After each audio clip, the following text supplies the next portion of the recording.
sticky, come get high with me, that's a deal, right? Ride with me if you ride with me, you can slide with me if you feel like 550 on the 5 sticky, come get high with me, that's a deal, right? That's a deal, right? That's a bet, right? That's a bet, right? That's a deal, right? That's a deal, right? That's a bet, right? That's a deal, right? That's a deal, right? That's a bet, right? That's a deal, right? That's a deal, right? Ay, coming down like precipitation. I ain't never met a limitation. Hater plotting my elimination. Gotta go to Google for the information. I'm a superstar, so I gotta shine. Top dollar be the bottom line. Bottom feeding niggas out of line. Turn your heart rate to a dotted line. Yeah, my zodiac probably dollar sign. Got the energy to win it, my nigga, I'm feeling great. Got a date with destiny, focusing on my fate. I don't give a fuck what you rapping, you been a fake. I'm everything that they ain't, it can't be, it won't be. Wanna see me fall, I can't go, I won't leave. Coming from the block with plain clothes and police. Straight up to the top with bankrolls and rollies. Ride with me if you ride with me, you can slide with me if you feel like 550 on the 5 sticky, come get high with me, that's a deal, right?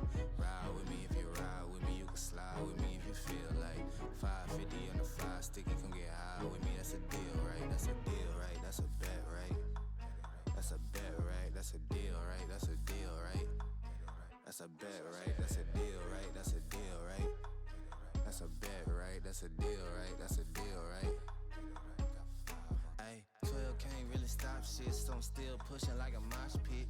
Ice dripping, think I'm hot shit. In the yellow bucket with the mop stick. I've been jugging jams like wholesale. Everything must go sell. Hitting bitches with the oh well. Need 100 million on the low scale. On my worst night, I'm the best nigga. Wouldn't mess with you, couldn't cap to him. Homie spotted me like 700, brought 1100 right back to him. If I can't do it, then it ain't real. I just make dollars, I don't make deals. I've been going hard in the paint, still blowing kush clouds till I can't feel like. Ride with me if you ride with me, you can slide with me if you feel like 550 on the 5 sticky, come get high with me, that's a deal, right? Ride with me if you ride with me, you can slide with me if you feel like 550 on the 5 sticky, come get high with me, that's a deal, right? That's a deal, right? That's a bet, right? That's a bet, right? That's a deal, right? That's a deal, right? That's a bet, right? That's a deal, right? That's a deal, right? That's a bet, right? That's a deal, right? That's a deal, right?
Madness, which is what I'm really looking forward to. And we've seen a lot of these teams, we've seen a lot of these players, and I think we're going to see the usual 1, 2, 3 for the games. We're going to see jinxes and misfortunes and Ezreals and all that. But when we get into that, like 4, 5, if we get to those stages, we're going to start seeing weird stuff. We're going to start seeing ADCs you ain't seen in a bit. And that's what I'm excited for, because when you get to those stages and the teams start to panic, you start to see weird stuff. And then League doesn't become League anymore. It's like this weird amalgamation of what League could be. Real fun and not just the same stuff over and over. But let's talk a little bit about these teams. Elysian, as you've been telling me, have chosen to go up against Flash Syndicates. This was their choice. They were first seed. How do you feel about that? Talk to me. I think Flash Syndicate has a team that is very capable, and we saw that last week with, I believe, a 3-0 victory over Summit Esports, which was a team that was respectable. Obviously, 10th seed coming in, not the bottom of the ladder, but not the top. But a 3-0 win and a best of 5 always makes you feel confident coming into the day. To have that happen, and then this first seed from the seeding stage that you and I watched last week. You do have a giraffe. It's right there. I don't own a giraffe. Are you sure? Because I can see one. Where the fuck did that come from? Elysian sees Flash Syndicate 3-0 their opponents and picks them regardless. Now, they are not the lowest seeded team to come out of the round of 12. That would be, I believe it's Lane Saber 0 at the 11th seed coming into all of this. So I wonder if it's just like a stylistic matchup that they're thinking about. Like, hey, we're really good into what Flash Syndicate knows how to play, and we can take them in a best of 5. Or if it's like, we think this is really the weakest team and the seeding got it wrong, so we're going to take them on. Or it could be someone that they've scrimmed against, because grouping and all those other stuff, they might not have played against each other on the live stage. It could be someone that they looked at, and when we've scrimmed these a lot, we've beaten them nearly every single time. Maybe we don't know all the information behind this decision. Doesn't mean I'm not going to go on Discord and see if I can find out some information. But it is one of those things where it's like, we don't have all the information. We can pry and we can try and figure it out ourselves. But Elysian, let's see if they know what they're talking about. Let's see if they've made the right decision here, because there's a very good chance that we've seen it before, especially in the LEC, where someone picks a team, gets bodied by them, and then somehow makes a miracle run anyway. So it could happen. There is a relatively large change coming into this week. We are now on patch 25.6, which is a big patch overall. Lots of buffs and nerfs, but more importantly, coming into this patch, Nefiri had a pretty large-scale update to her kit. They kind of gave her the Tahm Kench treatment, swapped around the W and the R, mixed up the ways that they function. So kind of sort of a new champion. She's going to be disabled for the entirety of playoffs. We're not going to see her throughout the rest of these games. But the rest of this patch had some massive changes. There were lots of changes to AD carries. Jinx got nerfed, Jhin got buffed, Smolder got buffed. There have been some changes in the jungle as well. Lots of champions having their jungle numbers touched around. And I know I heard you earlier before the stream saying that Lilia was just absolutely taking over games. So we're going to have to talk about that later, but we are already into the draft, so we can start here first. Yeah, so at the moment we're going to go for those mid laners that like to control areas, chokes, and Shurima shuffles all over, as we do see that Tristana coming through, which I think maybe you could have held that and went for a flex to kind of confuse the Azir for a little while, but it is not a loss for tones. They will not be flexing Tristana 3 ways every single time, but we do see Varus coming through, which leads me into thinking they're just going to take the Alistar, which has been the absolute, like, top tier support at the moment. It is absolutely busted, but no, we're going to see Urgot, so they're going to save that support pick. So I mean, this is obviously something that Adaptable Ape is comfortable on. I believe we've seen them on it before throughout the regular season, and as a champion that they know fairly well, they're going to be happy with it. Now, I remember you mentioning something with Urgot and purple in the past. Kennon's pretty anything purple. Yeah, anything So- purple Urgot absolutely obliterates. Like, you're thinking, yeah, it's a ranged matchup. Kennon's going to be able to stay safe. No, because Urgot's going to go, I'm a jump on you, I'm a flip you, you're a Yordle, you go further than other champions because you're small, and I'm going to pummel you into the floor. That is exactly how this lane is going to go. But there is always that opportunity for you to go towards that Kennen as, let's say, Maokai or something along those lines. You can kind of lock in something that has CC. Yeah, I would have said something like Jarvan or Xin Zhao, as they were two of the champions that really got massive buffs coming into this patch, which was surprising for me at the very least, given that Xin has been so successful recently in the jungle. To see him get buffed, it may be a little bit too much, but we'll see how that ends up working out. It's going to be a lot of jungle focus on this second phase of bans. The Wukong is going to be the pick for the Elysian side. So Flash Syndicate having counterpick for pretty much every lane outside of support. They kind of just have their pick of the litter here. Now. They just get Maokai. Alistar is really good. You were mentioning earlier, and Maokai I think would be a great choice for them. They have other options, but the pool's already so limited. Like Sejuani's a potential choice, Maokai's a potential option, although it's not a lot of melees for the Sejuani, so I think Maokai would be much more preferable.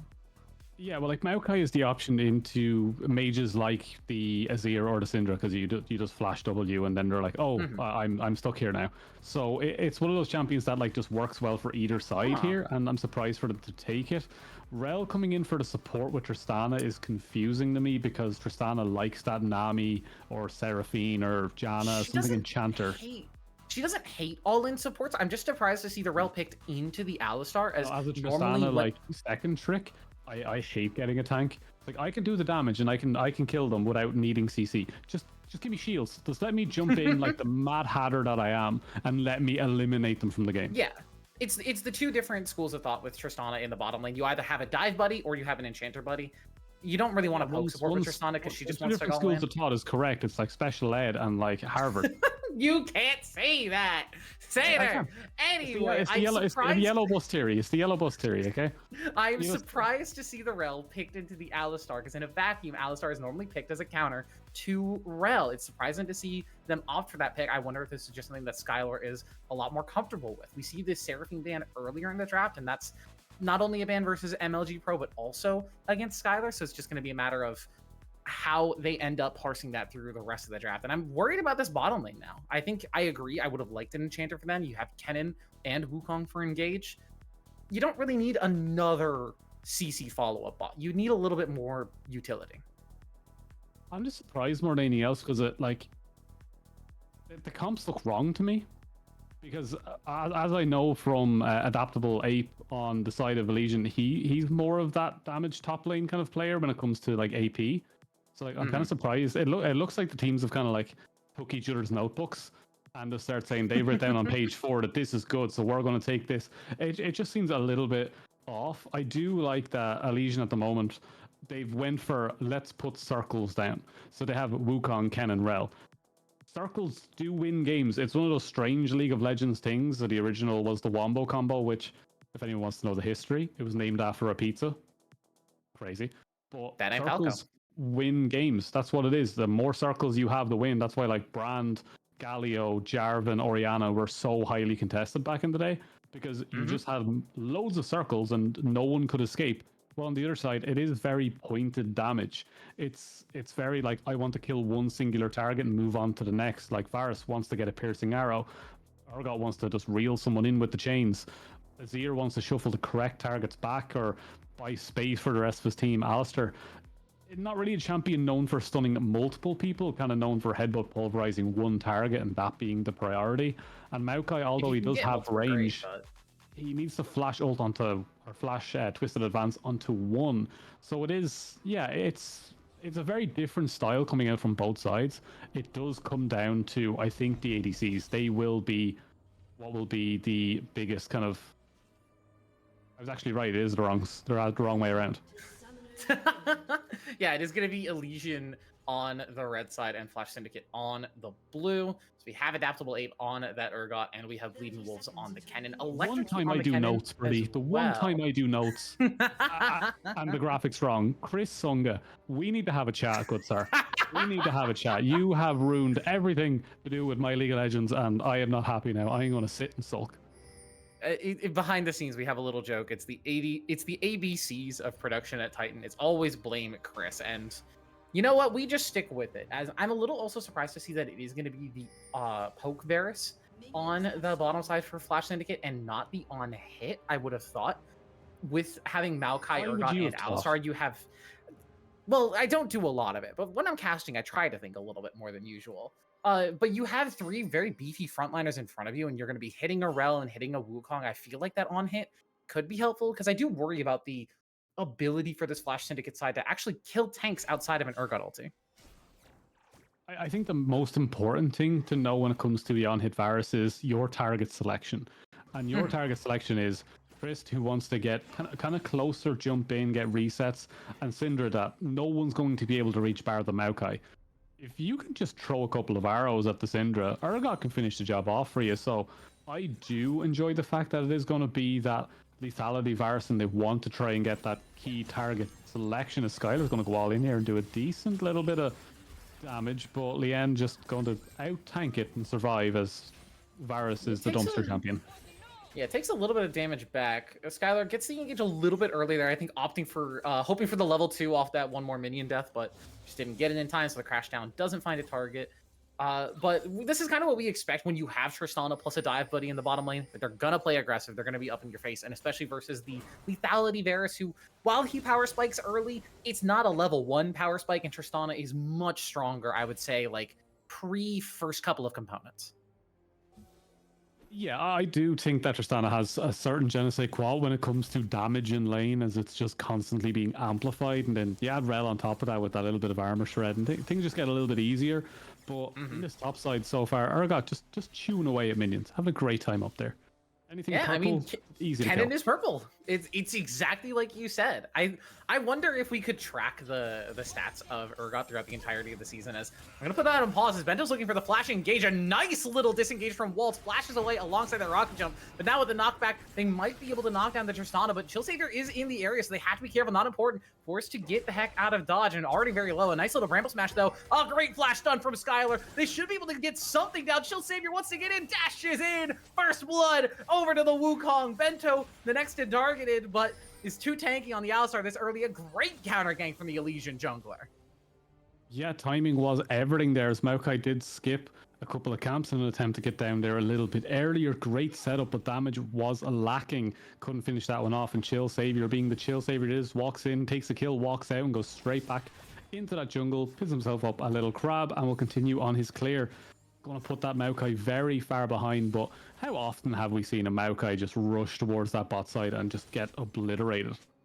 It feels like it happens more often than it doesn't, as that's Wolip is going to take a little bit of damage from Bleeding Wolves here. That the red start, I want to call it, from Kennen. It's like back in the day, you used to do red pot, and now it's Doran's Blade, where you're just relying on your AD for early game dominance. As Adaptable even in a little bit of trouble, but we'll be able to get out. Pro Comps are sponsored throughout the entirety of the Vanquisher season. Thank you, Pro Comps. Has given Elysian the minor lead here of just about 6% in their favor.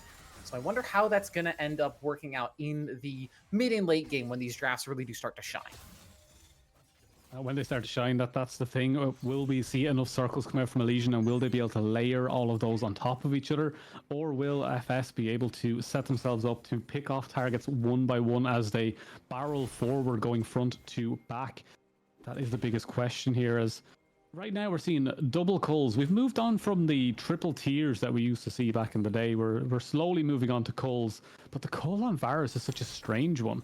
Like, you do need to get your tier up and running. So yeah, a little bit strange for them to go towards a kind of farming Varus when that would be the on hit style, or the so I'm a little bit confused.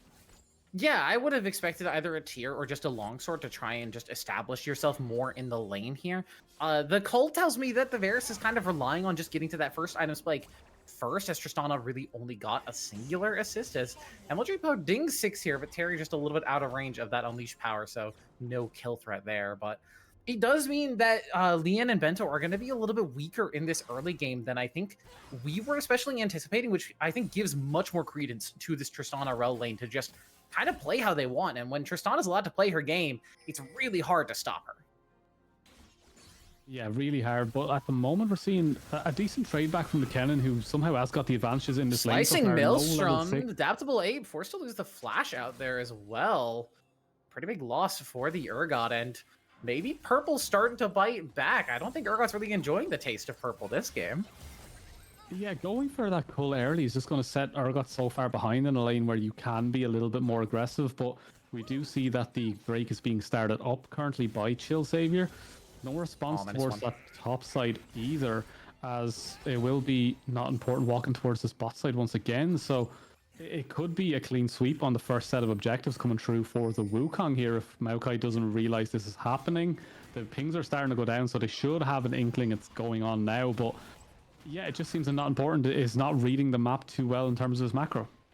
Yeah, you know, maps are not that important. He's gonna get a sapling in the pit, so we'll see that it's being taken, but doesn't have any sort of hex flash or flash shenanigans to get through. Maybe looking for an engage on the bottom lane though. Stun lands onto Lian, but it's not gonna find much else. Not important. Gets that jump in. Bramble Smash is down, but doesn't have a lot of follow up after that, as there's no level 6s available. And Chill Savior is here, but no red buff on the Wukong, so no extra CC available. No level 6, no red buff, no nothing.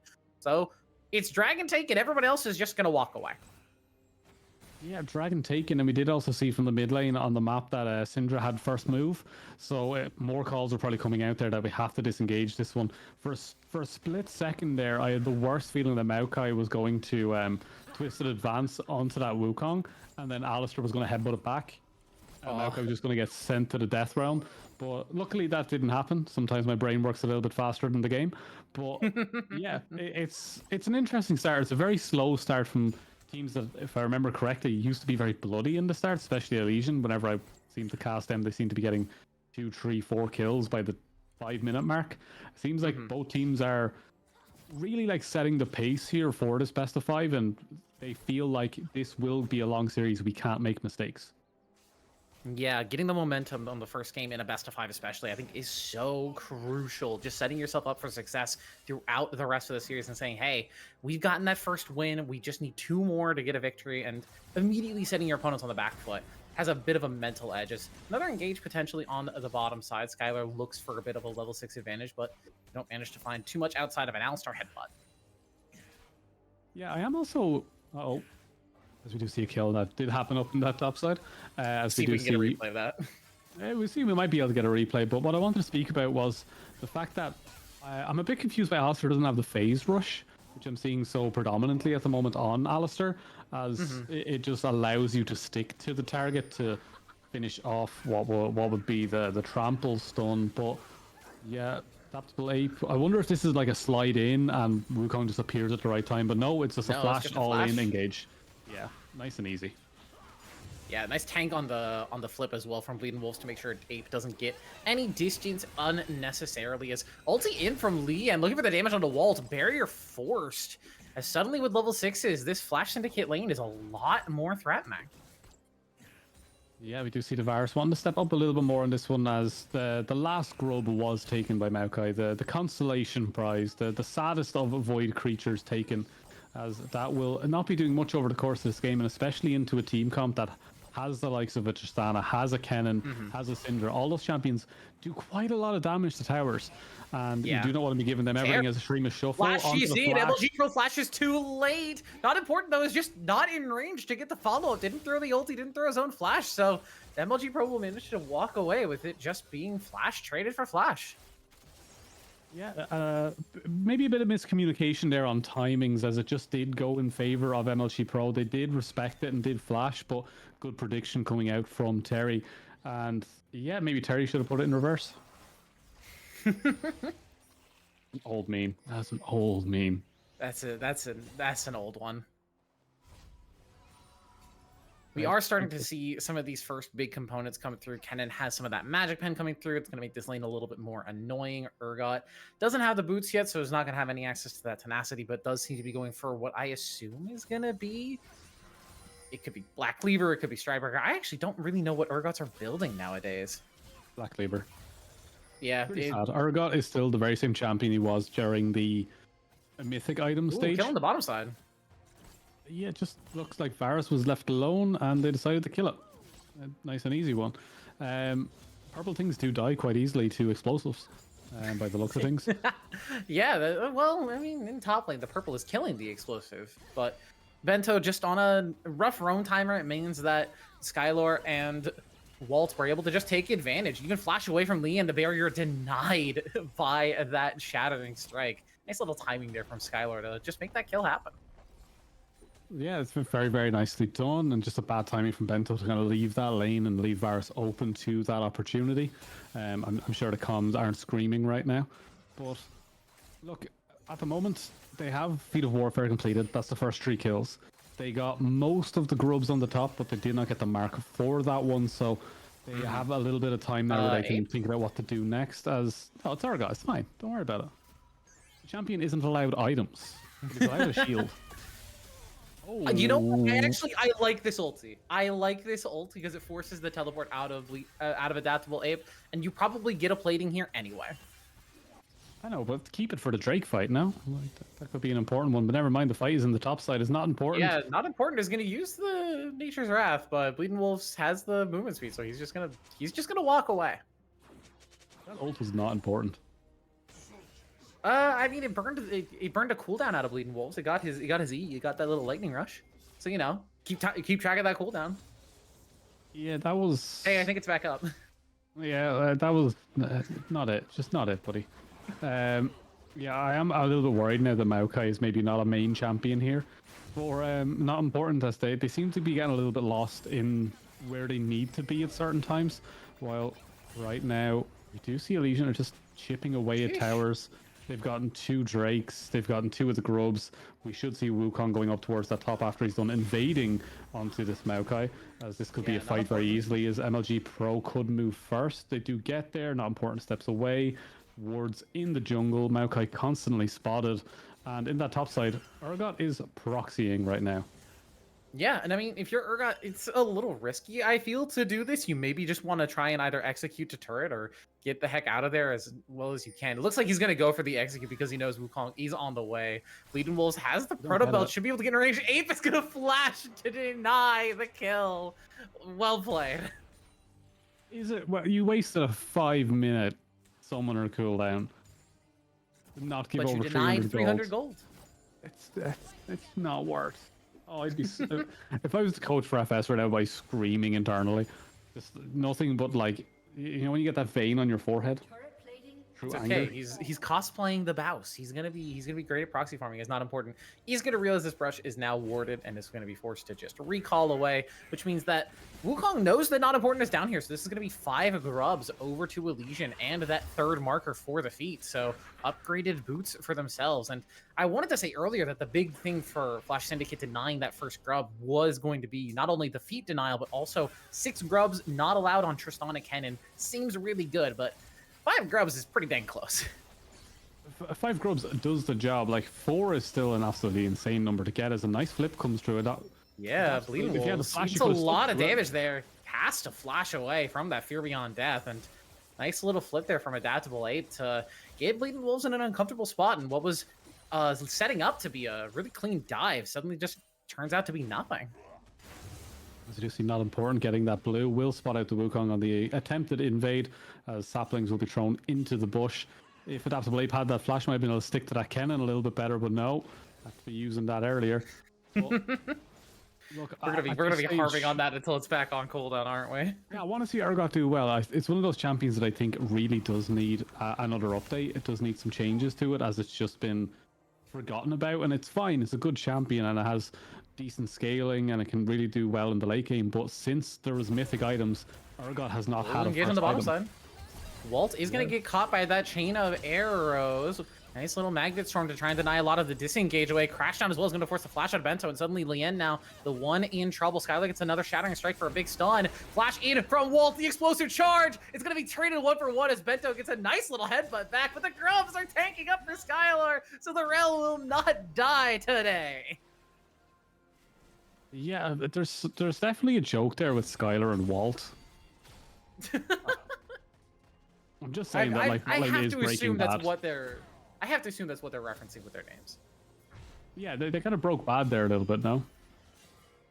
I mean, Tristana got the kill. I thought Alistair got the kill there on the Tristana, but it ended up being the Varus. So I think very lucky for the Flash Syndicate bottom lane, as I really anticipated that to be the kill in Bento's pocket. Wow.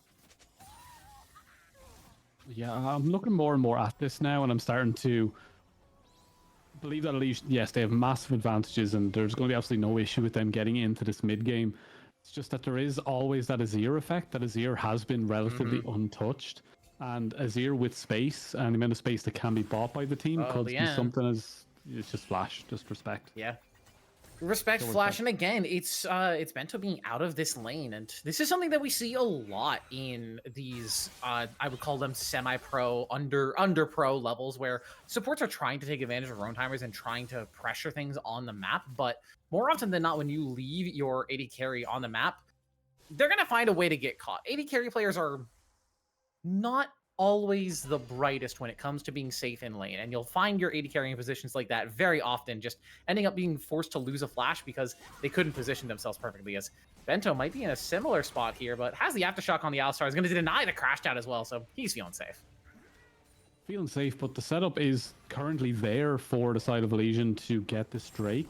And it's going to be very hard for them to clear vision with their low range comp at the moment, as they don't want to step in, but here comes the chain of arrows. It's a nice little debuffer there to get away from not important, and that will be the Maokai taken down. A huge piercing arrow from Liam, but do they have the follow-up damage? Terry trying to get the dashes in, trying to get the shuffle through, but just doesn't have the range for it. Skylar should be taken down here as Leon is going to pick that one up. MLG Pro, the only one healthy on the side of Elysian, as the rest of the members are forced to scatter.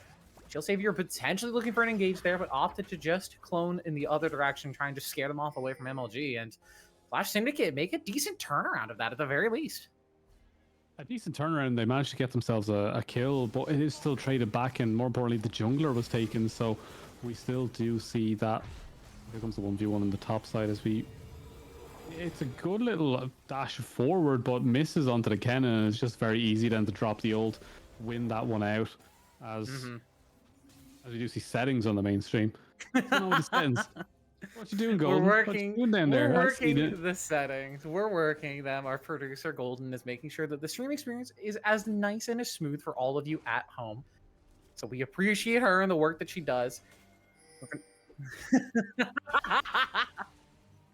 Okay, sorry, that one was Loki, our observer. Again, trying to make the stream experience as nice as possible for you all at home. We got a bit of a shout there from our producer in our ears, but it looks like the dragon is going to be started up here by Elysian. They want to continue to have this dragon dominance. They've dragged it a little bit far, though. Have to be careful of that patience bar. Is not important, it's just watching them take it, and gonna now look for the engage with that Nature's Madness. Tries to get in, but Walt just has the hop out. Looking for the engage now on to Chill Savior. They've got the damage. Shut down over to Liam with that piercing arrow. Walt's now potentially the next target, forced to just dash away. Red buff on. A snipe comes through, but a barrier perfectly timed from Walt means that he'll survive the shot.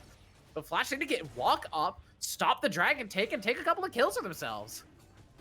Yeah, and that's the strength of that Varus coming through, is you just get all of that percentages coming through, and if you give them time, they will take it. And great work for them. They will get a Drake on the board for themselves, as we do see the flash trade again in the mid lane. It's so predictable, you two. Just time each other's flashes and then just give each other like an emote or something that says, I'm going to go for you. Do you want to just flash at the same time? And just leave it at that. Just leave it at that, because I'm fed up trying to get excited for a stream of shuffle. Okay, it's just not worth my time anymore. Just stop it.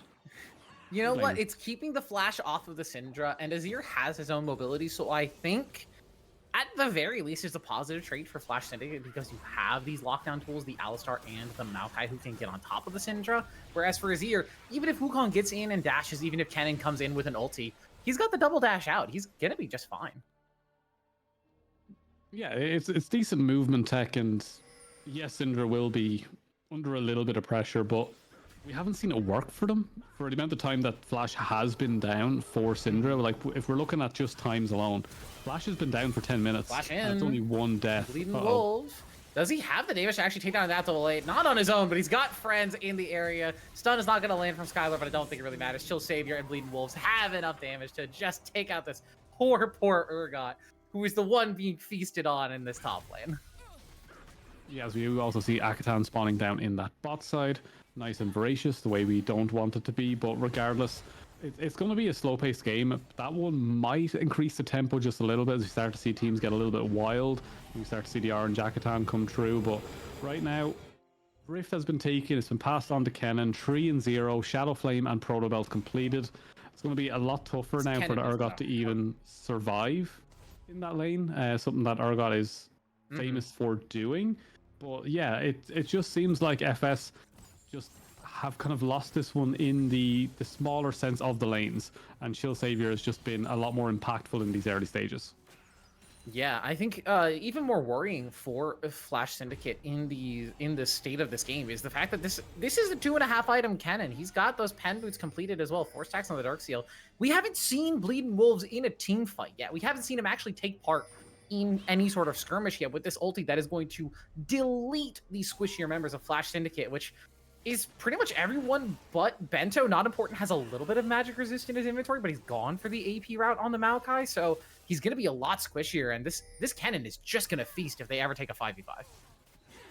Yeah, Kevin's going to have a great time with this one as Bento, trying to get some vision now to set themselves up for what could be an Akatan contest. It would be strange to start it at this time, but they do have Adapt Blade with TP, still pushing in that top side, buying a lot of time and pressure. I'm a little bit worried though, like, does Urgot really flip a fight here? But no, Savior's going to flip it. Flashes in, it gets the flash out of Liam, but now it's potentially the one in trouble. Unleash power over the wall with that explosive charge is just barely not going to do enough damage to take out Not Important. Infinity Edge completion there would have meant a dead Maokai, but manages to survive this time around. But you burn a couple of ultis, you take a couple of flashes, that's great, Elysian, but what are you going to do with it now? Are you going to start with this Otacon? Are you going to try and take that from under the nose? As it looks like they're at least going to set up the vision for it and think about it before taking it. They are going to take it, as we do see a lot of gold go into the hands of Urgot there as they complete their split push and get the tower. They will recall straight off that, but with Akatan going over, the timing isn't great on this one because there's nothing for them to take with it. Hang on, Terry's in the area, and so it's not important. This is actually a 50-50. A nice all-in from Bento. Gets the 3-man knockup. The smite still comes through for Chill Savior, so it will just be a bunch of withdrawals, but that Otacon buff is going to go to waste as a great engage from Flash Syndicate. Yeah, and they're going to continue this one straight onto the Syndra as the Chains of Corruption do land. Terry going to chase this one down. Should be able to just walk out. Yeah, I think MLG Pro is going to be fine. There's no big shuffle angle for Terry, so MLG Pro will walk out, but a nice denial there from Flash Syndicate. Yeah, you lose the objective. That sucks, but hey, 3 members don't get that revive anymore. Bleeding Wolf still has it, which is rough, but there are worse situations you could be in. As Not Important, I think, he's importantly a little bit dead here. Terry just used the shuffle defensively, but Not Important is already just gone. Skylar flashing forward to get that crash down. Terry, he's going to be able to pick up Wolf. This is his ear, untouched throughout most of the game. That's quite a bit of damage now. A huge knockup, though, means that MLG Pro will shut him down and pick up a couple more for his favor.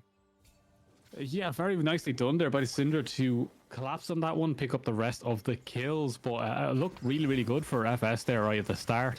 Well, one thing I was kind of saying about the Akatan was it wasn't a great timing for it, as there wasn't an objective to take with it. But that didn't really seem to matter. It was just better just to get it, get a little bit of extra gold off the top of it, more pressure. But they are going to force down this mid. And yeah, they have Rift Herald, they have 5 grubs. This could be straight up an inhib. I'm not sure if they even want to take the inhib at this point. I think the better target for them is to try and turn around for this dragon that's up in about 10 seconds.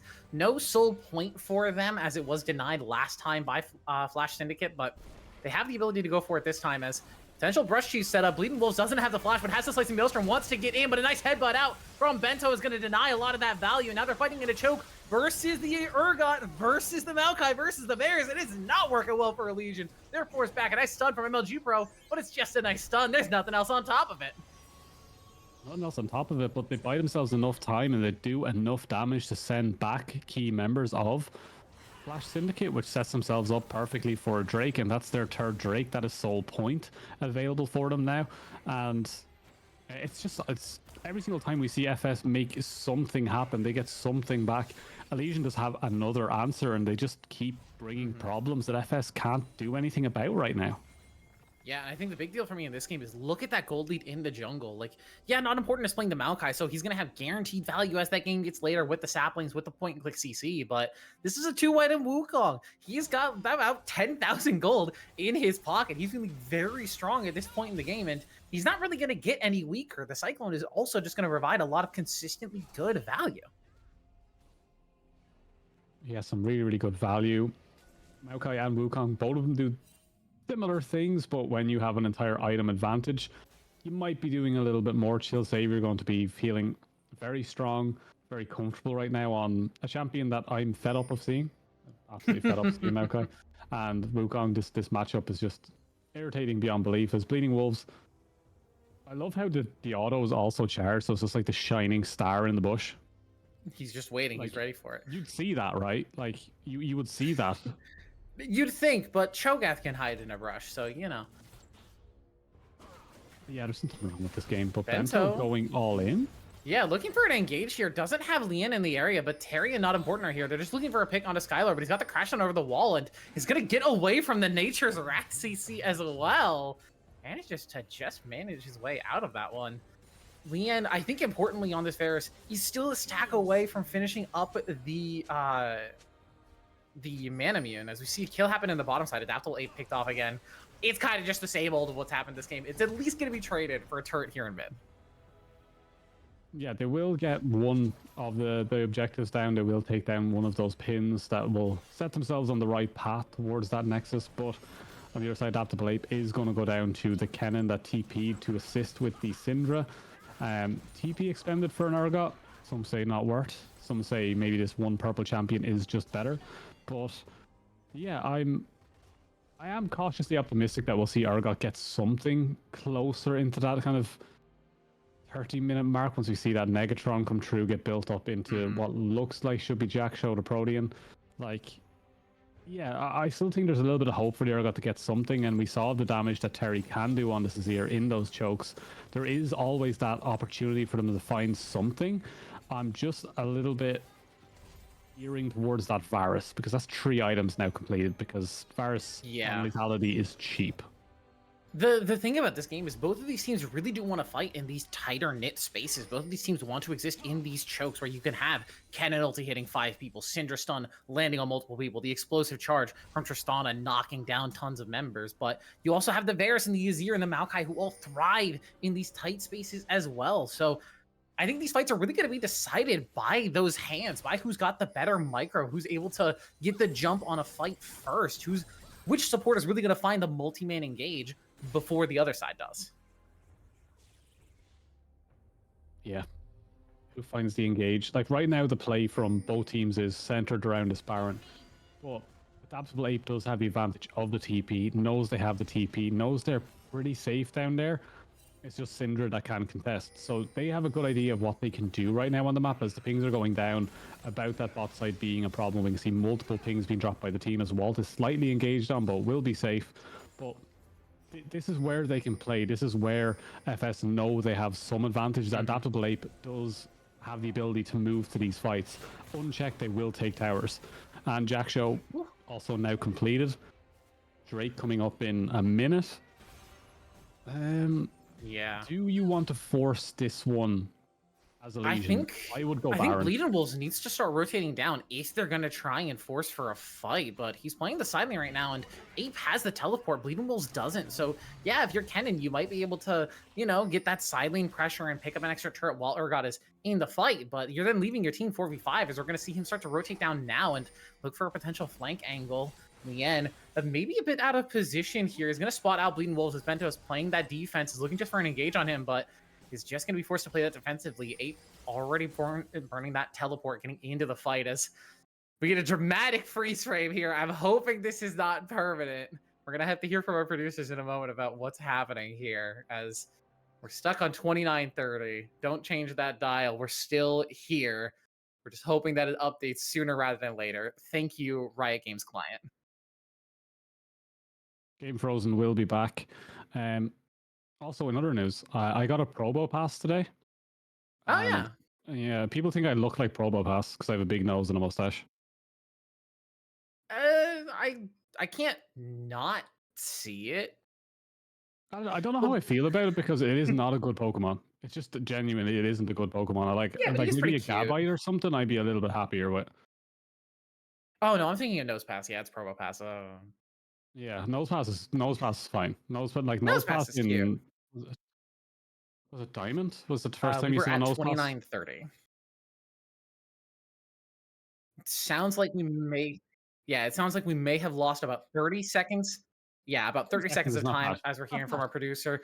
Potentially, part of that fight we'll have to see as we get back in, but the teams do often stand around and posture for a little bit longer, so there's a good chance that we don't end up missing too much of it. Again, thank you to our producer and If observer your for making partner sure that ever we can asks, get 30 seconds is a back. long time. Look, it's the same joke I make. 30 seconds. Sometimes some people would even say too long. That's a long Yeah, it time. lasts a lifetime. Lasts a lifetime. Truly. But 30 seconds of posturing around a Drake, yeah, it's fine. We're not Yeah, going to miss too much. We did end up Decent missing damage. a bit of the fight as Elysian have low health bars, but it looks like they ended up winning the fight at the end of it all. Ulti's burned from Flash Syndicate, so they have some potential options if they want to try and get not important in here as the health bars are super low, but Smite's going to come through. Elysian are just going to take that Hex Tech Soul, and TP in from Bleeding Wolves maybe a little bit aggressive, just trying to force off the members of Flash Syndicate, as that's a very fast lightning Radis. Skylar over the wall, forcing the flash up not important as well. So a couple of key summoners burned there at the end of the fight. Yeah, we do get that old bug. I haven't seen that one in a while, where when you reconnect to Spectator, all the towers are standing but just not there. Oh, jeez. I love that. I have that. I have the bug happen in ARAM when I'm playing, not when I'm spectating. It's so odd. Yeah, but you play in NA. Hey, it's the same client. Everything's wrong over there. Have you seen your The draft? current state of things, I can't even disagree with the state of things. Like EU Can't even Masters is tell you, better no, than NA. Like, yeah, it's a bit disgraceful. I'm not even gonna argue with that. Although the EU Masters was a hell of a show. it was absolutely exceptional, and following Lost Ratones has been like the highlight of League for the last like 4 years. 40? I don't think League's been around for 40 The last years. 4 years of League has been so boring. All we've got is Faker winning again and again. I mean, look, I'm always happy to see Faker win personally, but I'm also a fangirl who likes seeing good teams win.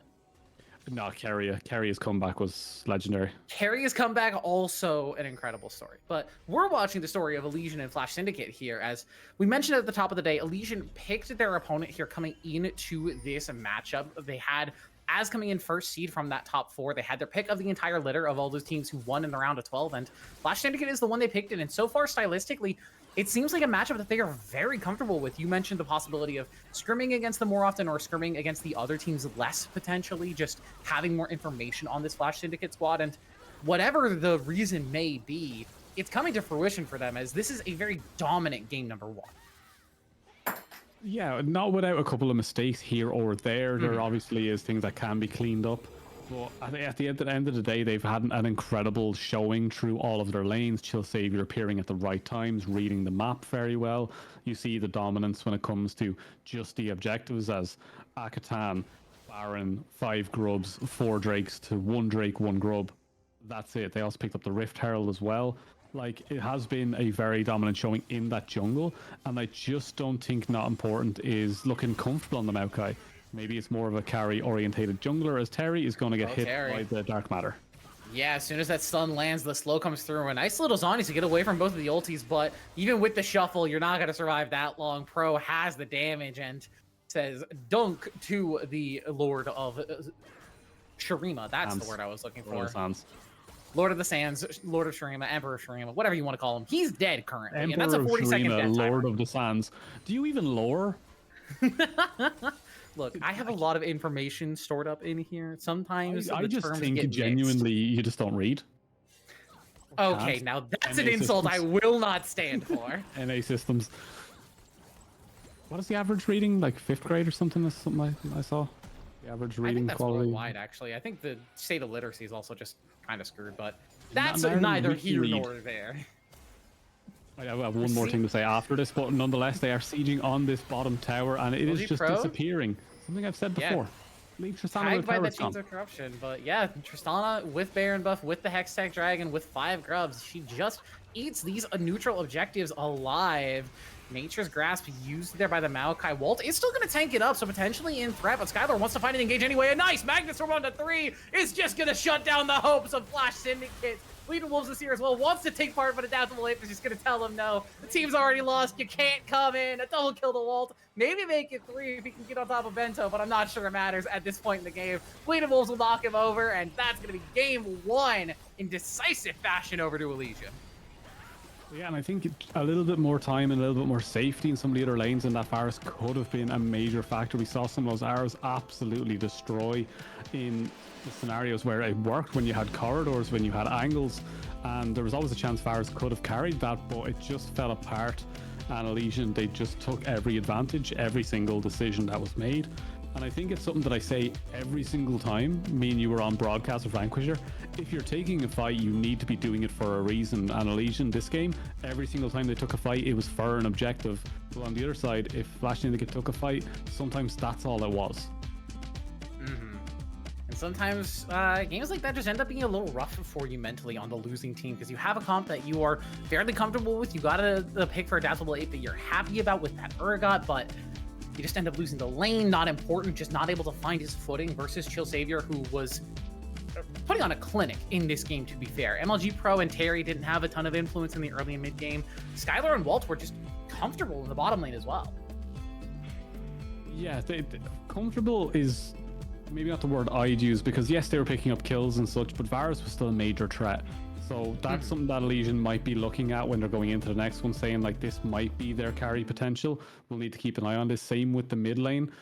Terry was doing very well on the Azir, but I know that Chill Savior is going to feel very comfortable coming in the next couple of drafts saying, I can out jungle this jungler, because Maokai just seemed lost in that game.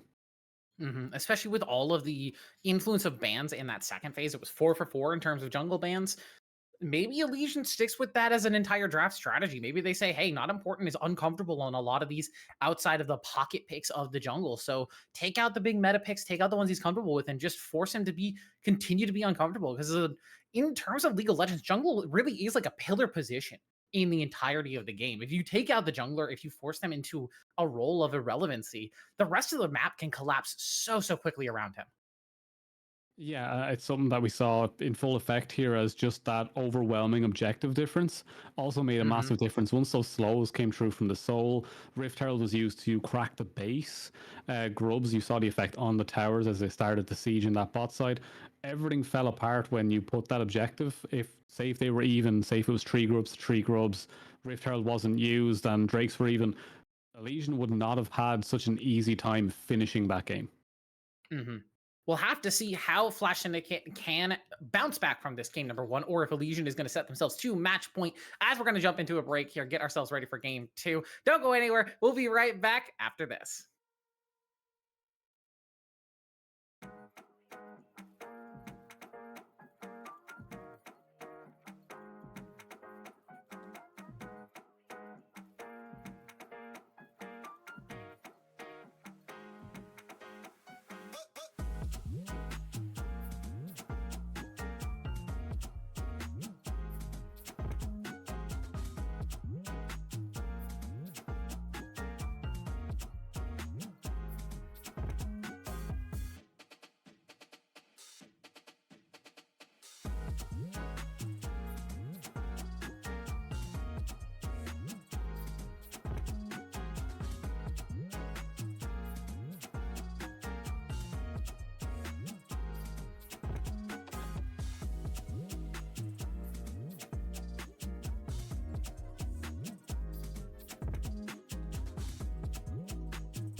Welcome back, everybody. We are still here with the Titan Esports Vanquisher League post-season. I'm still Brady, that's still Sater. And before we jump into game number 2, we have a game that we like to play here on the production side, introduced by our lovely producer, Golden.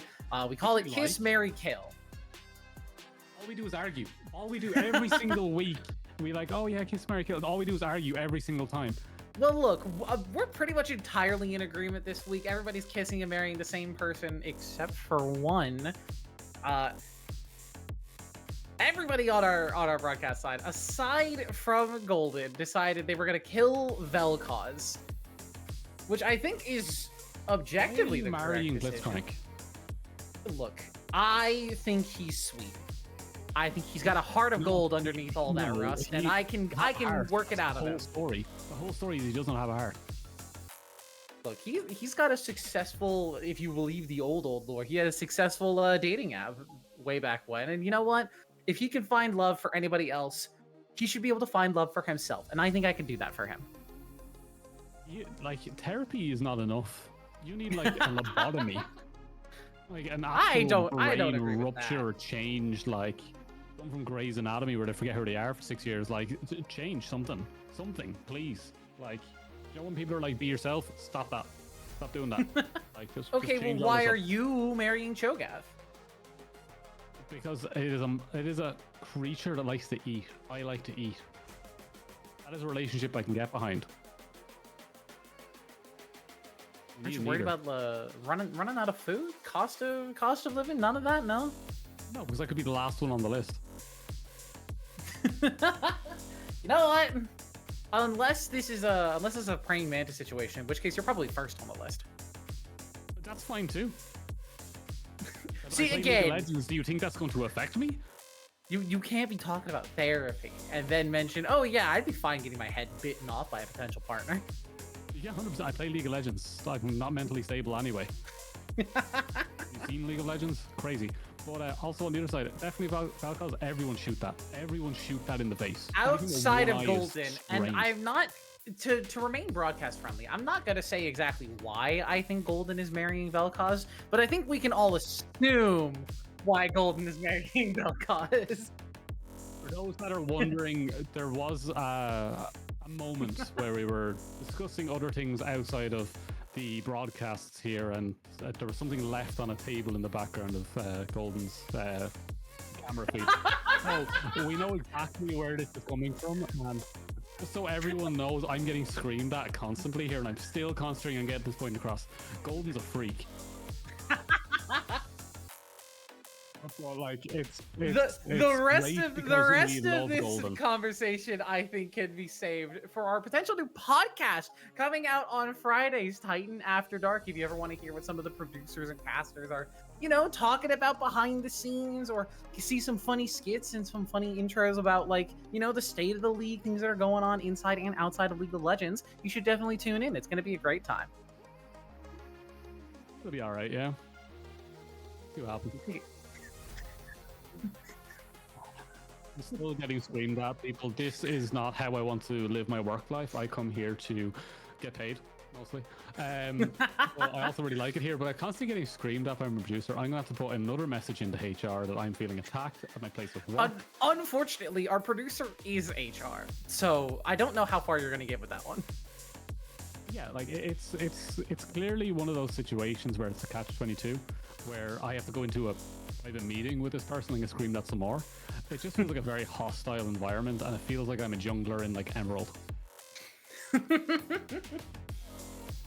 Well, I think we should just be about ready to get into draft here. I think in about a minute or so, I'm hoping to hear from our producer that we can get into this. This was a great week of Kiss, Marry, Kill, I feel. I think we got a lot of good opinions, a lot of questionable ones that we're going to have to talk about outside of, you know, broadcast hours. But, you know, that's okay. Everybody gets to like what they want to like, and that's just fine. As you can see on the bottom of your screen, as a reminder, we said it all season. It's fearless. We're not going to be seeing these same 5 champions again for either side. No, I said 10 champions, sorry, for either side, as we're going to jump into the draft here, get into the bans for game number 2. Yeah, let's have a look here. As some of the champions that I do think that are creeping in, especially with Gwen at the moment. Gwen has went through a massive shift from her change from a hyper-scaled late game carry to now what is a hyper-scaled early game carry, which is absolutely terrifying, because I was like reading the notes, I was like, yeah, this is really good. Then one of the guys texted me like 10 minutes later and went, yeah, Gwen's busted. I went, oh no. Oh no, not now. Yeah, Especially with I was checking up on the patch notes before we got into here, and the Gwen changes are a lot. It's a big list of changes, not Neferi levels of big, but some changes to her passive. 307 single smite clear. Yeah, that seems fine. I'm sure that's totally healthy for the game, as the rest of the bans are going to come through. Ari, Rek'Sai, and that Gwen we were talking about, alongside Galio, Nocturne, and Aurora, as Ezreal is going to be the first pick here for Elysian. And as a blind first pick, I don't hate Ezreal. I think he's good enough right now. I think he just got a slight nerf, a very, very light nerf, I think, to his armor growth, if I'm remembering right. It's not going to be a huge amount. No, Ezreal is the stalwart pick in the bot lane. It'll never go away. It's a pillar of ADC. It's just like Chinese Ezreal haunts my dreams. Like it doesn't matter what state the champion is in or what I've picked. I'm going to get obliterated, and it is a great first pick. It is great blind. There's not a lot of counters to something that can dash as frequently as Ezreal. Its damage output is incredible, but I'm already a lot happier seeing FS go for Xin Zhao. We saw it be banned away from them in the previous. In the second phase, they took away that Jarvan Xin Zhao, and that feels like not important. That might be the pool that we want to see from adaptable, or from not important, going aggressive early AD damage and not fearing return damage. Maokai tank, not the greatest, but Victor Echo is a strange one. Echo was not a champion I've seen in a while. Yeah, and with the Mel already locked in, unless we're seeing something crazy like a Mel support, I feel like this has to be Echo Jungle. Maybe, because it could be Mel support. Mel Ezreal bot lane is poke. It sounds very annoying, but also I think also worth mentioning with the Seraphine and the Victor, unless we're seeing Seraphine in support, that is most likely going to be a Seraphine in the bottom lane. And with Xin as like a primary source of physical damage, I don't hate this. Seraphine is a great Xin Zhao enabler, and he's very strong right now. Yeah, we could see something even stranger here, because what I would be doing right now if I was FS, I'd be dropping Corki in the mid lane and putting Victor Seraphine bot lane and just eliminating Ezreal as one of those great like champions just to play in the bot side. If you want to destroy an Ezreal, is Victor. But Ornn in the top side, nice and safe for adaptable late, but a little bit safer than the Urgot for sure. But I don't know what I would want to see coming through. Set is a nightmare for me. We're not going to talk about Revnon anymore. It's not bottom lane. It's not bottom lane. We see the Ezreal. It's not going to be bottom lane. It's maybe support. It has a possibility, but I think playing Set versus Seraphine is a nightmare that I wouldn't wish on anyone. So I'm more likely to... then, right? Yeah, I think it has to be Seraphine in the bottom lane. Just take Nautilus into the Pantheon and it survives. It's Nautilus. Leona's already gone, so yeah, Braum and Leona already gone. You're not going to pick Thresh into this, so Nautilus Seraphine is a pseudo-passive, pseudo-engage lane, I'd say, because Seraphine can just out-sustain any of the poke and damage that Ezreal and Pantheon can do. But at the same time, if Ezreal ever gets caught with a hook, he's just going to die, right? Well, no, because Ezreal is the squeakiest ADC known to man. Look, I do think that there is going to be... There's another possibility here. There's another possibility here that we didn't think about. There is the possibility of shifting that Mel into the bottom lane and sending Ezreal mid versus the Victor. Because Mel does very well versus Seraphine, can deflect every single one of her abilities. It's a little awkward into Nautilus as you hook yourself into range, and that doesn't always feel great. But if you've got a Pantheon down there with you, you don't mind being closer. You just give him better an avenue to find and engage. Yeah, like I don't mind it. It's one of those things that, like, yeah, it works. And with MLG Pro, yeah, so they are actually going to put the Ezreal mid. Yeah, good shout. I think, yeah, I don't mind it. I just... There is that world where, like, I don't like playing Ezreal into Victor because Victor has lasers, and like Ezreal's more used to caves. He's not really that stealthy, going to break into a bank and dodge all the lasers thing. Like, lasers hurt ADCs. I don't mind it. I do like the Mel going into the Seraphine. I do like that matchup. I do like the reflects, but it's also the poke you can get is equal to her poke over the range. That's perfectly fine. The thing I'm most worried about though is the top side, because They are just the two most boring champions to watch ever. It's Set versus a tank. Ornn is not going to have fun in the early game. Set's going to get outscaled. We know how the lane's going to go. Adaptable Ape will lose early and win late. But with how Bleeding Wolves played the Kennen matchup, I fear that we might not actually see a lot of late game Ornn in this particular game, just because we know Bleeding Wolves can take such a hefty advantage and really force the issue in that solo lane. Yeah, it is forcible, and I'd like to see Bleeding Wolf continue on that tread of dominating the top side, because it's something we can look forward to throughout the playoffs and something we can highlight in the future, because we need some storylines, guys. Like, I haven't got a single Dorado game. Like, I haven't got all my hate trains out. I need something. But yeah, I do like the Wall Skylar bot lane right now as well. I think that they've shown up incredibly well, very aggressive style. On the top side, Bleeding Wolf completely blew me out of the water with the Ken and Urgot matchup, because I've played that matchup on both sides and I always feel overwhelmed by the Urgot. Especially if I get like one gank from a jungler, that lane is over for me. But weathered the storm really, really well. And on the other side, I'd like to see Bleeding Wolves continue that trend. Chill Savior on the Echo now. How does that work into Xin Zhao?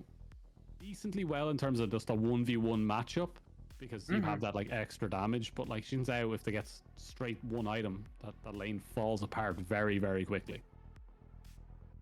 Yeah, I think there's a lot of potential in these solo lanes for what would the word be? Volatility. I think with Victor and Ezreal, they're both playing kind of a heavy poke lane, like you said, in the top lane and in the jungle. It's going to be volatile because these are picks that, I'm sorry, I just dropped something, want to fight and want to cause problems for their enemies, as Echo in the early game is not great, but if he ever lands a stun in a 1v1, the fight's just over. He's just going to win it. Whereas for Xin, he just wants to take a fight, no matter where it is. He wants to brawl. He wants to throw down. He wants to take advantage of his strong early game and force the enemy out of his jungle. So will he have the solo lane support for it? Will he have even the bottom lane support for it? I'm not 100% sure. Yeah, I think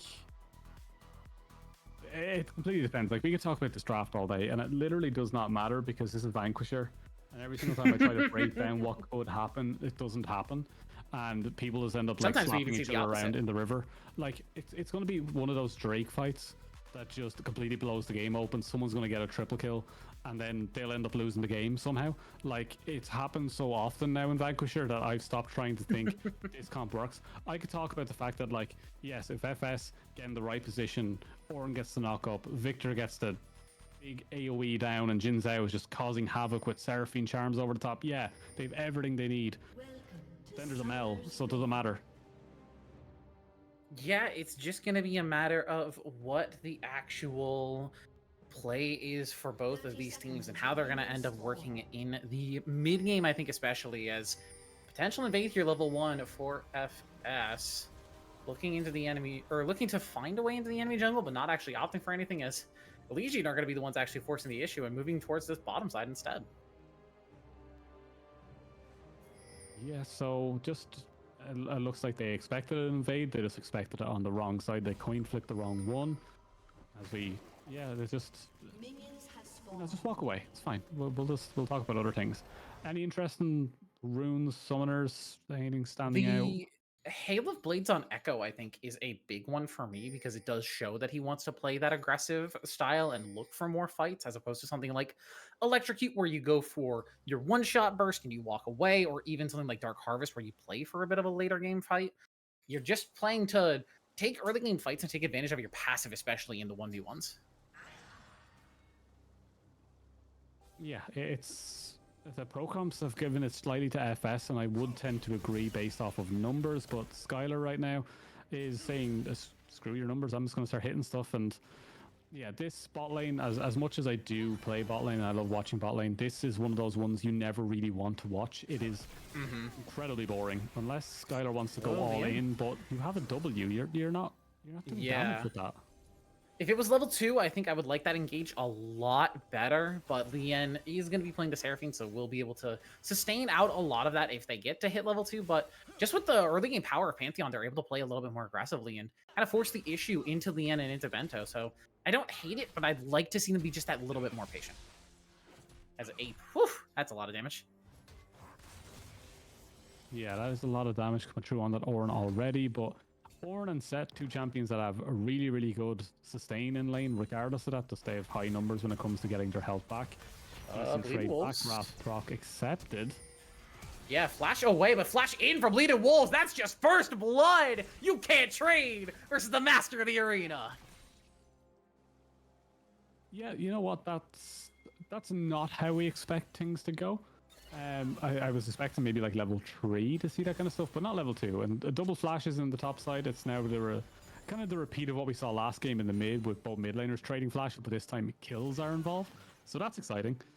But yeah, Elysian off to a great start in this game too, and they'll continue their rampage if it keeps going like this. Yeah, a big deal for the set to start that lead early, I feel, in this top side. And it's going to make Adaptable Ape's life even more difficult. There's a nice little unstoppable there, but shields traded. That's basically the micro of this matchup. Does Ornn unstoppable the set E, and does set get to shield the brittle proc? That's how the micro goes.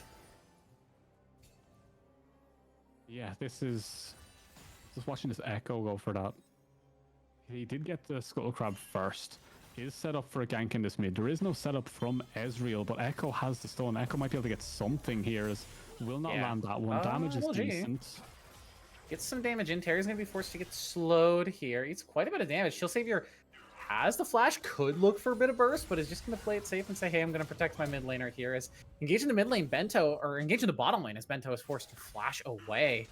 That's the threat of the Pantheon lane. If the damage comes through, big damage.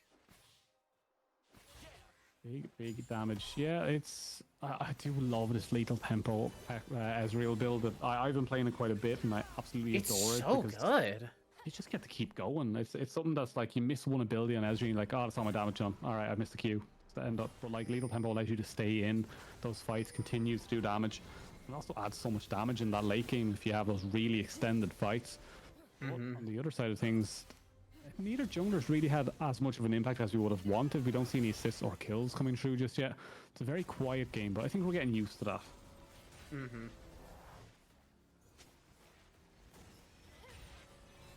a little bit worried, Liberty.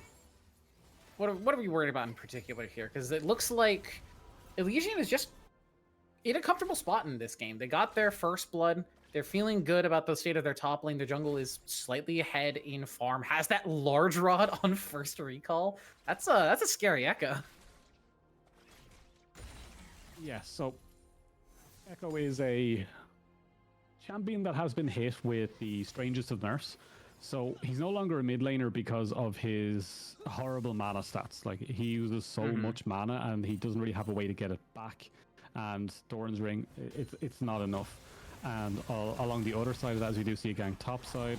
Bleeding Wolves is definitely in trouble here. Has that showstopper to get a little bit of distance, and even with Shield Savior in the area, not important is going to knock that one down. Flash away from that parallel convergence as well will keep him alive. So not important, just getting a good gank off. I think that's exactly the kind of bounce back we want to see after that game 1 performance.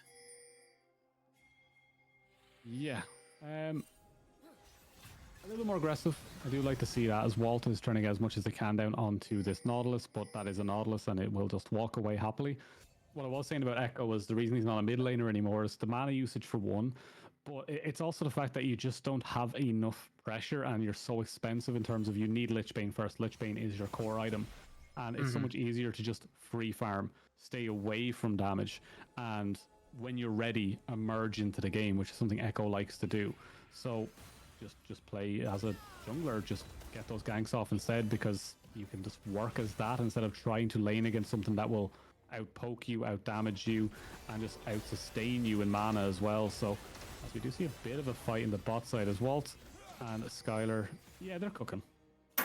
They're cooking all right. They're cooking something for sure. As you're just gonna be forced to walk away here for a little bit. As yeah, you have a really good engage, but if you don't burst someone down instantaneously, the follow-up damage and the consistent DPS from the Seraphine Nautilus lane can be very scary. Yeah, could be scary, but right now it's just everything's nice so little chill. flex. Chill for a second, as Skylar really wants the engage here. Getting very low, though. The Ignite is procced, and yeah, you're just dead. You cannot disrespect. Flash is traded as Leon looks for the predict, but Walt has the dodge, and now will be the one in trouble. The ulti comes through, and MLG will be the one to knock down the Seraphine. But now Chill Savior stuck in a 1v2. Does have the ulti, so I don't think he's feeling too threatened just yet. Might even look to turn it around with the burst here with MLG in the area. Doesn't opt to use it. Dodges out from that wind, becomes lightning, takes a lot of damage, and then immediately backs out. Does not want to play the risky game as MLG Pro looks to try and potentially chase something down, but is going to be happy with just getting the farm instead. Happy getting the farm, setting themselves up to take more there as Mel will go towards the mid. They reflected early, expecting something coming out from the Victor, but nothing just yet as Adaptable Ape currently is trying to get those minions that's dead. Dragged out. Nope. That's not a dead order. Bleeding Wolves, what is that flash? What are we doing, buddy? That is a no charge haymaker. That does 0 damage. Yeah, that was, you know what, really well played from Adaptable Ape, realizing that in that position they were more than likely dead, just trying to pick up as many minions as they can, then surviving as well, just so much nicer off the top. Will be forced to TP back though, as Bleeding Wolves will set up for the reset.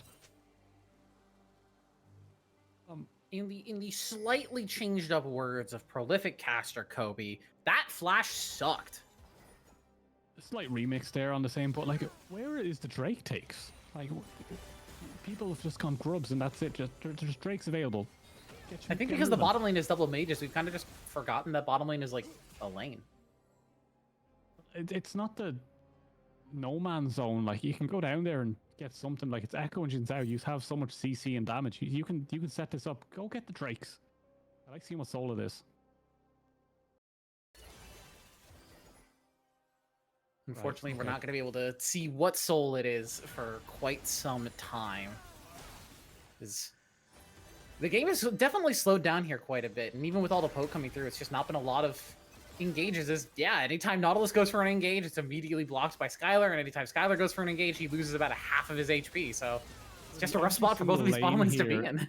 It's just a, let's not play the lane. Like, every single one of them, like, there's no color I can add to this black and white picture that is laning phase in this game. There is nothing. It is just absolute. There, finally, we're starting to Drake. Something. Contest it. Fight. Scrap. Do something, anything. But it doesn't look like there's going to be a fight over this dragon with Chill Savior being so far out of position. It's just going to be a quick, early mountain dragon take as Savior gets the ward in the inside just a little bit too late as Bleeding Wolves and Adaptable Ape are trading up here on the top side now. Call the Forge God you says, Bleeding Wolves, you can't 1v1 the Ord once he gets that ulti. Adaptable Ape gets his revenge. Yeah. That's what Orin eventually does, just decides, oh, I don't want to play this game anymore, drops his toys, picks up the hammer, and just starts beating the life out of you on the top side. Yeah, great combos, great work from Adaptable Ape. Not a lot of time given from set there to try and stop those combos from coming through. So yeah, really well played in the top side, as we'll now see that maybe converted into these grubs, but it seems like everyone wants to fight for these. Yeah, grubs are seemingly the objective of the day, as Bento has already rotated up. We have Skylar in the area as well. We even have the bottom lane swapping up here to get towards the top side, with Bleeding Wolves being pushed down to that bottom lane while the threat is on these grubs. And yeah, the presence is just on these top side objectives today.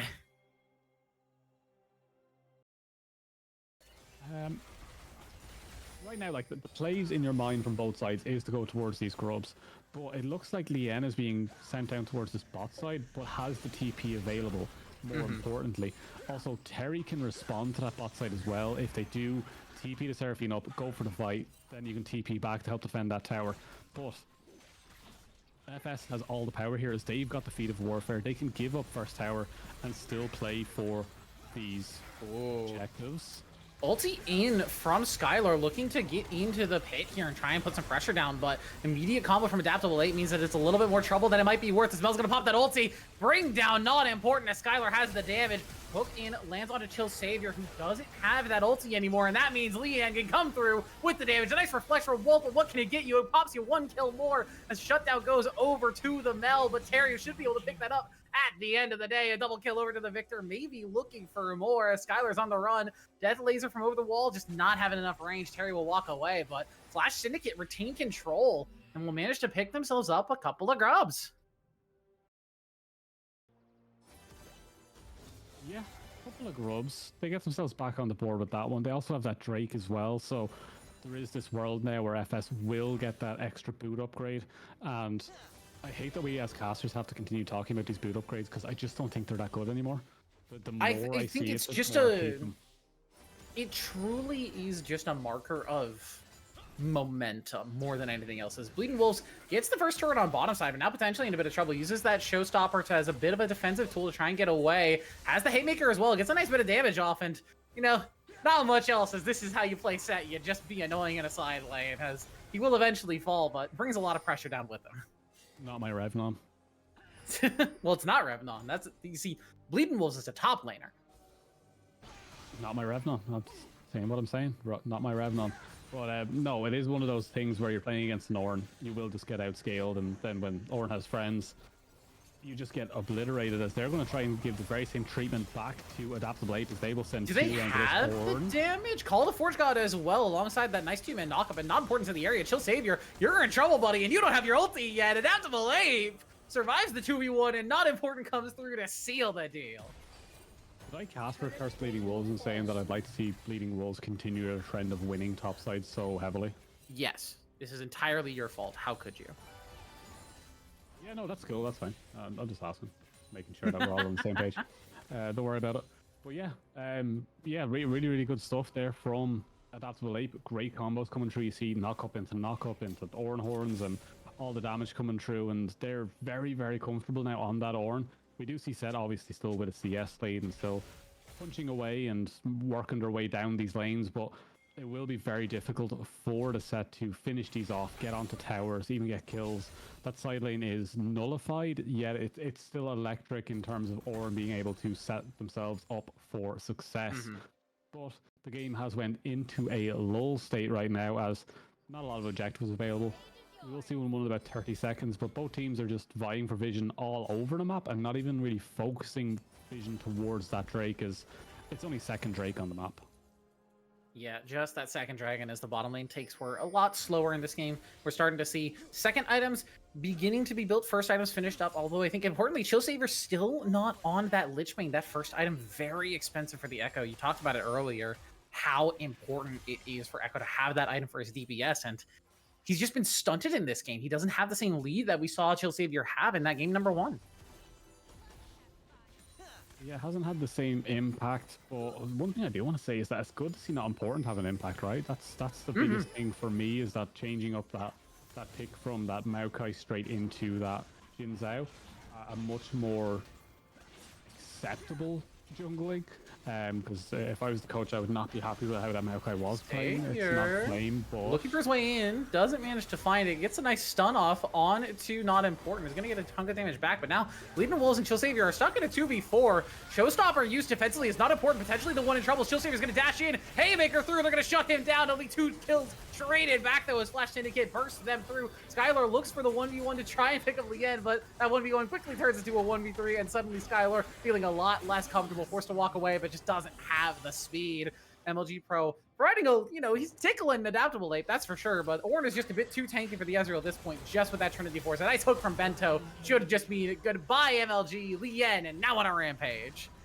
I literally heard the Luna Snow TikTok song as Surfing was running around Pantheon. So what is in that content area? Someone please go and get that clip from me, because that was just exceptional, running around those circles. But yeah, another fight that just kind of ended up in the favor of FS. We're seeing a much bigger change now coming through from game 1, where Elysian just had that advantage and just took over, as now I'm looking and going, FS, this is their game to win, while Elysian, my eyes are on you in terms of, can you come back from what is, it's not that big of a deficit, it's only about 2k gold, let's be honest, it's not massive, but it's those objectives that as a coach and analyst I constantly harp on about, is that they will win you games. Like, your comp can win you 1, yes, that's a win condition, but your objectives on the other side, your grubs and your tower setup is 1, Drakes are another. That's 2 other win conditions that you need to unlock for yourself, and right now it just isn't there for Elysian. They only have 3 grubs, they only have half of them, they're throwing at the Drakes. Walt here, goodbye, and there is, Yeah, goodbye, Walt, damn. The question is, what can Chill Savior now caught as well, has the ulti, but the CC just lines up too nicely. Bento says goodbye, and yeah, you mentioned it earlier. I think this is just a great mental turnaround here for Flash Syndicate. A game 1 loss like that, where you just don't have room to breathe, can feel so rough, and being able to bump back in a game 2 like this and bounce back so efficiently and say, hey, we're still in this series, we're still here to win the game. It feels really good to see from them, and it means that we might have a very long, deep series on our hands. Yeah, it could be a very, very good series. This one could really open up, and I want to go back on the point I was talking about not important on the Maokai and saying I wouldn't be happy with that, because if this is not important style, those aggressive AD junglers, this is where I would want to see not important shine, and so far has been. That Maokai game was not it for me, and as a coach I'd be like, we need to get you on something that can go in, get aggressive, and bruiser your way out of these fights. And so far 3, 2, and 5, a complete flip in objectives, only losing out on those grubs. Rift Heralds, Drakes, everything now going in their favor. As Terry Bleeding Wolves already used that ulti. Terry also used his as well. Not important now in the area. Just in the right place at the right time again means the Bleeding Wolves will get picked off. Chill Savior looking to at least trade 1-for-1 here as he realizes, uh-oh, I'm stuck in a 1v4. The ulti from Leon is going to get dodged out, but Bento has the point and click CC. Again, it just lines up too nicely. Chill Savior cannot use that Chrono break, and there's the footy! Walt blocks the hook but gets hooked back in himself and dies for it. Yeah, that doesn't really work out for you. That's one of the reasons Mel has some interesting ones. I think Amumu is still probably the best one. I know not all this is fun, but the Amumu one is just so much faster, and it is just terrifying to watch Mel fly towards the Amumu. But yeah, it is. Yeah, this game is definitely FS favored. We can't stop going on about that enough, as the goalie has significantly increased since I last spoke about it. But they still need to get through these towers. They've been having a hell of a time trying to break this mid one. Finally got to get it down now, but they still haven't cracked that inner ring yet. They still have to get through those tier 2s and start the pressure on that base. I know we see it after late as well, but wants to find the engage onto Terry, gets that CC through alongside Bleeding Wolves, and Chill Savior will finally get a kill in the column. Gets shutdown gold to his name, closes that gap with not important a little bit, and a decent pick will also save their mid lane turret. We'll save their mid lane turret for now, as we do see Chill Savior once more flashes in, and suddenly Leon is the one to target. A great hook back, and the haymaker means shut down over. But now Adaptable Ape is in, and the massive Call of the Forge God, it will be denied, but Adaptable Ape has already picked up 2. This Ord is huge. Bento will find another to go on a killing spree, and Waltz should be the next to fall, as Adaptable Ape is going to flash forward, lands the slow. CC coming through, though, so Waltz might be able to walk away for a little bit longer as he knocks into his disappearing cone.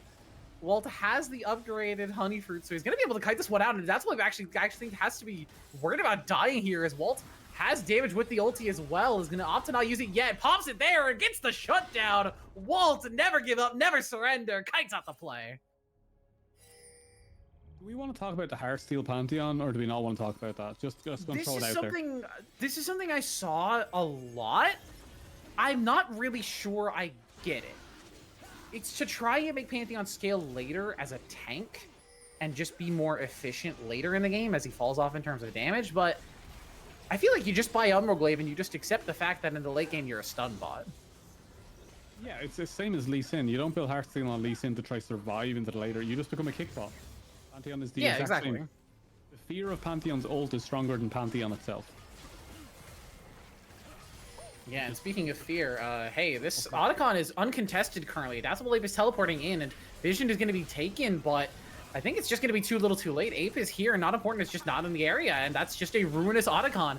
Denied away from Flash Syndicate. Bounty claimed Adaptable Ape now on the run, but the Roses are going to be picked up somewhat at the very least by Elysian. They'll be able to walk out, or try to walk out anyway. They don't have a turret here as MLG is over the wall, but Bleeding Wolves, I think, is just going to end up dying for the sins of the rest of the team. Burns the flash there, I don't think really necessary. Maybe looking for something a little too spicy.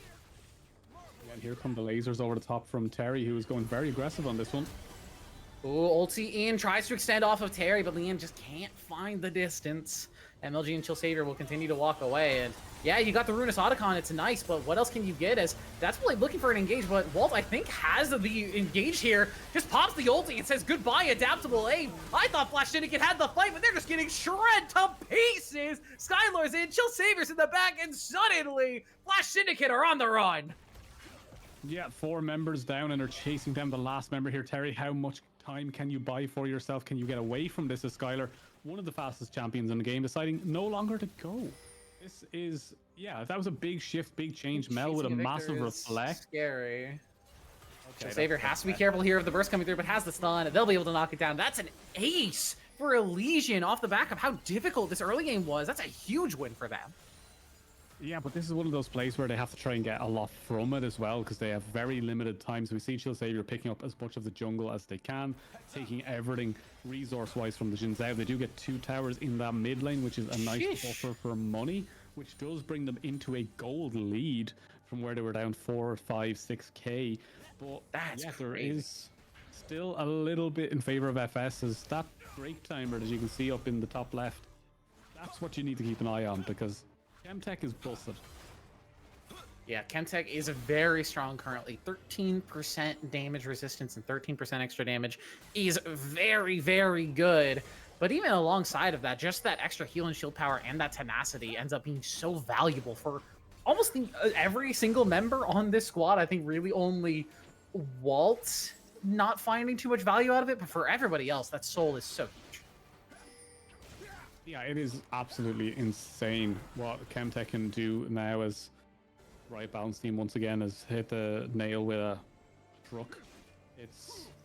I'm gonna be honest, I don't even think the soul is really the big deal in terms of these dragons. It's just the individual dragons themselves, as tenacity has become such a highly valuable stat overall. It's difficult to actually get if you can't buy those Mercury treads, and the heal and shield power is a bit of a luxury stat, but it's a really good one to have. As individual dragons, I'd argue they're probably on the same level as Hextech or Infernal, in all honesty, as Skylar in a little bit of trouble here, does have that Dauntless Shield, but is fairly tanky on the Pantheon. I forgot, that's a Heartsteel guy. That's not a lethality guy, as ulti comes through from Liam, but it's immediately denied by Wolf. Chill Savior will die, but Liam should go as well, but has the Seraph Shield, so we'll stay alive for longer, but Skylor jumps over the wall and shuts that one down, as Bento now potentially the one in trouble. Forced on the run, but the Nautilus is fairly tanky, so he thinks he's just going to be able to walk his way out of that. Yeah, these trades keep coming back and forth, but Elysian somehow keep getting the better of these, as Walt's damage is starting to become very abhorrent and just ripping through certain members. And he's playing Mel all right. Yen was absolutely insane. I didn't know Mel could sing like that. It was absolutely magical to hear, although I can't hear it because Chris problems. Nonetheless, yeah, this game is slowly turning on its head, as Elysian are breaking back into this one. And for a best of 5, if they win this one, I have to say that the mental would be shot here for FS after such a lead. Having a lead in game 2 after you lost game 1 feels really good, but after feeling that good, losing that lead and losing that game coming into game number 3 feels even worse. I have to agree with you. If Elysian wins this game, it might just end up being a 3-0 shutout, which is such a shame, as Flash Syndicate looked so good for these first 15-20 minutes. They were playing very well, but now suddenly are just out of position like Bento is. Face-checking brushes into the whole team of Elysian. He goes. Leader Wolves has the Haymaker, has the Showstopper into the backline, stays alive for quite a long time, and now Adaptable Lane gets a nice big ulti off, but it's immediately reflected by Walt. Not even allowed to come through. Terry will pick up Leader Wolf as the ulti comes through from Walt. It doesn't do a ton of damage, but Leanne is the one to pop, and that's a big member for Flash Syndicate. Terry still alive, though, trying to find his angle into the fight, but LNG Pro untouched on this Ezreal, trying to provide a bit more damage, trying to just keep the chase down going, but just doesn't have the damage himself. Everybody else is forced to walk away, and a bloody scuffle just ends up being a 2-for-2 at the end of the day. Yeah, but Jungler is down on the side of Elysian, so I wouldn't be surprised to see them rush this Drake, but they're currently just too worried about that mid wave getting pushed in. TP is going towards that bot side. Will be Adaptable 8 and Terry both TPing onto the map to get back towards this Drake. They know they want this soul. They know they want to set themselves up for this win condition, and yeah, it should be easy from this point on. They do have a little bit more time because Chill Savior still is not on the map. We do not have Hex, so there will be no portals. But TP too deep here. Oh no. Oh boy, Bleeding Wolves potentially in trouble, but the turn is actually onto Leanne. Goodbye, Seraphine. And without her, where's the fight for Flash Syndicate? Bento has already lost a majority of his HP, as Skylar staying on the front line will eventually fall, as it ends up being support trading for AD carry. But for Elysian, that's a support you'll take.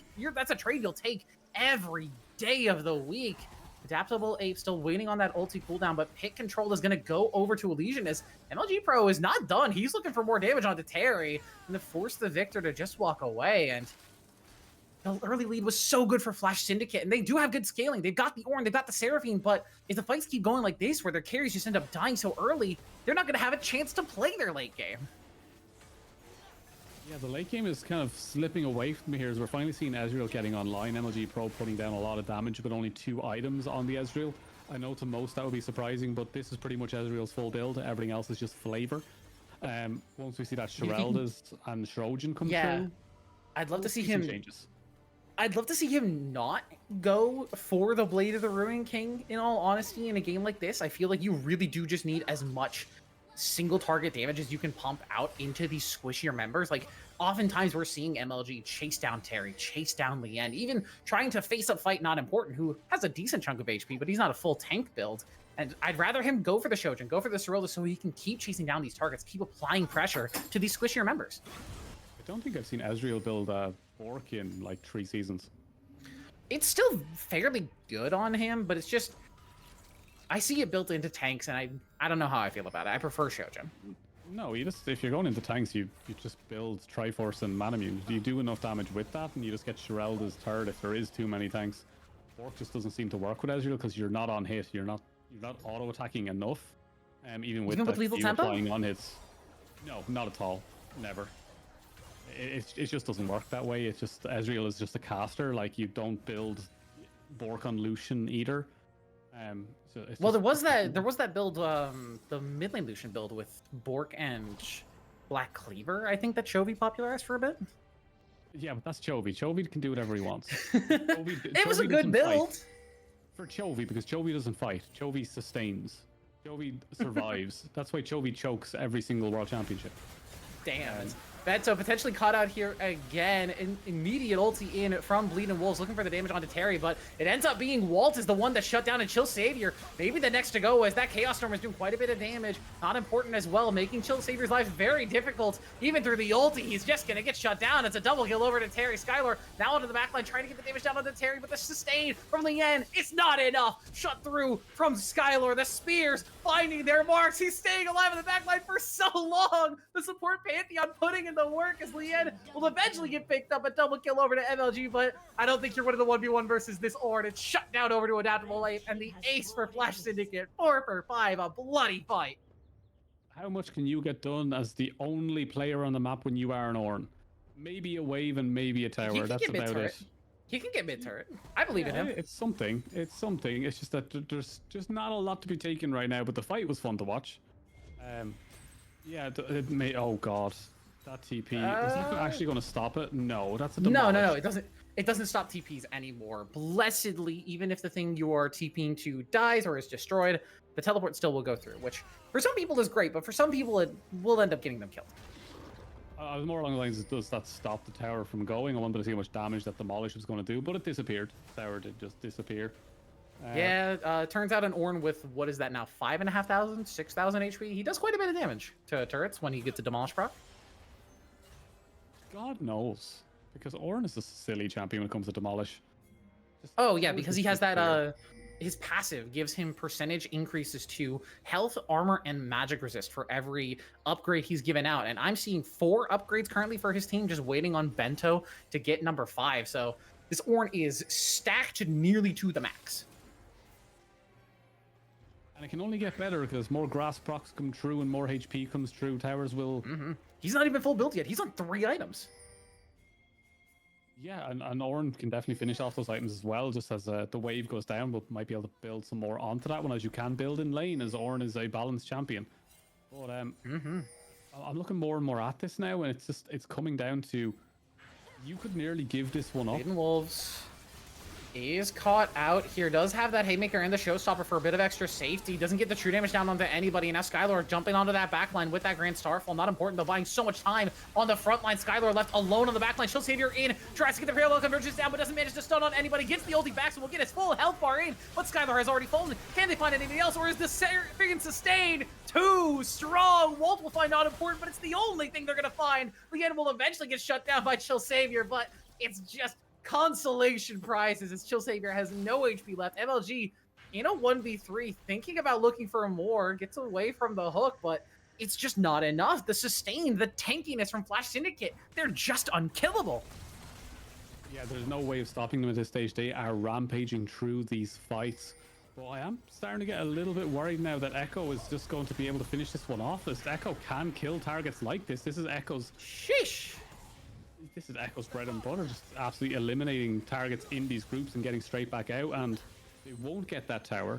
They'll lose a target just before this Drake spawns. This is so easily contestable now. You could have just went for the Drake there and set yourselves up. Yeah, but now it's going to be Elysian with priority on this dragon, as it looks like Ape will get that TP off, or get the recall off, but Terry is going to be forced to stick around. Has the teleport, so if he can get a recall off, he can come back to the fight and be pretty effective, but Chill Savior is going to spot him with the parallel convergence. Won't end up dashing in on him as they don't have any other vision, but Bleeding Wolves will denies the Mega Blast Cone, and that's going to be Terry going down! A beautiful flight from Bleeding Wolves means that this dragon is all Elysians.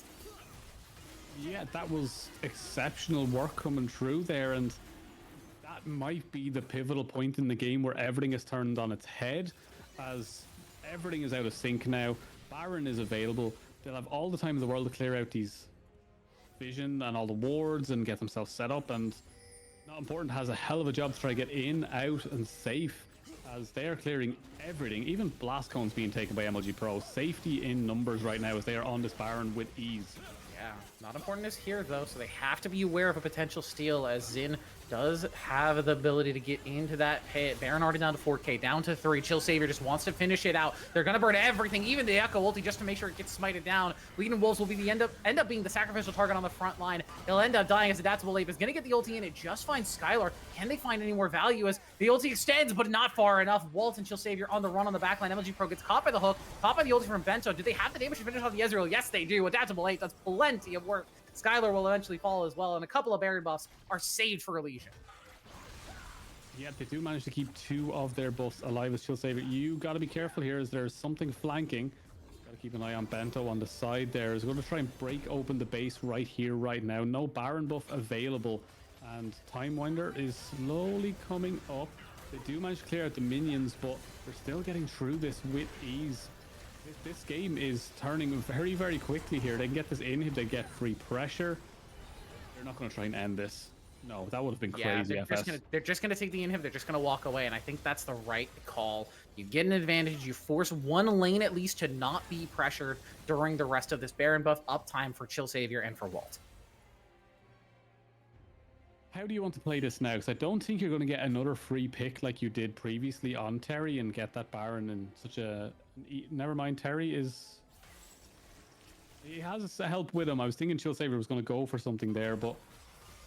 Yeah, things are more mistake heavy than play heavy right now. Someone makes a mistake and it gets heavily punished. It's not really the play that's making the difference. Yeah, both these teams are doing a great job of punishing the mistakes, but we'd like to see them play just that little bit cleaner, as Bento is going to launch himself out of there and not be in potential engage range for Skylar. And I think despite our question marks around the Heartsteel, and I think we do still have a lot of questions for the Heartsteel purchase in this game, the rest of the build is good, as Adaptable Ape is here in the 1v4. He's going to be able to survive quite some time. They just don't have the damage to burst him down. TP in from MLG, but the rest of the members of Flash Syndicate are already here and are already collapsing. Ape will go down, but can they find anything else? MLG, this is the ulti there, but the rest of the members of Flash Syndicate are just on the run. It looked like such a good fight for them with Ape stalling for time, but they don't end up finding anything else. I say that as Skylar walks too far forward and is going to get picked up. Leader Wolves, maybe the next to go is Not Important, has the whip, becomes lightning, knocks him down. Chill Savior gets picked up by Terry as well, flashing in on the Victor. Waltz, though, has the ultimate. Bursts him down with the light of Mel. Will eventually die, though, and it's Flash Syndicate coming up huge with an ace. Yeah, this is... Every single fight is just like one ability in the difference, changing the whole thing. And right now it's just Lien making that difference. 10, 8, and 23 now on that Seraphine, and they're pushing the end. Do they have the damage to get through everything here with just that one wave? More than likely, yes. But it all comes down to Skylar and how much they can get done with this Grand Skyfall. Yeah, 7 seconds on that Pantheon. Everyone else is 10 plus 15 on Bleeding Wolves, ticking down. So the second inhibitor will go down. I don't think they're going to greed for any sort of end. They're just happy to take their little advantages where they get them. And Elysian had mounted a comeback. They looked good for parts of this game, but now suddenly it's a little bit more up in the air. Baron buff has fallen off of all the members. No Baron available for the next 2.5 minutes. Dragon's up in about a minute. They have time to set up the objective they want, and with top top inhibitor importantly taken down alongside that mid inhibitor, it means that all that pressure is on the opposite side of the map from that Dragon. Yeah, it's all shaping up to be a Dragon fight for the end of this. Let's be honest. It's all going to come down to who's going to get this Dragon, who's going to win the fight, who's going to be able to set themselves up for victory right here, right now. As Terry stepped up very far, and Skylar had the idea there. It's like, I could go for this, but summoners are missing here. Don't have the flash on Pantheon, so you can't get onto those key targets in the back. MLG Pro will not be able to get away with those either. No flash there. Terry doesn't have flash in either of Jin Zhao, so there is some missing summoners. Just the question is, do the key targets that need them have them? Neither side, no. Yeah, I think the most important flash in this game is that flash on the Victor. Terry used it offensively in the last fight and ended up coming up pretty big for them, but not having it this time around means that if the Victor gets engaged on, he's in a bit of trouble. But speaking of getting engaged on, Skylar potentially the one in trouble now. He's very tanky on the Pantheon, though, so kind of hard to lock down as definitely turns that call the Forge God, but doesn't manage to find anyone. Everyone else is forced to just walk away, and Skylar very low in terms of health bar as meantime, Bleeding Wolves is just playing the top side. He does not care about this potential objective going down as Chill Savior is going to be denied the entrance by Bento, but the Dragon stalled out, so a bit of miscommunication there, but Chill Savior still will manage to make it in. It's Chemtech's Soul over to Flash Syndicate, but what else do you get out of it as Bleeding Wolves is just eating these turrets alive? Those managed to break the base open, but on the other side of things, you can't really do much else with that because you're now getting collapsed on. You're down a member. No, you're not walking away from this. Flash out from Bleeding Wolves. Flash traded by Abe. Not important. Managed to land. Bleeding becomes Lightning. Doesn't have the dash. And Bleeding Wolves, I think, just playing for time here. Has that Strike Breaker for the movement speed as well. So eventually will get locked down. Is going to get a big chunk of burst damage down onto not important. But you've just activated the Chemtech Dragon as Ape will find that last hit. So the Ornn now 7 kills to his name. And plenty of time stalled, but it means that Bleeding Wolves is going to be a long time away while this objective spawns. That Baron, such a huge pivotal point for the end of this game. Yeah, Baron is the key here as we're looking at a 40-minute slugfest between these teams where we've seen Gold constantly just ping-ponging backwards about who's actually in the lead. And although the scoreboard says Elysian, it's 29 kills to 44. Someone make sense of those numbers for me because they aren't really clicking for me. The math isn't mathing. The turrets are in favor of Flash Syndicate. The objectives are in favor of Flash Syndicate. Yet somehow Elysian maintain a minor gold lead. It's not going to matter too much though if this Baron does go down. Blue Ward used, just getting some extra time in that pit.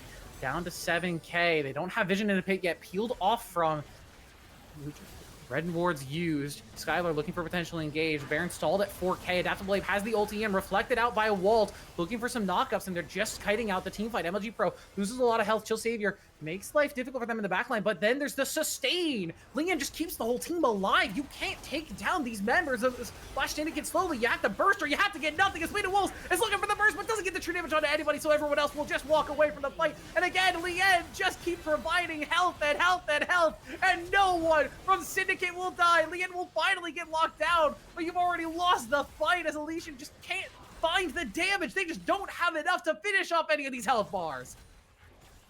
Yeah, as we do see the recalls coming through from the set and MLG Pro, they just have to run away from this fight. They did take out Lian, but they don't have the Grievous. They can't stop them from staying in these fights, and they stopped the Baron at least. That's something, but that fight, there was so much back and forth there, and Lian holding onto that ult and Walt holding onto the Reflect. They both end up using it, but by the time they actually get that charm in reverse and Walt sets it up, everyone's already too low or dead to do anything, and Bleeding Wolves in the position of a lifetime, but the true damage did not hit, and they cannot return that one as Baron's still healthy.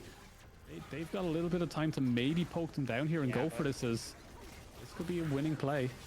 No smite. This is a very risky play. MLG Pro is going to get engaged on. This Ezreal just pops. Terry has the damage. True damage in from Bleeding Wolves will find one, but you're just trading for the support, and a 2-for-1 trade in a situation like that does not feel great. The Baron, though, resets, so maybe Chill has enough time to get in. No, he's just going to be able to clear the mid lane wave. Baron will go over to Flash Syndicate, and they're going to retain control over this game. Yeah, they do manage to take control once again. Baron has been picked up. And yeah, I'm starting to think that this game is not going to end for another like 8 minutes or so. This is going to be one of those really long games that just manages to just be one mistake, one overstay, one face check into a bush, and it all blows up. But nearly everyone is full build now. That's the scariest Yeah, thing. at this point, the gold leads don't particularly matter. We're starting to see finished builds come through. We're waiting on that last item for Bleeding Wolves. We're waiting on the last item for MLG Pro. I think especially on this Ezreal has been having a bit of a rough one here, providing a lot of damage in fights and is, being very annoying in terms of the mobility, but being so far behind compared to the monster that is Terry on this Victor, it just means that his influence in the game has been so much lessened. Yeah, I'm still waiting to see just Bleeding Wolves one-shot like 3 people. Like, there's still a chance it happens. And that could be the entire change for this game. While Chill Savior on the Echo, there's always an opportunity for them to just break into the base and finish the whole game off in like 4 E's. So the game is not lost yet in terms of Elysian, but this Baron is going to make it so much easier for the members of FS to break and finish off these inhibs, as they've already cracked the base once. They just got to do it one more time. Bleeding Wolves finally recalls to get back to the team. This tower already being sieged. Is this the fight they're looking for? They have to look for something because this Baron buff is going to be up for another minute and a half at least. So they have plenty of time to just continue the siege. Second inhibitor destroyed. The third one is open there on the top side. And as soon as that third inhibitor goes, it feels like this game is all over. But the Nexus is... Bento tries to look for a hook, doesn't manage to find it, but there's just not enough damage. There's just not enough pressure from the members of Elysian. They can't break through the shields and the heals that Seraphine just continues to provide. And Walt hits the hook and ends up just getting popped instead. It's a double kill over to Terry, and he's looking for more. Big true damage in. Doesn't manage to find the kill on the Terry, making a triple for the Victor. The health bar's a little low, but I don't think they care too much about that. They want to find their comeback victory and tie up the series 1-1. Yeah, they managed to break back into this one, but it was a slugfest from where they had every advantage possible. And it took them too long to finish a game where I fully expected them to be able to finish that 25-30 minute game. They dragged that one on for a very long time, and Elysian, we have to give credit where credit's due. They held on for a very long time and made it look very difficult to actually finish them off. Yeah, we were talking in the mid game there about the potential of Elysian. Ooh, they might come back in this game. There might be a potential mental break there, and I think even though the win goes over to Flash Syndicates, it's not a great feeling victory. Like, yeah, you played your late game comp well, you found your fights, you pressured as a team, but there were a lot of messy spots there. Elysian had a lot of opportunities to find comeback windows, to press their buttons in ways that Flash Syndicate really should have been ready for, but they just didn't end up being. And over the course of the game, it was just really, I think, the influence of not important in the early game and Terry in the late game, because it felt like from everybody else, like Adaptable Ape had a great performance, had a couple of really key ultimates here and there, but it was not important, and it was Terry really making the game happen for their squad. Yeah, and we can't forget about Lien also with that permanent sustain, great CC, a lot of damage, just not a lot of ultis in the game. Not a lot of ultis, but the fact that they kept them in the game for as long as they could, and especially when it comes to those late game healing, it completely changed the fact for Flash Syndicates of how they could play the game, because they could play much more aggressive in those moments. So yeah, a much better comp coming out this time, much better play. They just should have finished that a lot earlier. That worries me for the rest of the series. Yeah, we'll have to see how the rest of the series is going to go when we come back from a break. We'll see you guys on the other side of this when we jump into the draft for game number 3. See you then.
Welcome back, everybody. We are getting ready to get underway to jump into the draft for game number 3 between Flash Syndicates and Elysian. And it's been a hell of a match tonight, Sater, I would say. A lot of stuff has happened. I think we can say that for sure. I don't want to comment on whether it was good or bad, but a lot of stuff has happened. Yeah, I think Elysian will be kicking themselves that they didn't bring that one back, and I think FS will be kicking themselves that it took them 50 minutes nearly to take them down, because that's one of those games where it just went on too long. And I feel like that might be FS going, maybe we need to drag these ones out and just like heavily go on the scaling side of things and just make sure we have that ability. Like the Victor was incredibly good, and there's other champions that can fill that role and do the exact same thing. So I'd look forward to seeing if they're going to go for that style again. But I am also worried that they'll go too heavily on that and just get ruined by like one of those early game junglers. Like I know Darius might not be the one anymore, but I know him and Gwen There's are no not... way we see him in the jungle, surely. There's no chance. Yeah, but look, I'm going to be honest. Vanquisher's always late on meta reads. NA is always later on meta reads. I wouldn't be surprised if we see just some crazy like Darius does appear in the jungle, and then like Rise. I mean, Rise got... God, did he get changed this patch? There were so many changes that came through. I don't think he did. I'm looking at my notes. It doesn't look like he did. Ago, and like people started playing him, and like I know Lost Romans played him in their series, but it's one of those champions that does appear randomly when people don't know what to pick mid, and they go, I can play Rise here, and then it kind of doesn't work. It's like a replacement for Orianna, whereas everybody was like, yeah, I've got a back pocket Orianna. I can pick it every once in a while. Now it's going to be Rise, where everyone's like, yeah, I've got a back pocket Rise. I can eventually just grab it. We are going to get into the draft underway, though. Some jungle bans of focus down here. The Gwen and the Nocturne taken away. And as we start to get later and later into this series, we're going guaranteed 4 games minimum. So these Fearless bans are really going to start to add up. We're already at 20 extra champions outside of the 10 bans we already have. Yeah, so like the deeper this goes, the more we're going to see backpedals into like older style ADCs that kind of fill the role. I wouldn't be shocked if we saw Corki at some point in the next game or two. Yeah, of course. Corki has to be one of those picks that is like, it's also flexible. So like taking it first pick, or even like taking it red side. A Singed ban is fine. It's the Jarvan that more worries me because they're taking one of the other picks away from not important. So that means we're going to have to see a change from not important again. And for Bruiser junglers, there's not a lot remaining. But Galio is an interesting pick. Yeah, that's not a good first pick. It's flexible. Yeah, it's mid-top support flex. You have the ability to move it around as you see fit. As it's going to be an immediate Bard pick in counter. Okay, we are... Throw it all out the window. We're picking Bard as a potentially blind support here. What is happening? Well, Bard is great in the Galio because you can stop the Galio jump. So like Galio starts up the ult, you just throw that ult onto one of your teammates around there and buy them time. Like it's a fine pick into Galio. It's just more about just nullifying the effect. Jhin is not a great pick in the Bard. I don't know why you've decided on this route. You've seen the motorway and decided to go through a field. His ultimate also gets canceled by the Bard ulti, especially because he's standing still. You can't even you can't dodge that one. As hey, there's that Darius you were talking about as potentially a jungler, could be a top laner, but given that not important legs playing the carry style, I assume this is going to be in the jungle. Yeah, it definitely leans heavier into Terry, especially after us seeing there's a Swain. What is happening? What is? Did we go back 2 seasons? What is this? What am I looking at? Didn't I just say that NA are terrible at meta reads? This feels less like a meta read and more like comfort picks coming into this game 3. This is like one of those players that you're like playing solo queue with, and they send you the spreadsheet for the Excel PowerPoint presentation of what they're doing. That's what this Swain pick is. Like, me play Swain in high elo, and this is how we win. Play for me. Like, one of those things.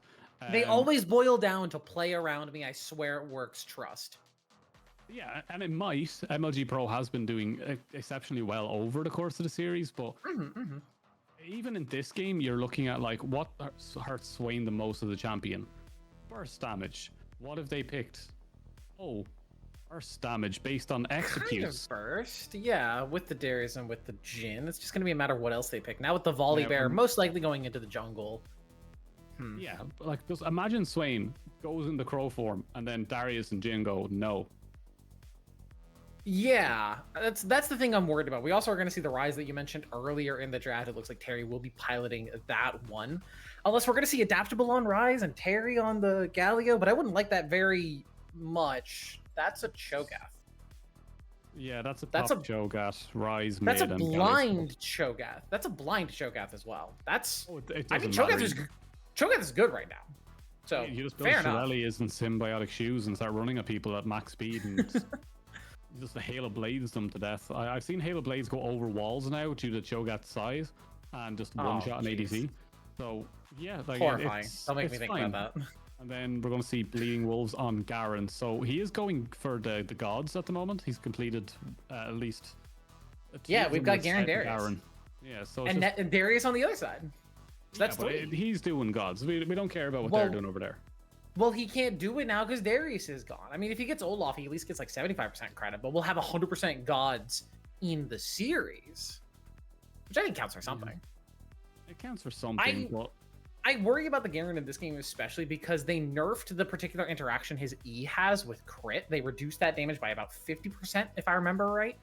Taken down from 200% to 150 anymore. That's like 1%. That's a 1%, not in competitive. Like, you might not in competitive, but we see a Phantom Dancer almost every game, surely. So it does. Like, it is going to end up. Breaker, Black Cleaver, better. Yeah. Like, Guard Breaker. It's better built.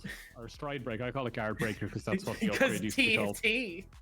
Yeah. But like, it doesn't matter. It doesn't matter. Harp on me for we're even. You said Bork Ezreal, we're even.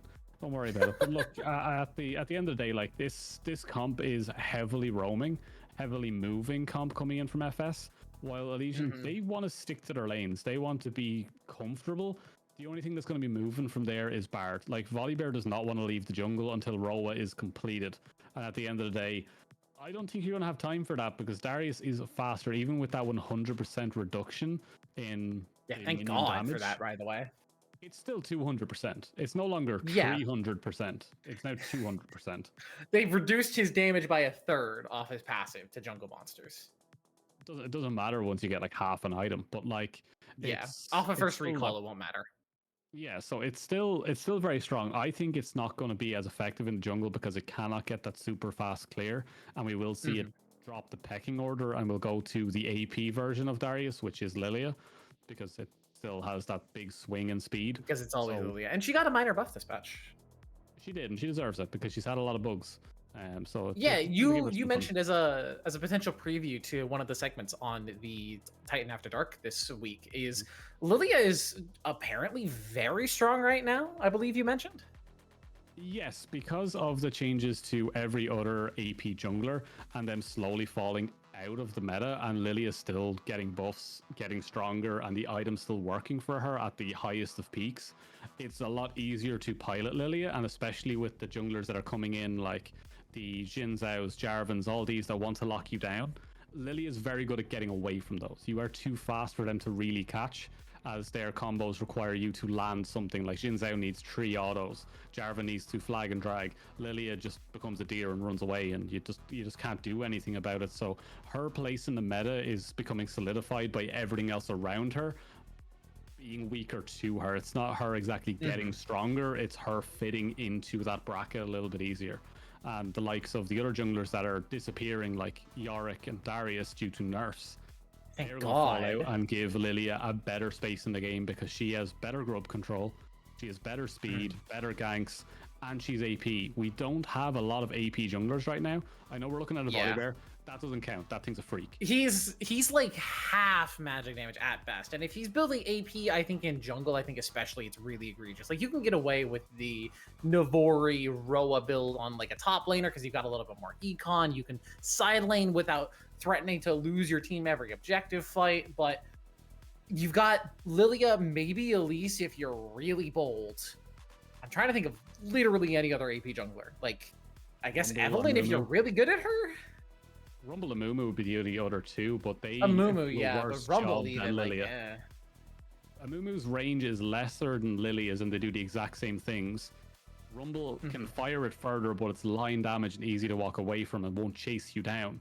So like Lilia is just the best AP jungler in the current meta, and I think she's going to have a much better time in this game and this meta for the foreseeable future, especially with the fact that Fury's gone.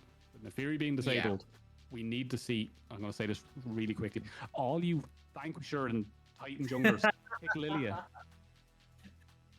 Please, stop being freaks. Yeah, and this game we're getting the Volibear Darius matchup, which I'm sure will be exciting. I'm a little bit worried for Flash Syndicate here because, like you mentioned, their comp is very about roaming, whereas Elysian likes to play a much more steady laning base. And we saw over the course of these past 2 games a lot of roam punishes, I feel, more often than we've seen roam successes throughout this series. So the fact that Flash Syndicate have all in on this, hey, we're going to move around the map, we're going to play to pick side lanes, we're going to play to take outnumber fights. I'm a little worried about how that's actually going to end up working out for them over the course of this game 3. See, for Elysian this game, they have Bard in the sense of we're leaving Bard there to cover roams, to cover all this space.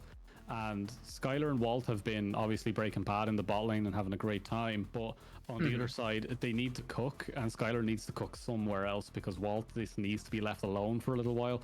Going through some things, car wash is failing, you know, like Ball is just not kicking up the phone. They're not getting ganks down there, so Walt needs to be left alone. Skylar needs to move, and at the end of the day, there is going to be that Darius effect, the Cho'Gath effect, the Rise effect. All of them are very fast at getting to where they need to be. And then you have the Galio layered on top of that.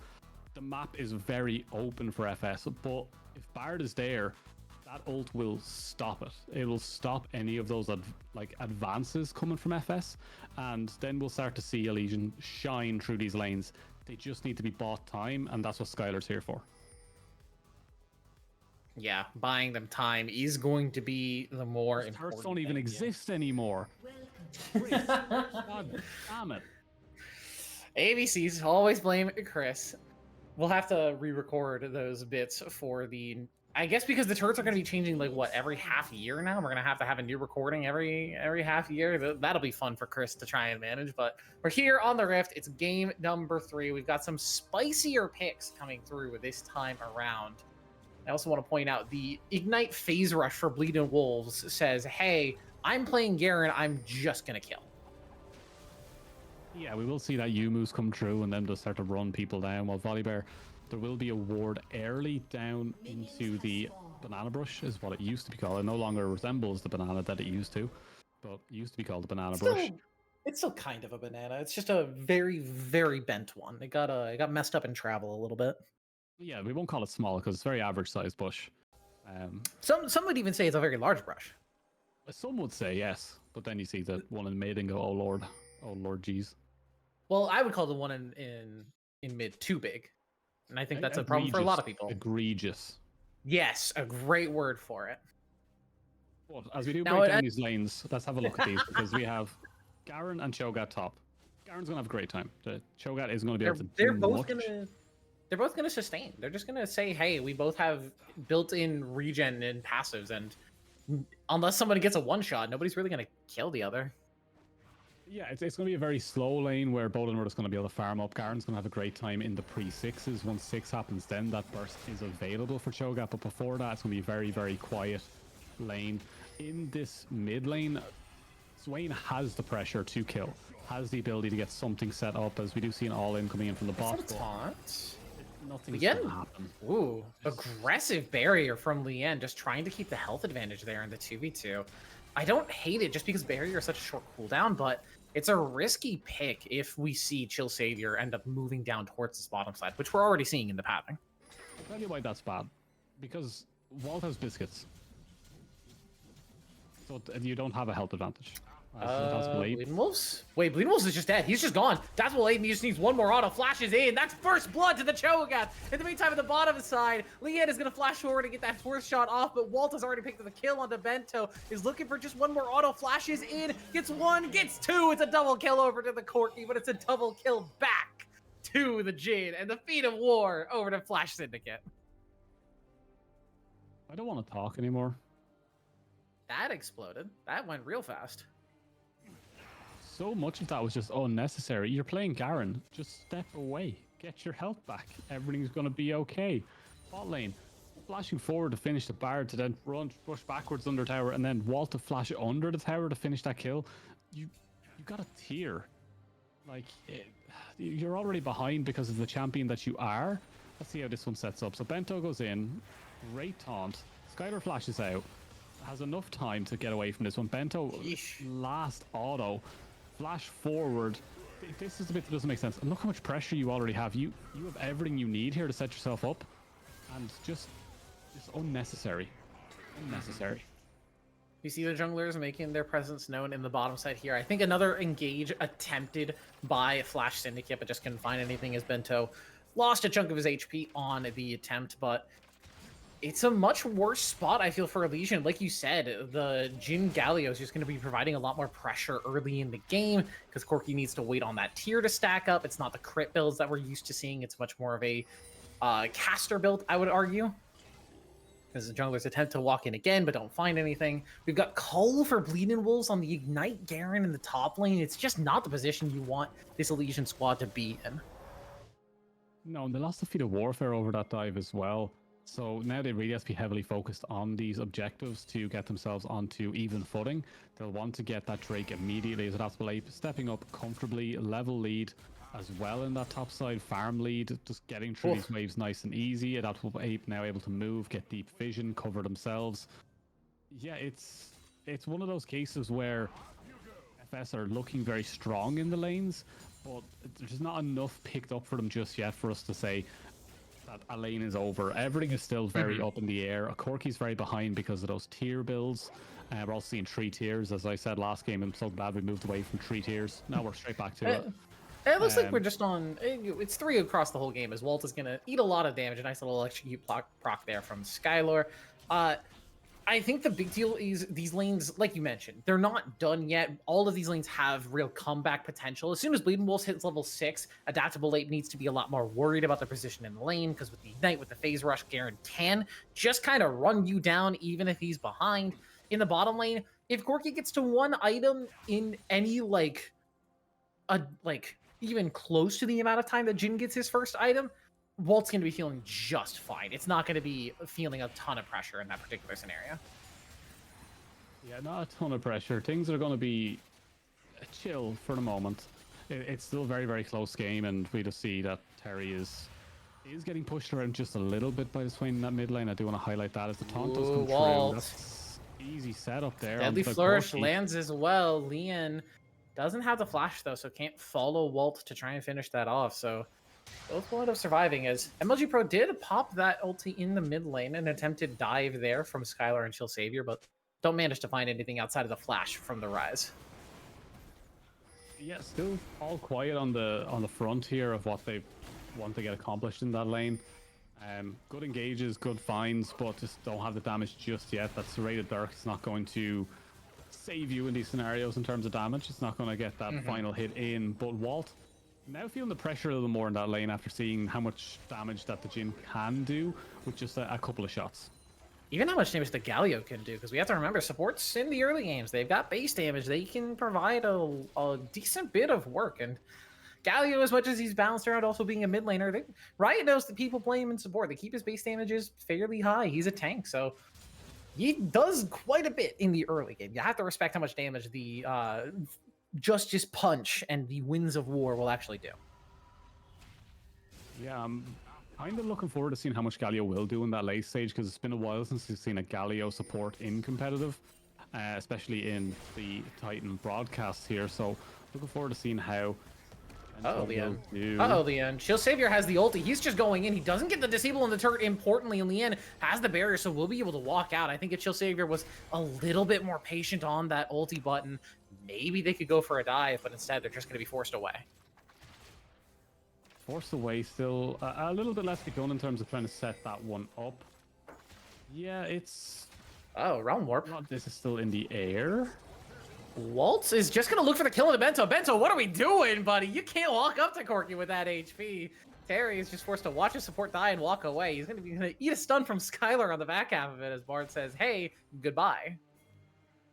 Yeah, Terry just left walking away from that one, scratching his head. Like, Bento, you called something there? Where are you, bro? Skylar? Speaking of supports being a little bit too aggressive, Skylar into the face of Terry, but not important is there to say, hey, Dunk Master Supreme has arrived, and now Chill Savior may be the one in trouble, but he's got the shield on. He'll survive the initial dunk, but the bleed out plus Terry's damage will finish him off at the end. The Demonic Ascension putting in a ton of work as the Noxian Vision will pick up the double kill for MLG. He'll get another burst off of that ulti. Leon tries to get the fourth shot up, but just doesn't have the damage, and now Walt flashes in, knocks him down. Bento now with the run again from Walt. Deja vu, I've seen this one before, but this time Bento will survive. Yeah, Symbiotic Shoes to get them back just that little bit faster, but yeah, big change there as we do see a couple of kills go over to MLG Pro, and now Corki 4-1. So for all the extra gold that they've spent getting that tier, it's now been equalized, so they're even in that bot side after all of those kills, and in the mid lane, 600 gold difference coming through there. Rise will eventually scale up, but Swain kind of scales in a different way.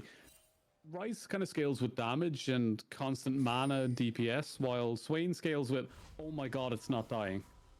Yeah, oh my god, it's not dying, and oh my god, I can't move because he's built a Rhyalize, and now suddenly has that AoE slow that just will never turn off, because the only time it turns off is when you leave the area, and you can't leave the area when you're slowed that hard. Yeah, I'm really looking forward to seeing how it's going to go here for Swain in the future, as this is...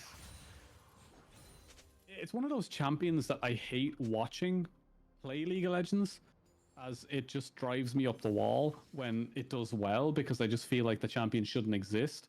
But like, I'm excited because it's getting a show soon, and that'll be interesting to watch. Like that's probably the only reason I'm excited. Nothing to do with the champion. That champion's prestige skin being the prestige skin that it is.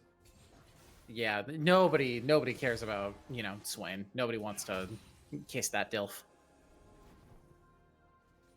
I'm not going to say anything and just let that one sit. Yep, that one can sit. That one can stay in the air.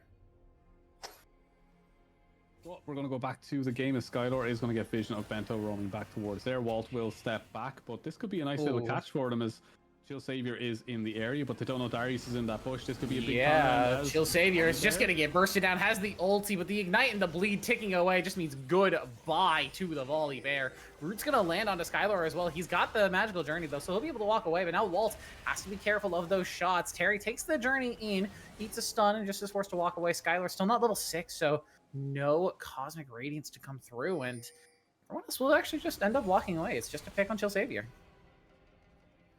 Just a pick on a Chill Savior, but that is the target that wants to scale, and we do see that Cosmic Drive coming out first as Skylor. In a little bit of trouble there. Walt not being able to trade too much damage back again, low, but not low enough for Walt to attempt the all-in, as they know their barriers are on similar timings. Bento, you're in a little bit of trouble there. This lane is just crazy for trades. Everyone's eating so much damage, but no one's dying. It's a little bit illegal at this stage, but Cosmic Drive versus Yumu's, which one would you prefer? I think I'd prefer Yomu's, just because having the movement speed on demand feels a little bit more valuable than the passive movement speed. As speaking of movement speed, Terry's going to use that phase rush to start dashing around MLG, but now with that Demonic Ascension, it's going to slow Terry up, but he's got the Swiftest boots. He's just going to walk away. Yeah, a little bit too comfortable there from Terry to be able to walk away from that one, even with that Rhyalize active coming through and getting those slows in. Terry's still very comfortable in this mid lane. It does have those double buffs as well from getting the kill on the Chill Savior, so it's going to feel very comfortable staying and sustaining in this lane. As Drake has been started, spotted out by Skylar. I was feeling there should have been a contest there. Yeah. Doesn't look like they're going to end up being anything. It just ends up being traded grubs for dragons. So each side gets 3, each side gets 1. Everybody walks home kind of happy. kind of happy, but FS do have that warfare set up. Oh no. Terry is ulting in onto MLG, but yeah, the Swain can kind of just walk away. Not important though. Pot the Yomus was looking for Chill Savior, but the slowdown from MLG and just the loss of vision means that Chill Savior will be saved by his own mid laner. Yeah, and so far FS seem to be getting the better of Elysian in the little things, in the little movements. Their setups are a little bit better, a little more cohesive, and I'm feeling a lot better watching them set up for these because genuinely I think they have better opportunities because they're going for these. They know how these games are going to go. They're playing it out and they're figuring stuff out on the fly, while Elysian are kind of just waiting for the game to come to them, and their comp kind of wants them to go aggressive. Mm-hmm. We did miss it there in that bit of a mid lane scuffle, but Bleeding Wolves did die again up there on the top side. So now 0-2 on this Garen. And with the Ignite, not going to be able to find a bunch of silene value, not going to be able to find any sort of TP flanks to join in a play. It's a rough spot for Bleeding Wolves to be in because if Garen's not finding value with his ulti and in the laning phase, where is he finding value? They're not. They're just not finding value. But I have to say that so far, from what we were talking about in the pre-game, is that I was very excited to see how Skylar was going to be a big part of this team and how they're going to move around the map and stop all these roams. And for all the roams that we've seen, Skylar always seems to be near or in the area and has been kind of holding these back.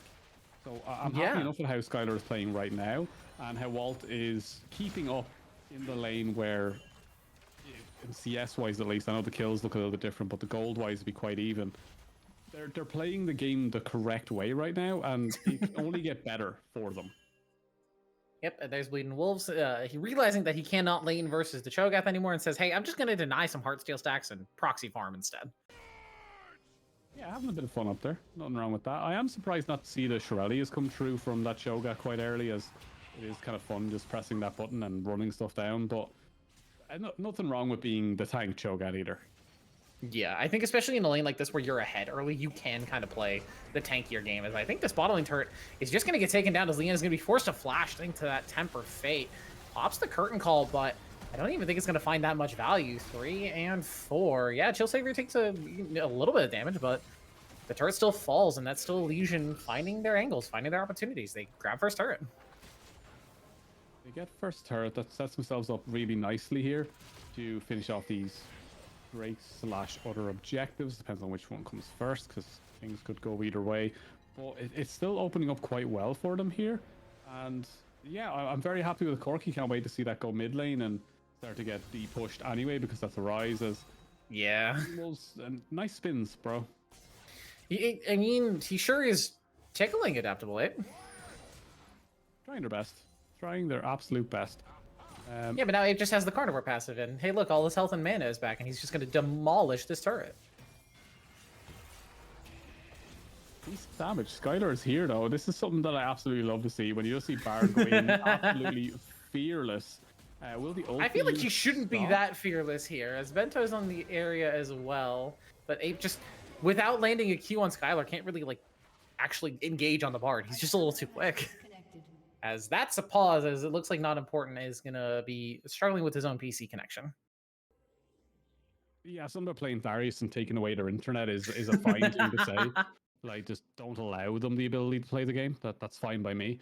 But yeah, it's opening up to be a tough game. I'm going to be honest, because the longer this game goes, the stronger Swain is going to get. Galio is going to get tankier. Darius is great if they get bot time. That's why most people are kind of like, you play something enchanter wise to help keep them alive. But yeah, everything seems FS favored. And going back to what we were saying in the kind of pre-game and pre-game 1, Elysian chose FS and it's not really working out too well for them right now. Yeah, I think it seems like this game is being a lot more difficult for them than I think they may have anticipated. As again, I think this, especially if they end up losing this series to FS, it's gonna have to be harped on that Elysian chose this matchup. This is the opponent that they, with 100% options, opted into. So We're gonna have to see how they manage to bounce back. I did want to talk about the patch notes a little bit because there were a lot of changes, a lot of small ones to a lot of champions. The Jin one, I think, is the one that I'm most interested in. They just touched up the passive scaling. They made it just that little bit stronger when you build crit specifically and when you build attack speed. So those zeal items providing a little bit more value for him in the mid and late game. So as much as I see that collector first, I'm kind of hoping to see Lien opt more for like Infinity Edge, Rapid Fire Cannon, Lord Dom's kind of late game build to get that 100% crit and just pump out those force shots. Yeah, Jin is a champion that continues to get small like quality of life buffs every like 2 patches, and eventually he will just become a absolute like pillar of bot lane. And I think Jin has always been in that unique spot that always useful, always great to play, feels great to play, and you can play up close and personal. You can try to get into these fights, use bouncing grenades to get damage down, or you can just sit really, really far back, press R, and just watch your team do the work for you, because it gets a lot easier in those big team fights to land these shots in the mess of a team fight. So always going to be really fun to see how Jin develops, but in this game, it's still a Corki. It's still true damage. It's still 4-1. It's going to shred you if it gets close to you. So you have to play backpedal with your ult. That's how you have to play it. Yeah, Corki got a very minor nerf as well. Speaking of Corki, I believe his was just a minor like base armor nerf. Yeah, 3 armor taken off of him. So as we saw in the early game, he's a little bit easier to pressure out. He's a little bit easier to bully on these AD champs, but 3 armor doesn't change the fact that 2 item, 3 item Corki is still a menace in team fights. Those rockets hurt, the autos especially hurt, and if he gets a Sheen proc auto off on you, you're gonna eat a ton of damage. Yeah, and look, we have to talk a little bit about the Rise and Swain, because they're 2 very different champions, like complete opposite ends of the League of Legends spectrum as it is, because they just fill 2 completely different roles. And I'm not sure either of them really fit into this game for the rest of their comp.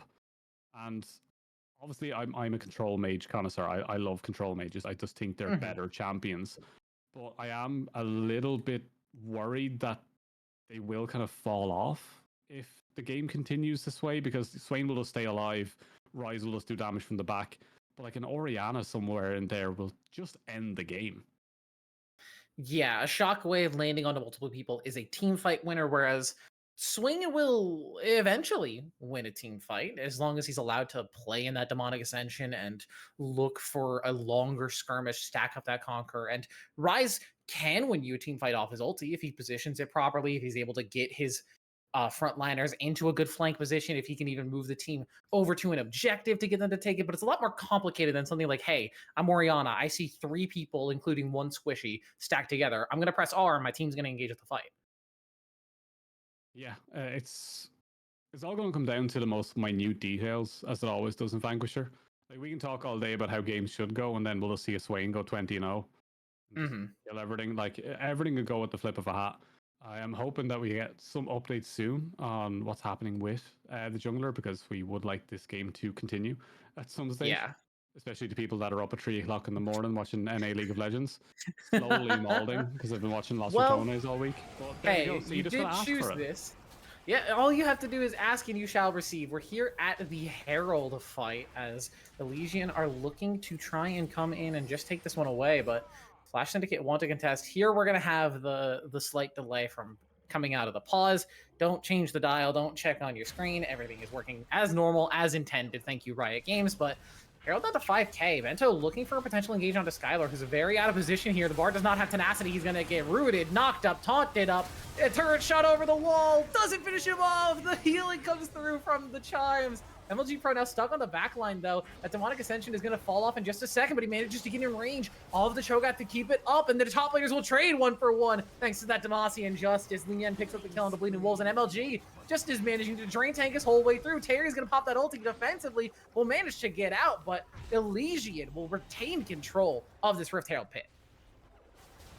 I believe that will also get them set up for their second mark there towards those boots. They will complete the objective feat. Yes, and they also have first tower as well, which means they will unlock those boots and get themselves a small upgrade to go through with their hyper scaling kind of style comp with the Corki, Swain, Volibear, etc. So yeah, Elysian looking a little bit better than we saw in the previous game. Yeah, feeling a little bit better about their situation as Walt is going to walk into the taunt, and not important is here with that Youmu's.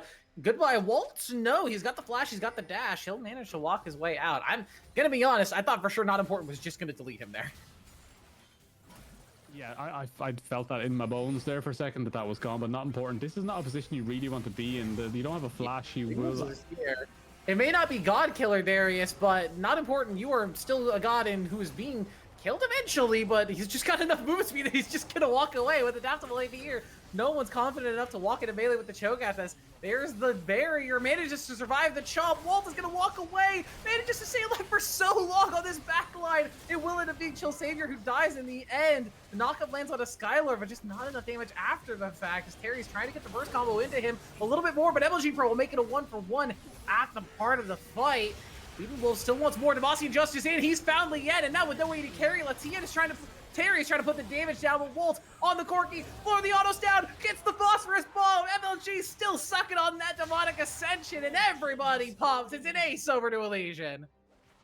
Yeah, I feel like we've seen this before where nearly all 9 died, and it was just one like tanky member left standing, and instead of an Orin, it's a Swain this time, but look. I thought you were making a G2 reference there, but you were talking about last game. Haha, I understood that reference. Good job. Congratulations. Yeah, things are going very heavily every direction right now, and I'm not quite sure where the game wants to go anymore. But it's getting scary now because Swain is now 4-0-6. Corki is 7-2. He's got Fimbulwinter. Yeah. Tempered Fate from Skylar. I think he might just be dead anyway. Dunk, Ignite, Bleed, Tick. Yeah, goodbye. It happens. We've all been there as sport. Yeah. Happens to the best of us. You go to Ward, you get caught, and you just have to say, well, my bad, team. Oh, no, you get screamed at. Let's be honest, you're a support. In solo queue, for sure, you get screamed at. Yeah. Why are you face checking? It's like, why aren't you walking with me? Why don't you help me get vision so we can actually take this objective? But instead, Skylar dies. It means that the dragon most likely is just going to go over to Flash Syndicate here, so they will set themselves to that second dragon. As Herald is going to be popped in the mid lane, I think a little bit late, as the members of Flash Syndicate should be able to get back, but the turret might go down regardless, so they'll get something out of it at the very least. Yeah, they'll get something out of it. And is that something incredible? Not too sure just yet. Mid lane turret is pretty important. It is, but it's... Look, the game is too close for a mid-turret to matter too much because we haven't seen teams leverage that vision in their advantage at all. They just don't seem to want to go for that. So I'm going to be constantly wary of how they want to play these. Like, I haven't seen enough from them to be like, yeah, that makes sense. Yeah. There was a nice little steal there from MLG. He got the big raptor with that Visions of Empire, so we'll manage to lock that one down. A huge objective taken away from the Darius. Not important is going to be feeling the hurt on that one. Yeah, it's massive. It's going to take the soul away from the champion you're trying to play. Really affect your clear timings and everything in between. Yeah, Darius doesn't get big raptor. He's literally 35 gold down. It's over. He's lost. Yeah, this is where you call FF. Well, I am seeing the Navori starting to come through now for Chill Savior on the other side. We'll see that Volibear start to ramp up once that's completed because cooldowns are quite important. There is still that underlying question of Swain is slowly getting towards actual damage items, which is a very, very scary prospect. I don't know if that's going to be Riftmaker or Leandry's or maybe even a Bloodletter's Curse if he really feels like he needs to be like beefy in this game, as Leading Wolves is going to look for some damage onto Terry, but realizing that his combo did about a quarter of his HP says, never mind, I'm just going to phase rush my way back out of there. Yeah, it's going to leave that one as the phase rushers are in the top side. As we're going to see Walt continues to just farm up in that mid, and with nearly 3 items completed is quite ahead of this Jhin right now, so Collector won't be doing much if Corki's just going to shred your whole team. It's kind of shocking to see how the early game went, and now to see Walt up 2.5 items versus 1.5, and especially with that Infinity Edge being the next one to come in through for Lien, it's going to take a long time to actually finish that, even with all 3 of the components completed. And hey, Bleeding Wolves can maybe find something here, but I think with not important in the area, Oh, Skylar, good attempt on that Temper Fate, but I think it's just going to set up Bleeding Wolves for death. Maybe. Flash over the wall from Not Important. Gets that dunk off. Bleeding Wolves is going to survive it, but the bleed should eventually tick away. Terry comes through with the ulti and knocks that one down. And there falls Skylar immediately afterwards. Yes, some absolutely exceptional work put in there. They managed to pick up 2 very important picks. Right now, though, they are running back to try and clear up these waves. The Yeah, it's 2 Akatan is important picks, but available. they can't get anything off these picks. They're too far away from the Otacon to actually start it up. There was pings coming down from the side of Elysian there, and I was like, no, you don't do that. You don't go for that. That would be crazy. And it looks like they did hit it at least, but why? They why thought now? about it. They considered it, but Don't just a stop little, it. a little too late. Don't think about it. Stop doing that. That's a terrible idea. I do want to see both teams play to their absolute best, and that would not be the best decision you could make in that situation. Please don't do that. Yeah, we are talking about big item spikes. I do also want to point out, Terry is fed as all get out on this Rise. Void Staff, Archangels, and a fully stacked Rod of Ages. This Rise is going to be pumping out numbers if he's allowed space in a team fight. But who buys you space, though? Like, Bento is going to be so preoccupied with keeping Jin alive and getting ults into the back, while Adaptable Ape is going to be sprinting towards whatever is the lowest target that they could shoot their big maw on. Hopefully, Walt. Yeah, so like the space you're given is something you have to create yourself. So a little bit Which worried. Face how Rush they're gonna Rise can do. It's Face Rush Rise. He should be able to, but it's going to be a matter of how good are your hands, Terry, as opposed to his team is very easily going to be able to set him up for successes. Yeah, that's top lane trade, all right. Yeah, it's one of those things though where your Rise, like, if you never really want to put all of your eggs in your own basket, you kind of want to help in those situations to really amplify your own damage by being as strong as you can away from everyone else and be perfect. And that's a hard thing to do. You can't always be perfect. So all eyes on Terry to see how they will do with that one with those 3 items. Yes, they have damage. It's all down to their positioning from this point on. Yeah, positioning is going to be key. As Not Important potentially looking for a play onto Bleeding Wolves here in the side lane, but Garen is as Garen does. He's going to split push and walks into the brush thinking it's his friend, but oh no, there's a Darius in there. And now suddenly he's in a bit of trouble. Going to get rooted up, curtain call opened up. Adaptable Ape should just be able to eat him, but doesn't even bother doing it. It's just dunked down by Not Important. The 4th shot doesn't manage to land on the Chill Savior, but the dunk does, and the bleed will finish it off. A double kill over to the Darius, but now LG Pro TP's in. Should be able to find a little bit more value, but a nice ulti from the Galio. Bento denying a lot of the entrance. MLG Pro is just knocked up on a repeat. Someone get this man some plan B! Shut down by Lee, yeah, and Adaptable Ape will eventually fall. The Walt will pick up that kill, and it's a messy exchange that Flash Syndicate, I think, barely come out ahead of. They barely get out ahead of, and it's falling apart slowly for Elysian as we get another slight pause there, and it's at 25-30 again. I think the last one was 29-30, but it seems these 30-second intervals are finding us some difficulty, as now the game will just resume immediately, thank goodness. There may have been another small pause in there that we just didn't get to see, thanks to that 3-minute timer between live game and our time. Terry is just going to play defense here to make sure that this dragon does not get stolen, and Not Important will just take this dragon. Waltz forced to use that Valkyrie away, but I'm not sure he'll be able to survive. Oh, a beautiful stun from Skylar is going to guarantee his success, though. Great support play. Yeah, a lot of great work coming out there for them, but Akatan's still available, and I do think on the side of FS, you really start putting some pressure on that now because you're so close to getting that soul, and that will be the thing to set you apart. So I really want to see them put some focus towards the spot side, but that Baron is also up and available, so gotta keep eyes on that too. Like the game is still very open-ended.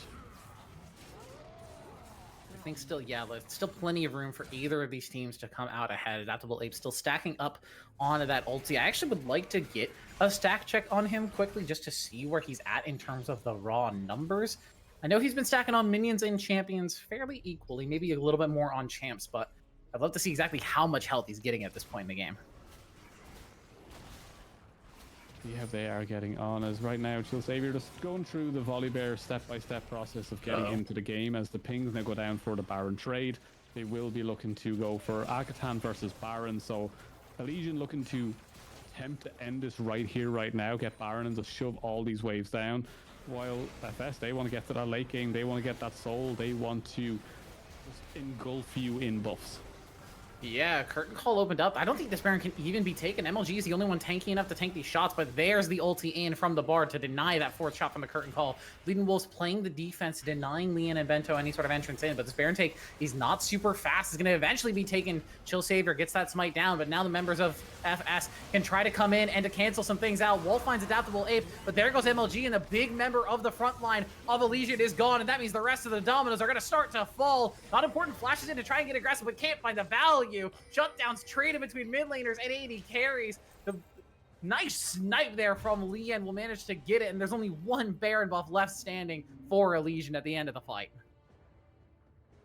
Yeah, only one available. It's this Bleeding Wolves, who hasn't had the greatest series so far, but will spin down this mid lane, get support pressure on that. Terry will happily eat that money straight away as... yeah, things are looking good now. Overall, I think FS are going to be in a very decent position. They've got everything they need to set themselves up for a win now. It's just I'm hoping to see them end it before 50 minutes. Yeah, I think we're all hoping for a slightly faster win than we saw last game, as we're seeing items start to get completed here more and more. Lian now on 3, and Walt looking to finish up that 4th fairly soon. I imagine it'll be a rapid fire cannon for that next item, just to try and keep some distance away from the monster that is this Rise on the other side. Yeah, Terry's going to have a great time in these side lanes. I have to say, this is one of those games where, as a mid laner that can split push, you're feeling very comfortable with everything you have. Like, even those mountains alone is just going to keep you nice and happy and healthy. As the Otacon empowered mountains. Yeah, like they're having a great time. Like absolutely no issues whatsoever on that one, as things looking strong and good. But right now, there's a big collapse. Yeah, they're going to potentially look to get a pick off on him. There's that counterplay. Circle's just as big as the other one, and now Terry, you're stuck in a 1v1. Skylar's going to be forced to flash away, as that combo from Rise does a lot of damage. Can Skylar avoid it? He manages to walk away, and shutdown will be granted over to Chill Savior on the volley bear. I think a little bit closer than either of the sides we're kind of hoping for. Yeah, a little bit closer than they wanted for, but yeah, here comes Walt now. All this damage, all this pressure is on Walt's shoulders right now to get this done, but Adaptable Ape, one good knock-up into the silence. Yeah. Walt is going to eat a lot of damage off of it, and they're going to get the ulti from Bento as well. Walt is already around half HP, but MLG Pro, he's full health. A huge pull from Not Important. Gets the Dunkin' onto Chill Savior, but did not get the reset importantly. And this Darius, even with that Dead Man's Plate, is still very squishy, so Walt will be able to lock that one down. A double kill over to the Corki, and the one member with Baron buff is in the area, which means that this siege can continue as Lian tries to do his best to soon in AD carry and invitation, but with Bleeding Wolves in the area, with MLG Pro nearby, just not worth doing. Not worth doing, and Elysian turning this game on its head very, very quickly, as we fully expected to see FS start to take over the game with that Akatan, but it's just not working out for them right now, as things are getting overly messy. I don't know what's going on anymore. Like, it's a scuffle, that's for sure. Past scuffle. It's devolved into full-on brawl, I'd even argue. It's like an ARAM with a full map. That's my favorite kind of game. I love those kinds of games. It's just messy, fight. And it seems to be a kind of style that Elysian is happy to play, but I think a bit worryingly for them, Flash Syndicate is also happy to play that style. And once we've gotten Not Important off of these tank junglers and onto these bruisers, these fighters that can play a little bit more aggressive, play a little bit more damage focused, he's feeling a lot more comfortable. Yeah, but here comes the fight as Walt stepping forward aggressively. We will see that Deadly Flourish miss, but this Drake is too important to give up. This is, or could be, the final fight. Yeah, this Drake is the opposite of the Flash Syndicate junglers. MLG Pro looking for a potential flank here. Fairly tanky on this Swain, but not super tanky. As nice Cosmic Radiance is going to be dropped down to make sure that Chill Savior survives. And there goes Not Important. Chill Savior will be traded immediately after, as Walt's already down to 1 HP. Can he manage to survive? No, Adaptable Ape will get him with the knockup. And Lian, untouched on the Jin, finds the snipe onto 2. MLG Pro is going to flash away from that 4th shot, but you're flashing away to survive as the rest of your team has already fallen. Yeah, now Terry chasing down this way. No ult available. It will be an easy pickup for them as the damage is there. There's the execute that I spoke about. Jhin will just kill a Swain if it's left untouched and doesn't have the ult available. And now they get Soul. They sent back Adaptable Ape early to set themselves up on that bot side, make sure those minions aren't crashing, and they have everything they need. Yeah, this is a big game for Flash Syndicate. If they can end up winning this, they can really start to tell themselves like, oh, game one, it was, a bit rough for us, but it was a fluke. Elysian just got us. We were feeling not great about game one. It was kind of unlucky. We can come into game 4 now with the series in our hands. And for Elysian, if you lose this game, you start thinking yourselves, maybe game 1 was a fluke. Maybe we aren't better than these guys. Maybe we made a mistake picking them on this side of the bracket. And as the number one seed, losing in this stage of the bracket is almost unforgivable. Almost unforgivable, as this was their choice, and that's going to be weighing on them heavily going into every single one of these games. They think they've done their due diligence in terms of research, figuring out who they wanted to play. They were so comfortable going into this one by their decision, and now their decision is coming back to bite them as they cannot find the angle to win these games. Yeah, and for Flash Syndicate, if you could beat the number 1 seed coming through these groups, and you can go into the semifinals and say, hey, we already beat the kind of decided upon best team in the tournament. Who else is really going to provide a challenge for us? What else can these other teams really bring that Elysian couldn't? Revenon. Yeah, Revenon is the fear factor, but he's on the other side of the bracket, so they won't see him until finals. They will. I fully believe in the Revenon, but until then, we could be seeing one of our finalists right here, right now, and that's also one of those things we have to keep an eye on, that like matchups matter and who you play against matter, and this could be just one of those matchups that Elysian aren't comfortable in, but they can make it through. They could walk through everything else in this. Fully depends on how the rest of this one goes. Walt, constantly so aggressive. Playing a dangerous game on the Corki, really taking advantage of that Valkyrie, as it's going to be a hook in from Not Important. Skylar has already gone down. Walt is forced to flash away just to survive. Deadly Flourish dodged out from, but can you dodge the shots? First one goes wide. Chill Savior here to tank out the rest of them, so Walt will be able to walk out just okay. Maybe a little bit dangerously close to that fourth shot, but now with the Dragon Soul, Flash Syndicate are just happy to tank out this Baron forever. They don't have to worry about a potential steal coming through. Chill Savior doesn't have ult, doesn't have flash. He can't even get into the pit. He can't even stay alive as Lian is just going to knock him down with some shots. Bleeding Wolves is on the flank, but what's the behind Garen going to do? Smite comes through for Not Important, and Flash Syndicate now comfortably have control of this game, and I'm seeing less and less angles for Elysian to make a comeback. Yeah, and their area control right now is it's just unbreachable. No matter where you are on the map, as the Darius, you have people covering every possible avenue, and it just becomes a very, very easy game for them, as it's just going to keep getting more difficult for them. And I'm starting to worry now that Elysian have met their match, and this could be the last we see of them. Yeah, it would be a sad exit for Elysian if they end up losing this series, but we are only on game number 3, so they still have a potential to draw this series out to its maximum length if this game continues to get out of their hands. And like I said, I'm seeing less and less potential comeback angles, and game 3 in a series where it goes 1-1 really is a momentum decider. You've taken it down to a best of 3. You're in a regular best of 3 match, and if you've already lost 1 and you lose 2, it just ends up feeling like a disaster. Skylar a little bit out of position. Not Important has the speed.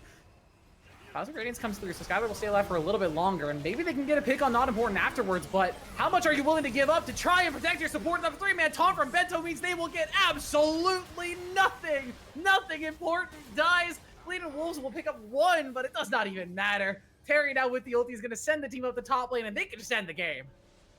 They can just end the game, and FS going to take their second game in the series, bring it to a game 4, and I asked for a 30-minute game. They were a little bit late, let's be honest, but regardless, they're closing these out with conviction now. Like, this is what we wanted to see from them. We want to see them be able to clinically finish these games, and they got the Soul, they got the Agatan, they got the Baron, they got the game, and we're going to go to a game 4, and these pools, they're going to get significantly weaker again, and I don't think Swain was something that they really wanted to be picking into this one. Yes, Swain off the board ended up in taking the loss, and I think big important win for Flash Syndicates here. Seed number 7 versus seed number 1, sending them to match point now, looking to move on to quarterfinals if they can win the next game. And for Elysian, I think you have to be kicking yourselves. Because after game 1, it looked so convincing that you were going to win. Game 2, you had that comeback angle. You had the opportunity. It just kind of slipped out of your hands. You can sort of brush that one off and say, hey, we were close. We just didn't end up having it that game. Whatever. This game 3, I didn't see a lot from them, if I'm being honest. It was Flash Syndicates from minute 1 beyond. Yeah, they seem a lot more comfortable, and I think we're starting to see depth of pools here, because if remember, all the regular season was best of 3s, and now we're into a game 3 and you start to see pools get very, very different. Things aren't really the same as what we saw previously, and champions that we don't see quite often are creeping through. Like, who would have imagined a Swain going into this one? Not a lot of people would see a Swain. Like, Oriana's still available. Like, there's so many control mages that are meta dependent that are just not being picked up, and they're taking 2 of them. They're taking Rise and the Galio here. So I just think there's a lot more available for Flash Syndicates, but we still have one more game. We still have Ambessas, Santes. We still got to see those on the top side. Renekton is still available. Mid lane pools, Hui is getting banned kind of constantly. Maybe it's time to start first picking that instead of letting that go in the second phase. Yeah, we're going to have to see how that game 4 draft is going to shape up, as a lot of champions are off the board now. We're into the true best of 5s here in terms of the Fearless. We'll be right back after this with that draft for game number 4. Don't go anywhere.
Welcome back, everybody. We are getting ready to jump pretty much straight into draft here for game number 4. And this series has not gone the way that I think a lot of us have expected. Elysian now on the back foot. They need to win the next 2 games if they want to continue on to semifinals. Flash Syndicate are 1 game away, and they've looked damn good in their past 2 games. They have. They've looked absolutely exceptional. And this once again comes down to the seeding choice coming through from Elysian. They chose this matchup, and it doesn't seem like it's working out for them. It is going to eat away at the mentals for sure, and this will be the end of the road for them. As yeah, I'm getting more and more scared because also Chris has ruined the graphic because we don't have the best of 5 graphics. So the last game we just have to remember what was in it. So don't worry about that. We'll get on to Chris. We've already sent him a couple of hateful messages in the Discord. He's on vacation, or as you would call it, holiday. Yeah, it's like when it comes to the most important part of type, when we get to the playoffs, the nitty gritty, the most important times, he's like, I'm gonna go to Hawaii, and I actually don't know where he is. I'm just guessing. But I think he's at a friend's wedding, but that might have been a while ago. I'm not 100% sure. Chris has friends. Anyway, we're going to get back into the draft as Jarvan, Vi, Leona taken away. So it feels like if I'm Elysian right now and I'm banning those, I want a control mage first pick. I want to take something that can take over the game, take over those corridors. Is it really not like a Lilia first pick? No, control mage. Ari, okay. I don't know how I feel about that, given that Lilia is up, and we know we've been talking about it. She's the strongest AP jungler currently right now, and the AP pools have been kind of eaten away at in terms of the mid laner. So maybe you start going towards an AD mid laner, or maybe a more AD heavy composition, as Flash Syndicate have the Lilia, and I've got to say, not important again on a carry. It inspires me with confidence that Flash Syndicate are going to close out the series here. Yeah, I think that is a much more... Look, I'm just happy to see the Lilia. I'm happy that I'm right. You know what I mean? It's just like validation immediately. It's wonderful. And they're also pairing it with like one of the ADCs I think is probably the strongest at the moment. I know everyone else is saying the hyper carries, but like Misfortune is just a better version of Jhin, because you just sit back and fire bullets. That's fine. Misfortune doesn't mind actually. You just wait. But they're going for wombo combo, area effects, ice and fire. Like, I don't mind it, but all it takes now is something that can split this game up, and Gragas is available, but they go for the Scion. Yeah, that's a little surprising to see the Scion. I guess potentially as the counterpick to Rumble, you just play that lane out and you just do not care about it. Important to remember here as we're getting into the game 4 and 5 of the Fearless Draft. The second phase of bans will no longer take place in game 4, and if we do end up going to game 5, there will be no bans. It will just be the Fearless bans. It's a rule that changed for the highest levels of play, but our levels of play are still playing on the game 4 and game 5 draft changes. Yeah, it's just also because we don't do this for full time. Like, these are semi-professionals. Like, they don't have the time to learn every single champion, so show them a little bit of love. But they are playing all their champions pretty well. It's just this game, in particular this game, more than any other game, I want to see Bleeding Wolves put on a clinic. I want Bleeding Wolves to come out here and absolutely body some fools, because he has to be a carry this game. It's not even that he has to be a carry, just for his own mental. I want Bleeding Wolves to go out there and just cut someone. Cut someone. Hurt them. I'm sure a lot of you aren't football fans in the way that I'm a football fan, that I watch Premier League football. I'm from Europe, so I watch all the football games, and not your football with the throwing eggs. Actual football, where you kick a ball with your foot, America. But it's one of those things where Roy Keane was the captain of Man United, and he said, sometimes you just got to go out and hurt someone to make yourself feel better. That's what I want to see from Bleeding Wolves. I just want them to go out there and just hurt someone. Just mentally destroy someone to the point where you feel better about playing. Doesn't matter how the series goes, you got knocked out, whatever, there's always next year. But just make sure that Adaptable Ape remembers you for the rest of this. Going like that game 4 was the most disrespectful game I've ever played. I was getting proxied, killed, dove, everything you can possibly do. All on you now, Bleeding Wolves, to do it for me. Just go in there and hurt him. But I also see he's got the Gnar into the Scion, so he should be able to at least play a bully lane at the very least. I think in your spare time you should look up the etymology for football and soccer. I think you'll be surprised at the history. But looking at these drafts, I see Kog'Maw Braum in the bottom lane for Elysian, which gives me a lot of hope for them. Kog'Maw Braum is a very strong 2v2, especially versus the Nico and the Misfortune, which are... They have a great level 6, but pre-level 6, Kog'Maw Braum is going to be able to bully them, which is not something you could say for a lot of Kog'Maw lanes. You have Rumble in the jungle, and not a lot of CC setup for Elysian pre-level 6, which is really my big worry for them. Yeah, you've got the Braum passive, but it's a little inconsistent. He has to actually get that passive proc on somebody. But for Flash Syndicate, you have Scion, Lilia, Lissandra, all setting up in Misfortune. That's insane. Yeah, a lot of it does come down to Braum getting that wall up in time and protecting from the bullet time. That's very important. Chill Savior is also able to drop the ult onto the Misfortune, so that will be Chill Savior's job, is just to throw that down, make sure that the pressure is on Misfortune to either stick it and get your damage down and hope your team can carry, or step away from it and lose the bullet time. So still a couple of options there for them. I'm looking forward to seeing how they maneuver around these ones. But Elysian, this is your game, and my eyes firmly placed. I'm stepping away from the Breaking Bad bot lane. I'm not going to be watching them too much. I want to see Bleeding Wolves do well. I want to see MLG Pro, for everything MLG Pro's done over the course of getting into good positions, being strong in their lane, setting themselves up right. They just haven't quite had that, oh my god, they're carrying moment. And if you recall last week with TMGD, they were doing their playoffs run and we got to watch all 3 games. We saw FYS lose game 1 and game 2, lock in Ari game 3, and end the game. Put on a clinic, absolutely. It was the redemption game of what I want to see from Bleeding Wolves, where you're like, I don't care anymore, I'm winning you this game, just follow me. And the entire team is like, oh my god, what are you doing? It's like, I'm Ari ulting over 2 walls, flashing and hitting their ADC. I want that kind of level of, I'm going in. Yeah, we want to see Elysian be that dominant first seed team that we were kind of expecting them to be coming into this week, as opposed to... They felt a little limp in game 3, especially, I feel. It just felt like once Flash Syndicate had a lead, Elysian were kind of like, okay, it doesn't look like we're winning this game. We'll be aggressive, we'll look for picks, but we're just not going to be able to win fights. Bleeding Wolves is behind. Yeah, Walter has a lead, but it just doesn't end up mattering all that much. It felt very much like they were mentally defeated after about like 5 or 10 minutes, which is really not the spot you want to see a team like this in. Yeah, so let's see how this one goes for them. I'm very excited to see them hopefully break back into this one. But FS on the other side, if they can clean this one up and just walk it over, doesn't really matter either. Just they did prove that seeding doesn't matter. They were the team you should not have picked, and they will take this win nice and easy. So let's see as they do go for the 5-man top. They want to try to stop that Scion Bush cheese, but they will find adaptable ape here, and that's a Skyler. That wasn't it. Good movement. Good movement from the Scion. Just dodges out on the skill shots. It doesn't get hit. That's what you want to see. Yeah, so some good work there. Gonna stay away from that one, but I'm sure that Golden is very happy in the background as well with the Nico being picked. They're a little rat player as well, and like to hide around and pretend to be a minion. Kind of like their solo queue rank minion level. But Jesus.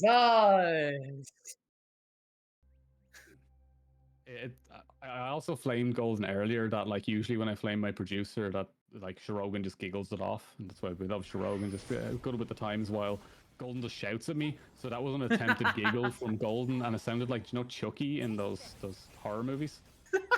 But like a really like Temu brand version of it.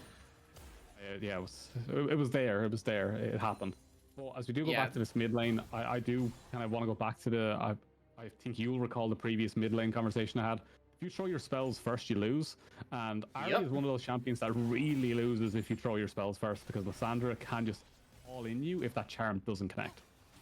Oh yeah, I think especially because this is a pick that used to be like way back in the day when Arya was the mid laner to go. Lissandra with Aftershock ended up getting picked a lot as just a lane negator. You pick her to just say, hey, yeah, you're Arya, you're mobile, you're cool, you can, you know, hit your skill shots or whatever, but I'm playing Lissandra, I'm gonna be tankier than you, I'm gonna out farm you, I'm gonna out lane you because I'm just gonna be easier to execute on, I think is the real important bit for that matchup. So we're really gonna have to see NLG Pro play like a pro and carry on that Arya like we saw FYS do in the past week. Whereas for Terry, you kind of just have to exist as Lissandra, and you'll have a lot of value.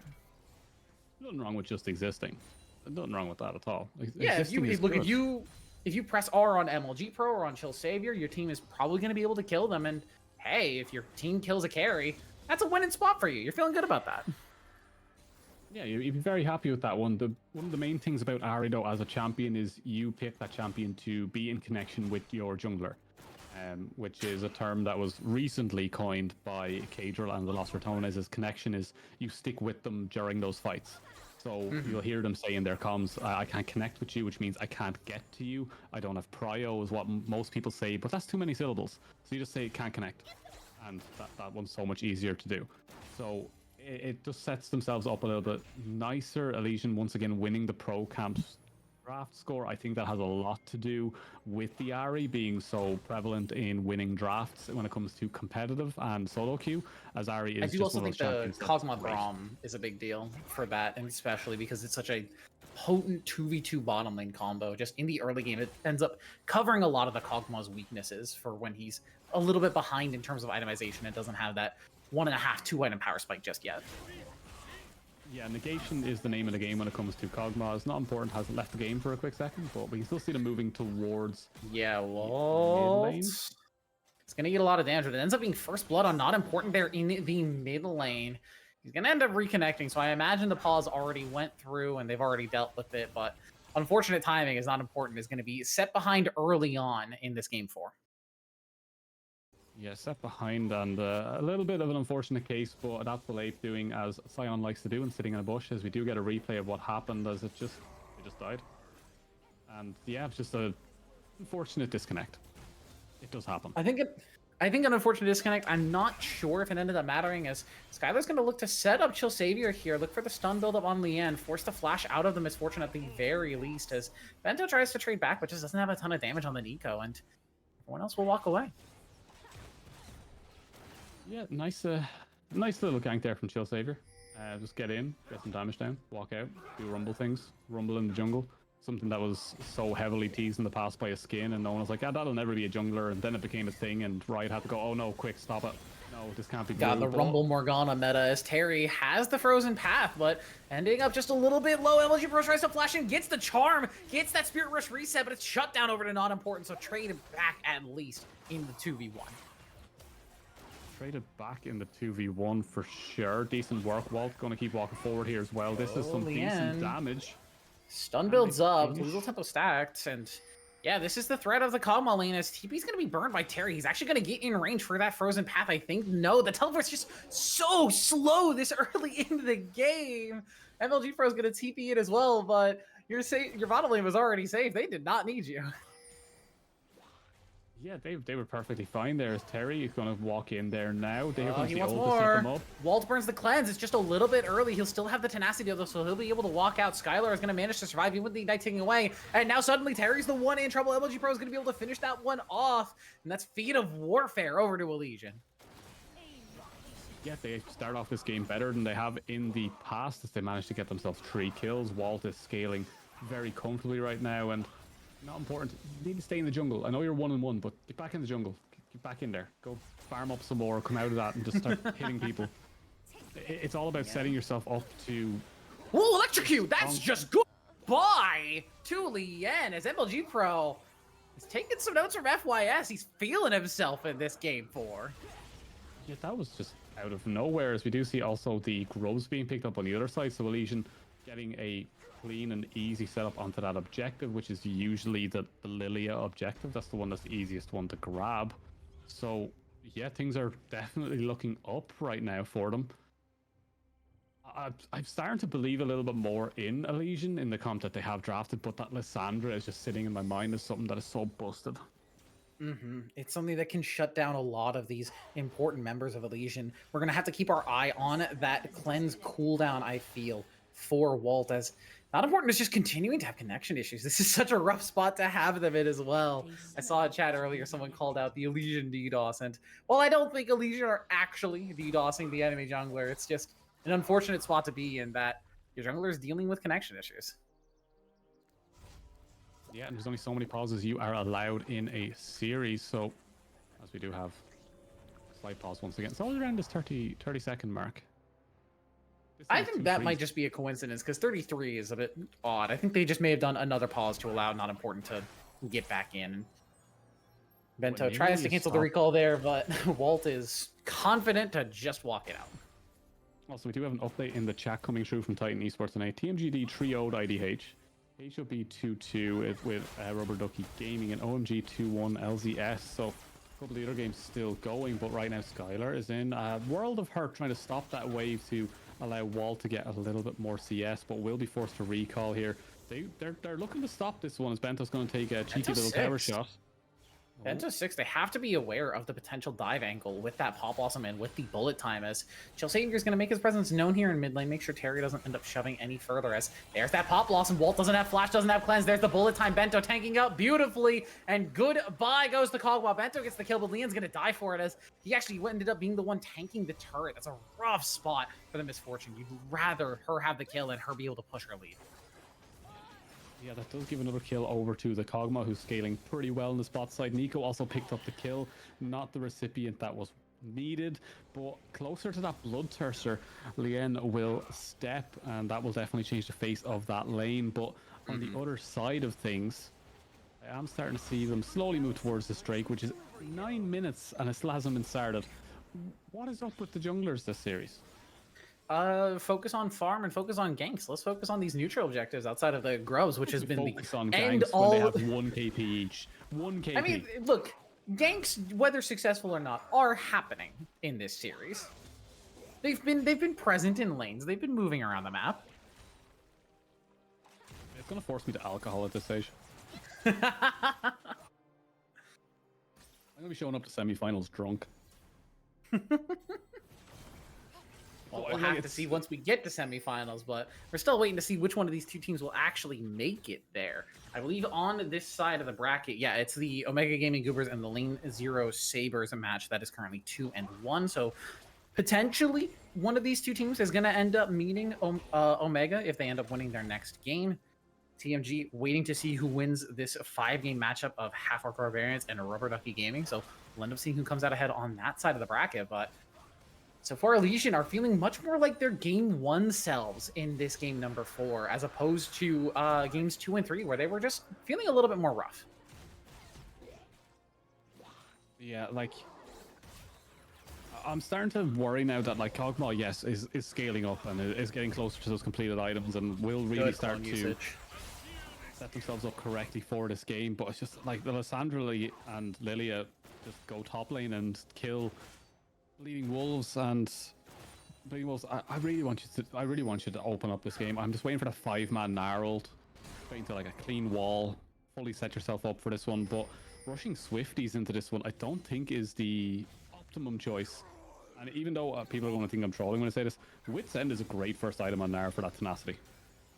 Yeah, it is very helpful. We'll have to see if he ends up going for it. As MLG Pro gets the charm, and there's the kill. Spirit Rush used on the last little tick of that sleep. Not important. We'll still get that Watch Out Eep down. Do they have the damage to actually finish off MLG? We're waiting for the last bit of those blooming blows. A little bit more on the passive ticks, but MLG has the biscuit chomping away, and he's going to survive. Not important will be the one to go down. Beautifully played by MLG Pro. That's my boy right there. See that little Yordle jumping around? That's my boy.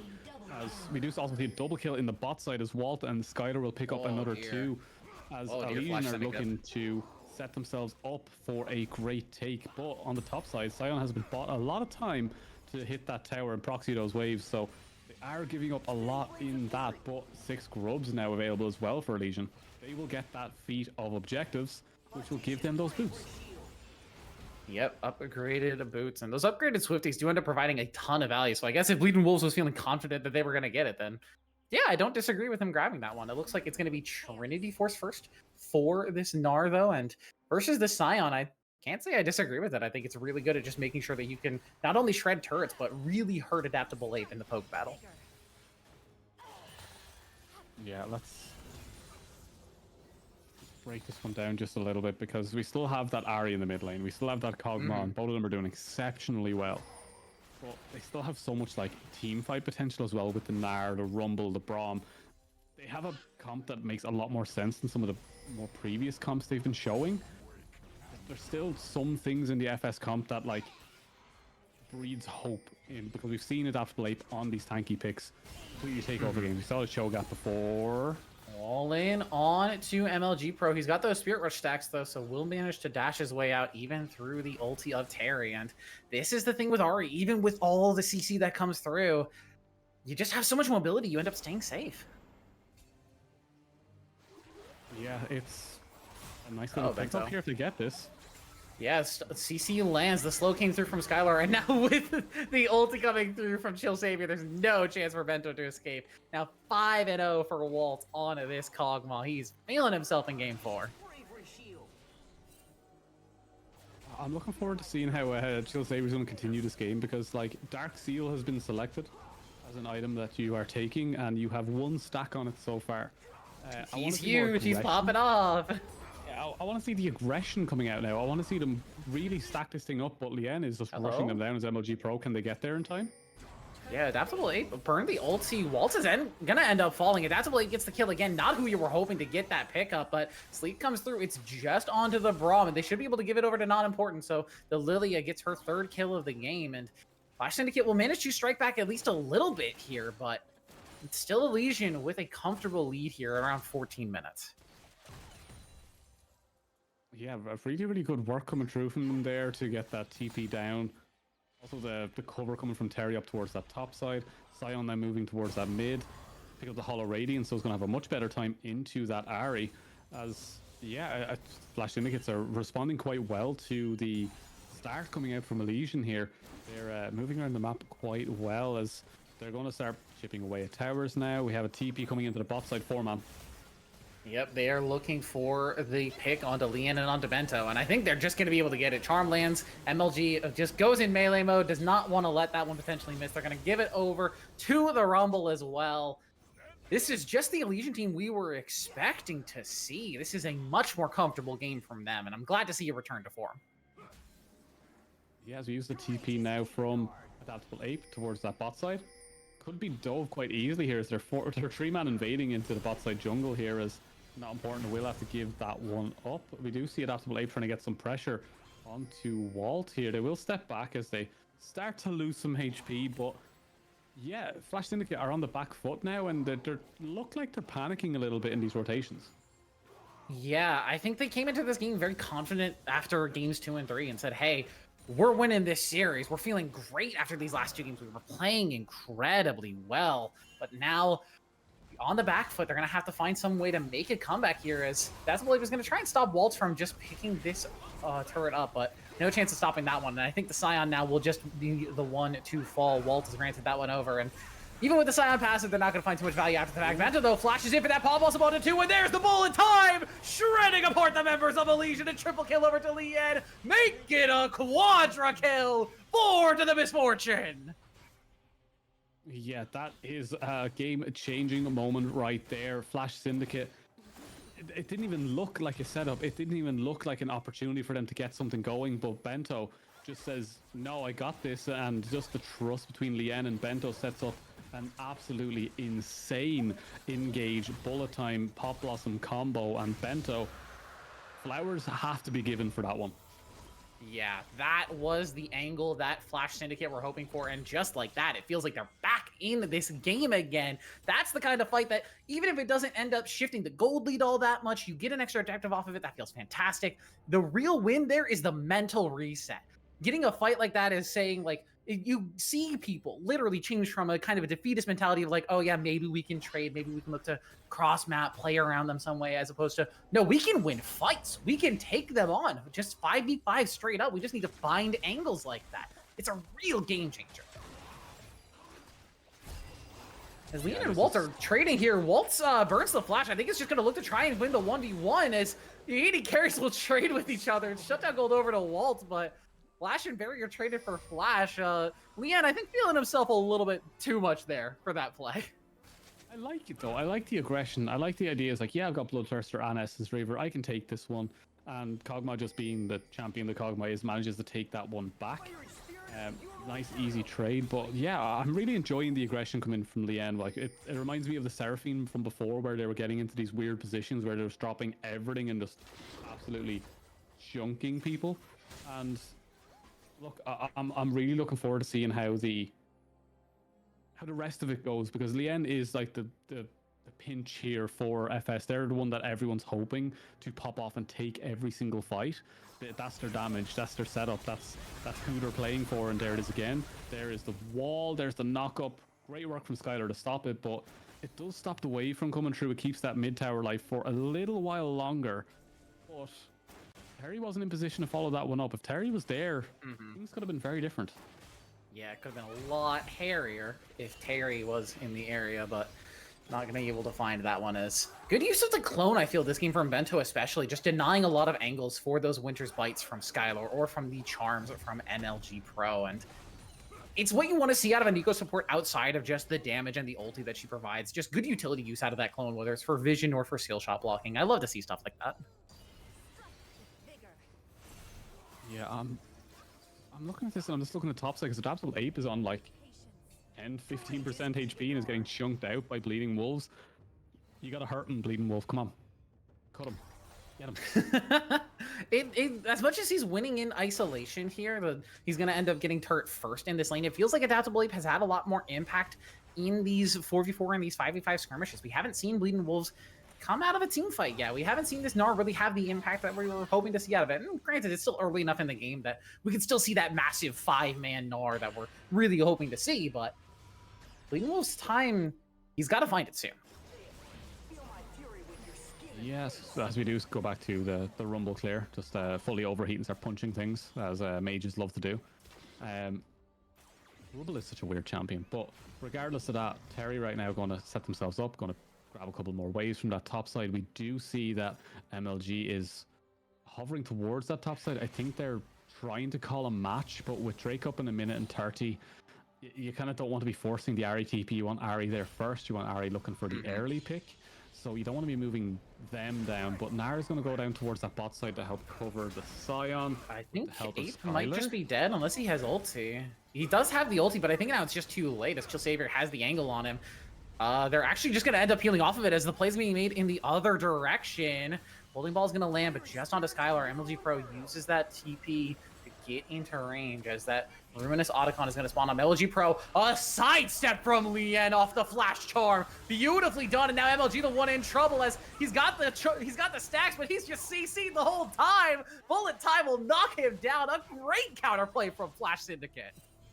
A lot used in that one as Pop Blossom, and the bullet time was used in setup for that, and it won't be up for the next Drake fight, but regardless, they take out a key component of this. Wolves, he gets the ulti down, but it's just onto one.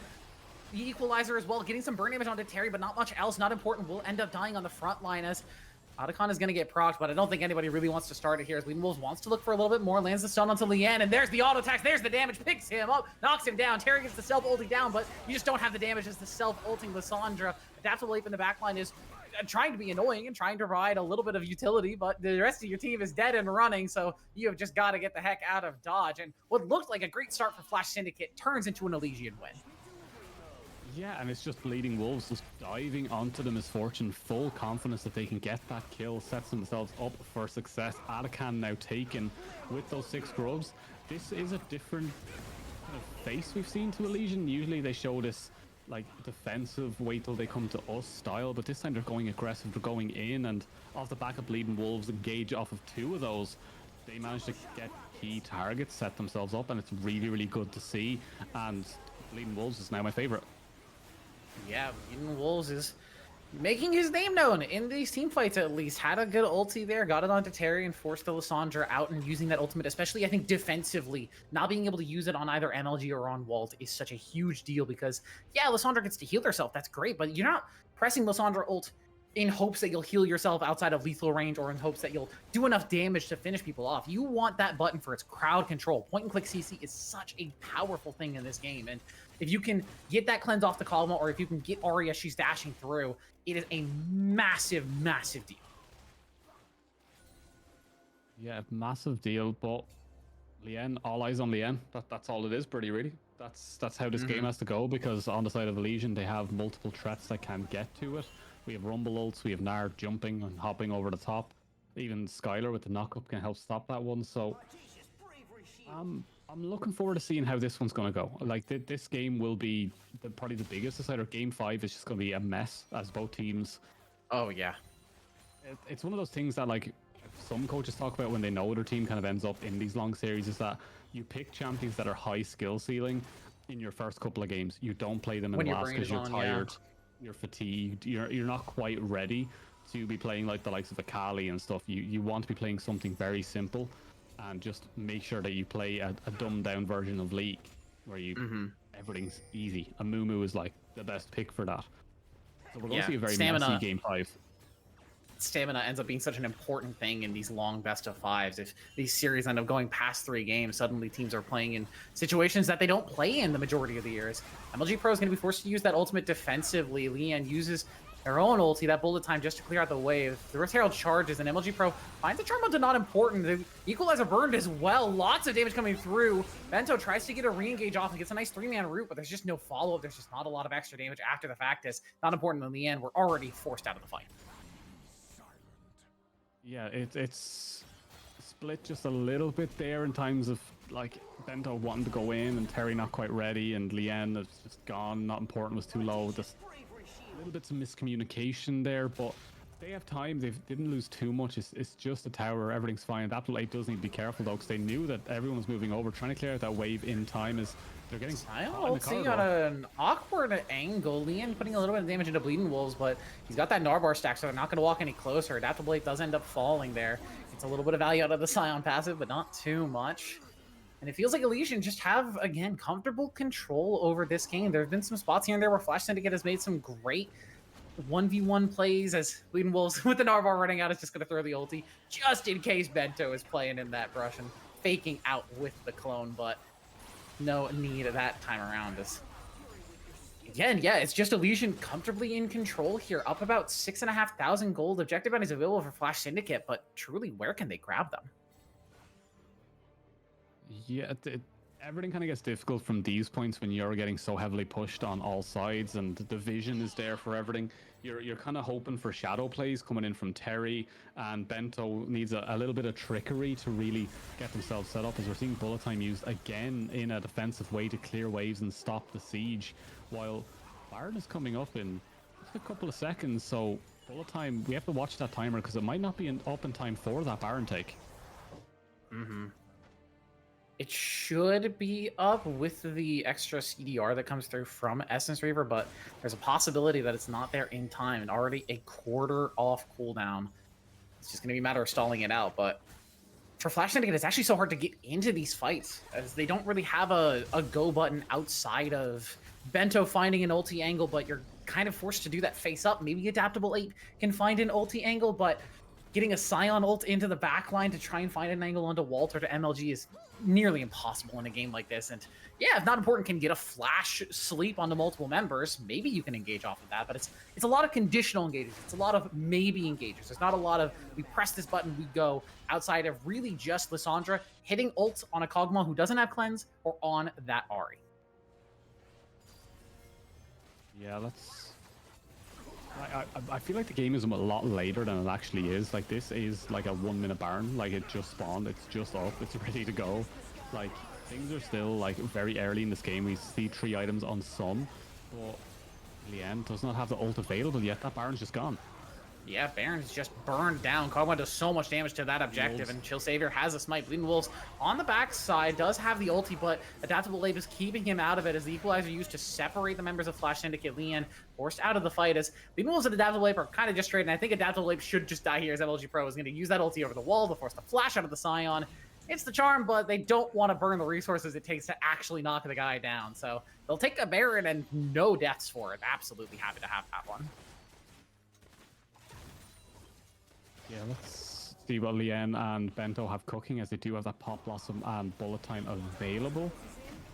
Can they even contest this dragon? I don't know if they can. I think it's just gone. This Kog'Maw just does ridiculous damage to objectives. Yeah, like the game's just, it's in the bin. Like, nothing makes sense anymore. It's going to come down to one strange fight where someone's slightly out of position and everything's going to blow up because Lien still has the damage. It's just, can Braum put the wall up in time? Because if Braum doesn't, the game's over.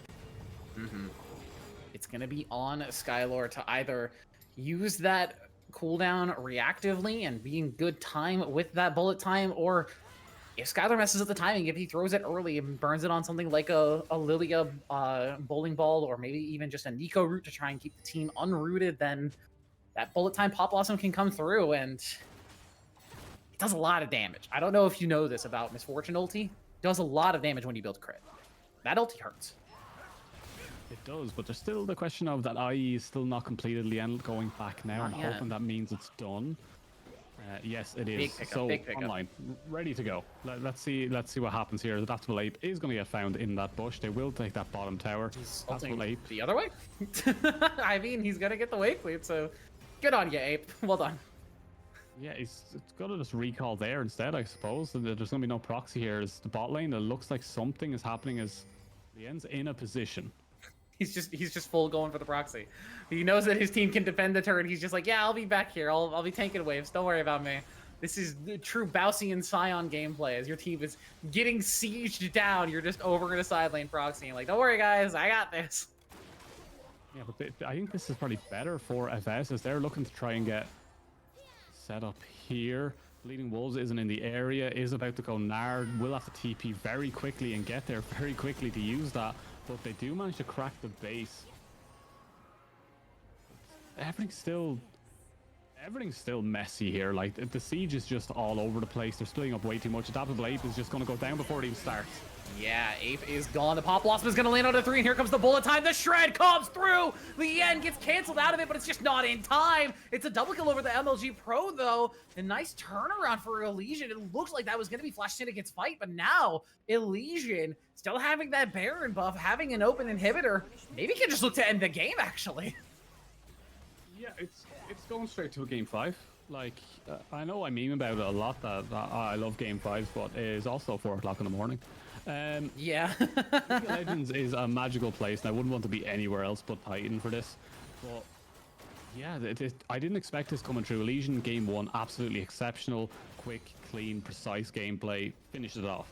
FS game 2, don't want to talk about it. 50-minute slugfest, but they managed to win. Game 3, dominant. Game 4, Elysian looked like they did in game 1. Where was this all the other games?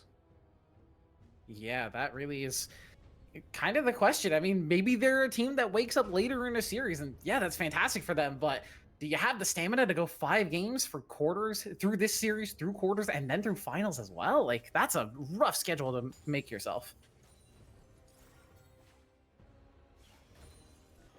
Yeah, right now we have to look at Baron is wearing off. Back up in 2 minutes.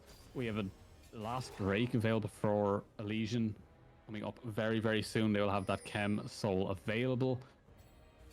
Everything's still quite tight in timings here with that Baron and Drake, so we could see a trade if we don't see a pick into end right here, right now, as Bleeding Wolves is going to find adaptable. Ape, knock up, He's not got coming ulti through. as well. Yeah, Ape is, I think, just dead here. Yeah, the ulti into the rest of the team. Goodbye, Ape. And this Scion just has had no influence in this game. And Bleeding Wolves hasn't had a ton of influence either, I would say, but you have more influence than the enemy top laner, so you're feeling good. See, the problem is that like Bleeding Wolves got the winning fight at Drake that set up Elysian into this place, but since then hasn't really been in the game.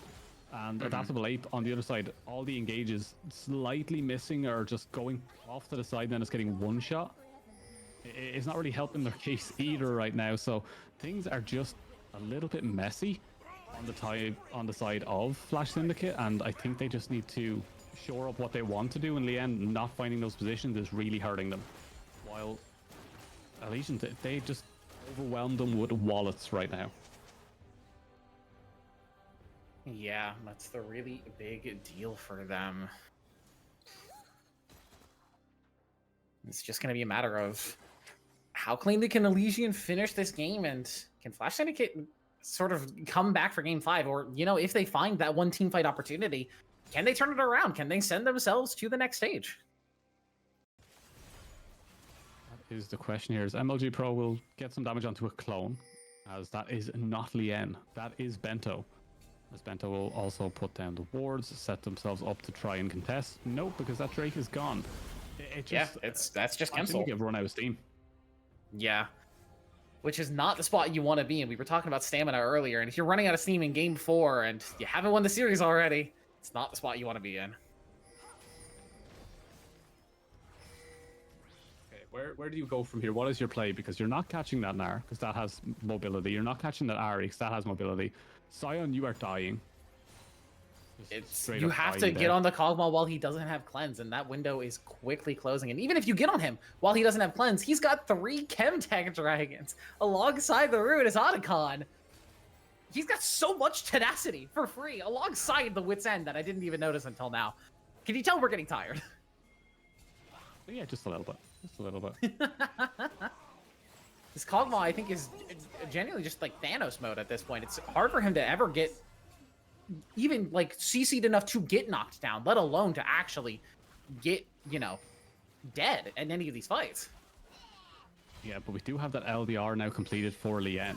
That 4th item is now completed. That armor 10 is available, as we do see that 100% crit. Hits Skyler. Yeah, there's that ulti. MLG Pro looking for a cleanse. Terry, though, just doesn't manage to get the ulti off on anyone. There's a 3-man Pop Blossom, but can you get any sort of follow-up? Lien is just too far away to find any value. The bullet time goes through, but no kills come through. MLG Pro is flashing and dashing his way through the entire fight. Spirit Rush resetting every single time. Double kill over to the Ahri. Make it one more as he's trying to hunt down the last surviving member of Flash Syndicate. Ladies, gentlemen, everyone else, we're going to game 5.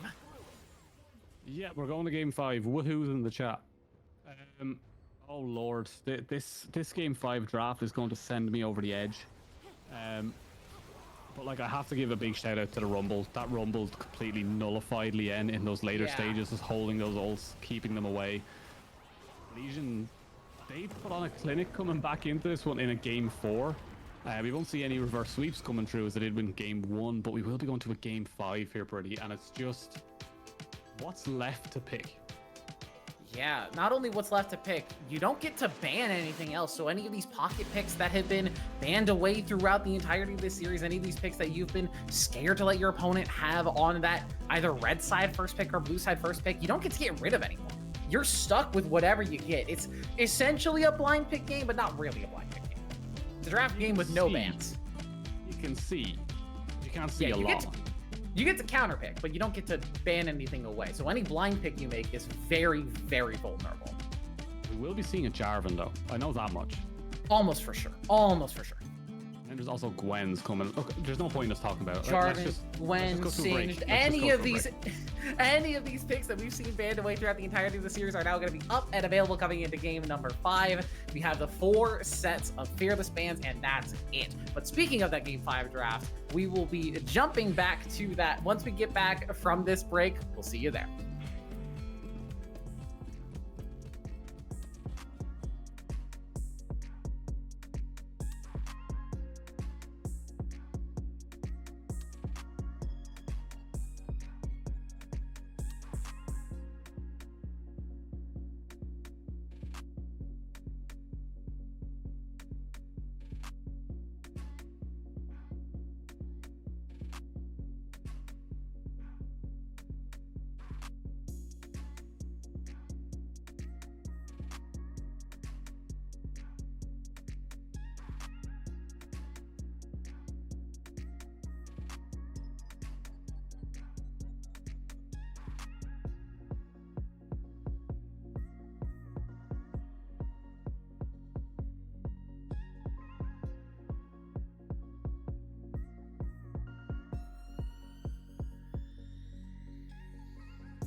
Ladies, gentlemen, everyone, and that wonderful tactical rainbow in between, we are in for our last game of the night.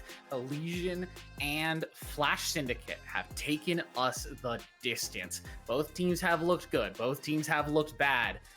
But at this point, it doesn't matter. It's all down to a best of one with 40 champions off the table. I don't want to talk, Pretty. I don't want to do this. I don't like. I'm being bullied. Like I'm being bullied. Like Sam's scripted this just to annoy me. He knows I wanted to sleep. Like he knows. No, look. To be honest, this game does deserve to go to a game 5 because both teams have looked exceptional in the games that they win, and even in that close game 2. Like they've looked exceptional. Don't be mean. That's my job. Oh, you hear that from you? That's rich. Yeah, I'm the mean one. That is literally my job. But regardless, it is going to be an interesting one because so many champions are gone. Champ pools have been destroyed. Our lovely producer has screamed that the B1 pick is disgusting, I think is the word that was used. I'm not going to say the actual word that was used, but yeah, so I'm expecting a draft that's going to contain some debauchery. I think is the correct term here. No offense to either of these teams, as we have really enjoyed watching them play, but I'm hoping this is a game where it kind of just goes by quick. I'm hoping this is a fast game with a lot of high volatility lanes where we can see fight. Oh, it's 20 minutes. One team wins a fight. Hey, the game's over. It's a little late at night. We'd like to go to sleep. You mean early in the morning? But also, well, yes. Early in the morning for you, late at night for me. 4:20, Blaze. Nice. But regardless of this, yeah, so there is no bans. It's straight up pseudo blind pick. You just pick what you want. Unless they take it. But yeah, so I actually would rather if it was just straight blind pick. That would be so much fun. Like do the OGN classic game 5 blind picks, the double Z mid lane. Yeah, it'd be interesting. We get to see the Ryu face all over again, but it's me just staring at the screen tired. But yeah, like we can't really break this down. There is no way we can look at this and go, yeah, we know what's coming. We have no idea. We've no At clue. this point, the picks that I'm looking for is that Singed, I think especially, that's been banned away throughout the entirety of this series. It's just going to be a matter of which one of these teams wants to grab it. And hey, there it is. Bleeding Wolves gets the Singed. All right. I think Sater has looked at that and has said, no, I think I'm walking away. Footstool is down. Feet are up. I'm leaning back. I'm bringing the mic with me. Don't worry, I'm still watching. But I'm going to take a little bit of a nap because I'm not doing this. I'm not watching this. All right, I will. I'll be the analysis here. So we've got Nocturne, Aurora. Just chill on. Yeah, you said you were taking a nap, so I figured. League nap. This is a watch party nap. This is the casual game 5, but like all of Los Ratones is left. It's 10 years later, and he's playing with like a bunch of 18-year-olds he's never talked to before. We've got Xayah. I imagine there will be a recon as well, just to make sure it doesn't get picked up in counter. Yeah, there it goes. I like that we get to see the splash arts together. It doesn't normally happen like that. That's cute. That's nice. Did we get Lucian Nami in response to that? No. God, I hope not. I really hope not. But there's a lot happening in this game. That's a Jarvan. So is it Nocturne top or Jarvan top? I just literally heard Golden fall out of her chair in despair. She has hit the floor. She kicked her cat. Sorry, wrong one. So stepped on. Be nice. No, the cat is now in orbit. Like that cat is somewhere in the stratosphere, wondering what the hell has happened. So, yeah, like, what do we do from this position? You have Jarvan, Nocturne, Aurora. Jarvan, Nocturne, Aurora. One of these two is going top lane, I assume, and one of them is going in the jungle. It could be something crazy like Jarvan support, but versus Xayah Rakan, I don't think Jarvan support is going to do too much because you just Xayah ult your way out of the Jarvan flag and drag ulti combo. So I imagine it will be probably Jarvan solo lane with Nocturne jungle, and hey, that's a Ziggs, so we're getting Ziggs bottom lane. So this game is going to be, we're going to be in for the haul, huh? Yeah, I'm literally like, I'm gonna be eyes open asleep for this one, and you'll randomly hear me say rotate. That's very mid. You're seeing what I'm seeing there, right? That's a yeah. Zeri mid. Okay, yeah, sure. Zeri mid, and then a Gwen jungle to finish it off. Yeah, Sater, take it away. Take it away. So we've been thinking about like things to do for the Titan podcast, and one of the things that was brought up, Silly right? it! Oh my god, this game's going an hour. You need this game's going an hour, therapy, right? So caster therapy is where I sit in a padded room, and you show me these drafts over and over again until my mind can handle it. While I'm surrounded by puppies. The issue is that we don't have the budget for puppies. So instead, they're just bullying me with stuff like this. Like, Sems, I have a bone to pick with you because you designed this. This is your problem. You've put this in the universe, and you've hurt me. You've hurt me deep. This has gone beyond the scope of what a basic caster has to do.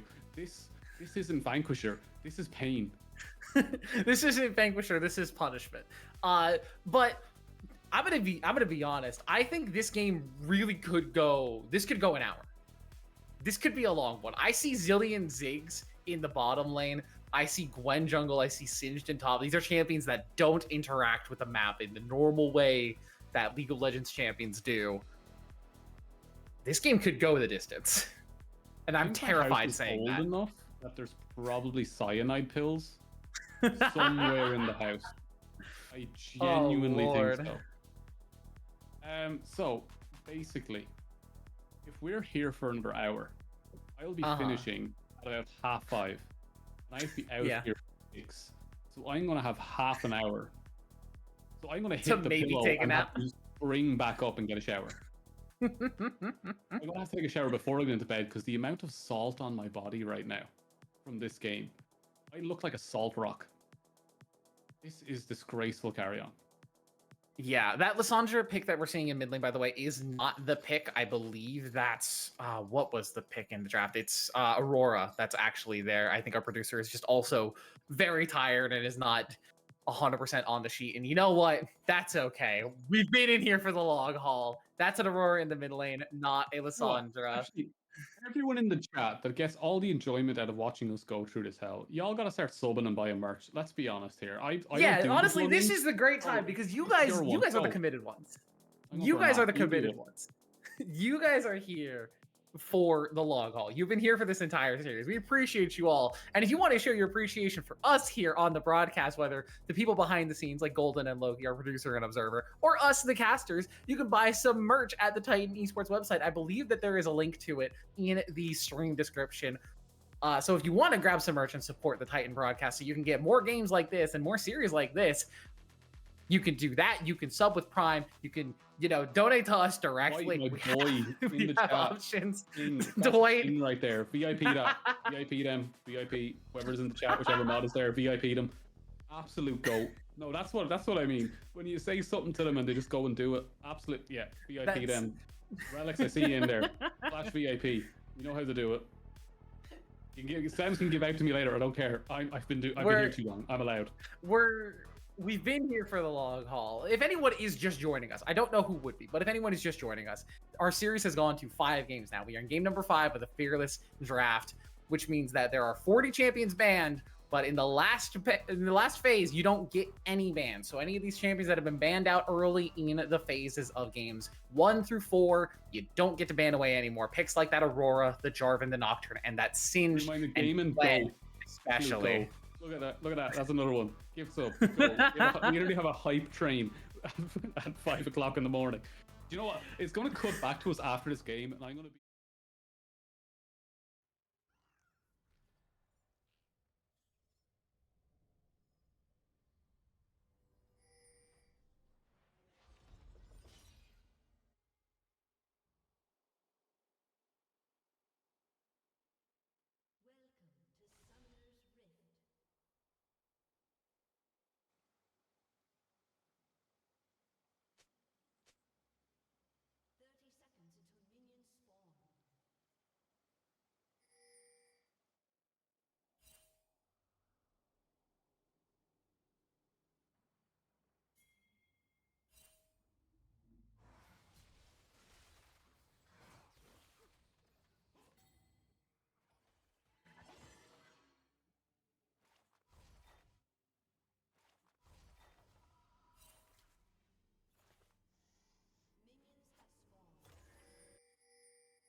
it out. I'm then. gonna. We can chill till you tell us that it's back. Like I'm chilling. We should be back on audio. Apologies for that. The question I asked while we were out of audio is, how on earth is this the bottom lane where we've had the most trading the Zillion Ziggs bottom lane versus Zyra Khan, and somehow the Zillion Ziggs is winning? How is this happening? It's Bomba. It's double Bomba. Yeah, you can't lose. Look at Bento go. Look at that. Just throw another one. Come on, level up. Yeah. Look, I'm finding it so hard to like lock in right now because one of my eyes is just like staring towards the ceiling where I know my bed is. Like, oh my god, like you're so close. And I just put fresh sheets. No. I cannot hear league producer.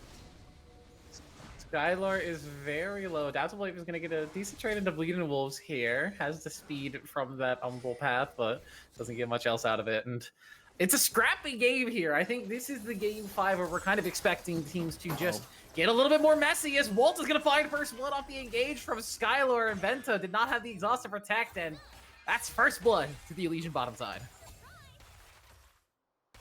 I love how Golden's saying that she's fixing live while also typing in chat. It's like, do one or the other, Golden. Do one or the other. Stop typing in chat. I see what you're doing. I see what you're doing. You're looking for all that validation in chat. Yeah, that's just I just want to give out to everyone and everything around me. But yeah, look, we have a top lane Singed. Interesting enough, we also have a top lane Nocturne. That's something I wasn't quite prepared for. Gwen is one of those junglers that I originally put down that because of the hyperscaling changes and the fact that they're not designed as much for late game now with Riot's recent nerf just on this patch, that I kind of rated her a little bit lower. But after I got a couple of texts off some friends saying I can clear a 307 with one smite, I went, oh, okay, so they've somehow broke it more. They've made it worse.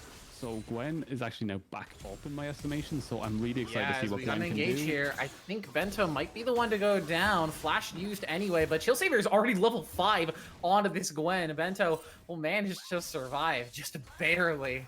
As, yeah, Elysian, I think, feeling much more comfortable now in this game 5, which is not the situation any of us expected to be in, let's be real. Does IBS or Darkness win topside?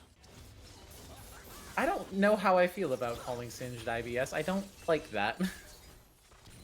That's just saying that's what it is. I'm not going to say you're wrong. I just don't like calling it that. It's like the classic adage that, like, a lot of champions have gotten really bad nicknames. Adage, yeah. It's an adage. Yeah, no, but I'm Irish and I have an accent. Go away from me. You want me to say 33 and 300 again?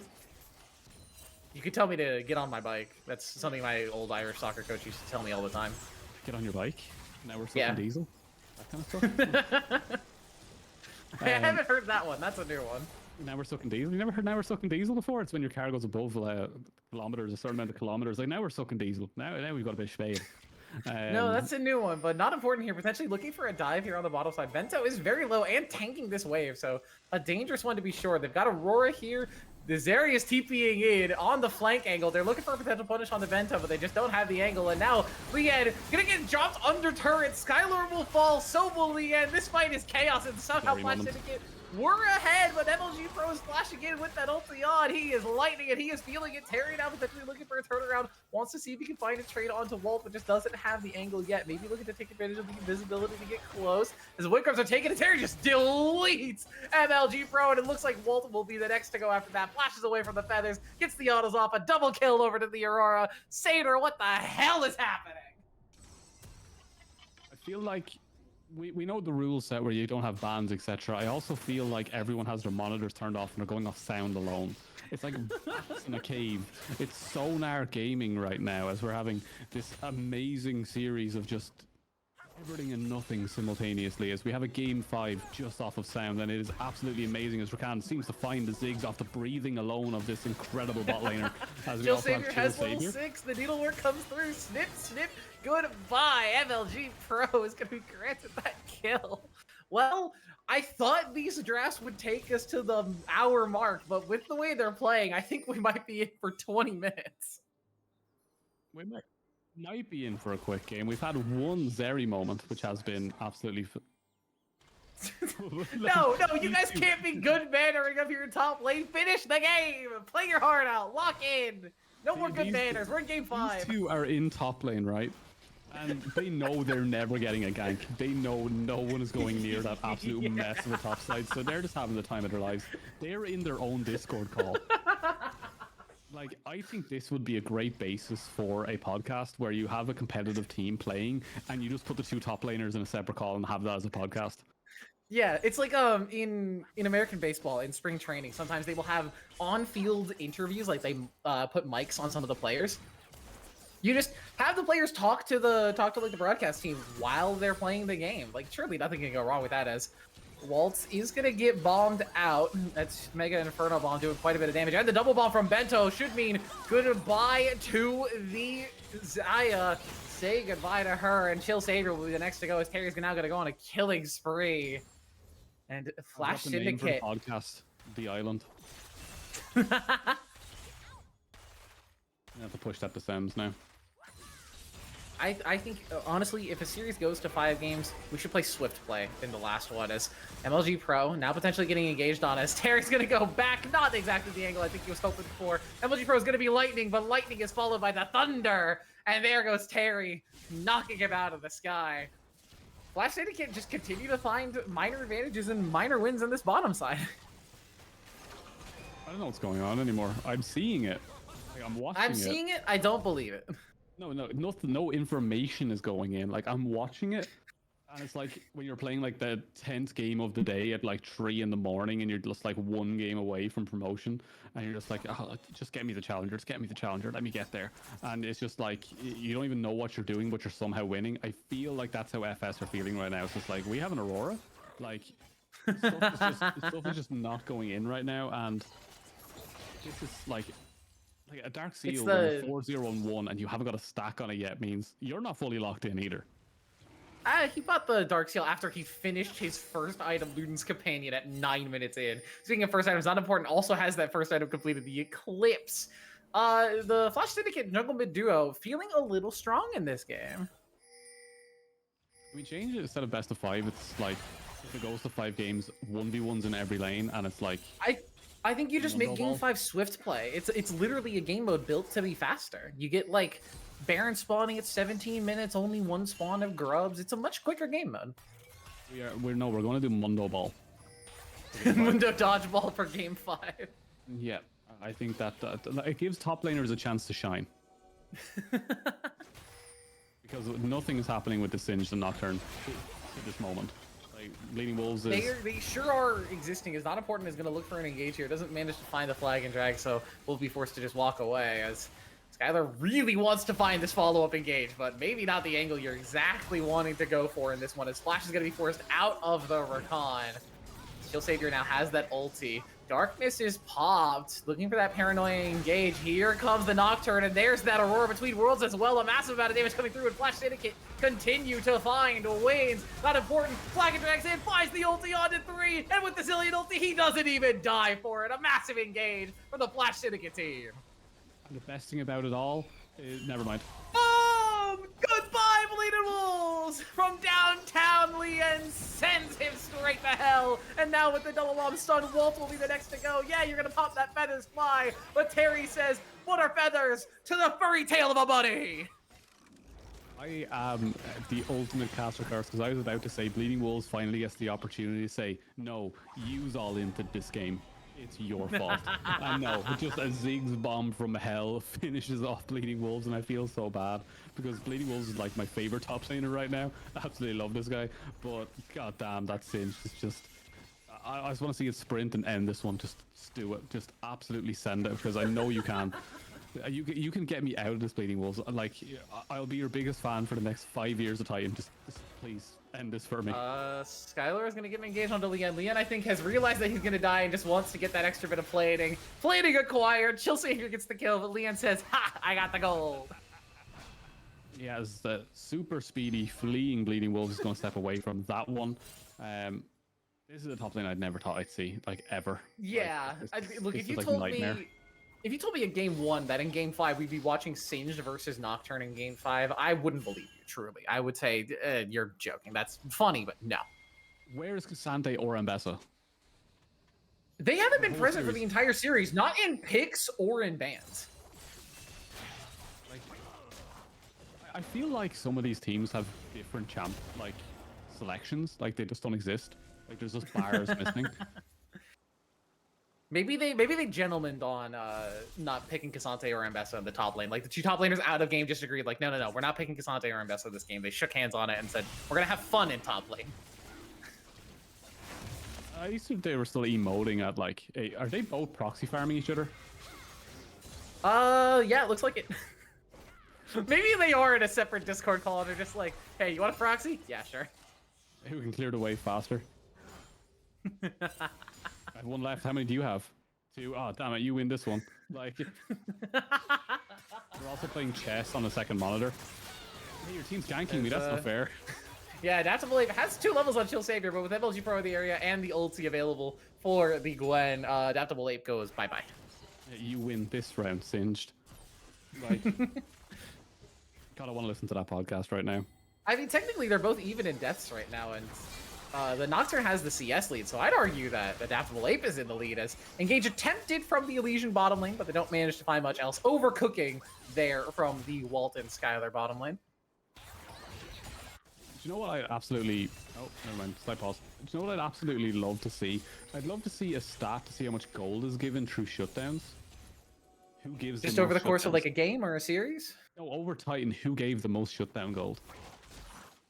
Would that make them really good or really bad? Because you have to get a lead to get a shutdown, but you also have to give it up to, you know, That's die what I to mean, give it up. like, but also counter win-loss when they give up the bigger ones.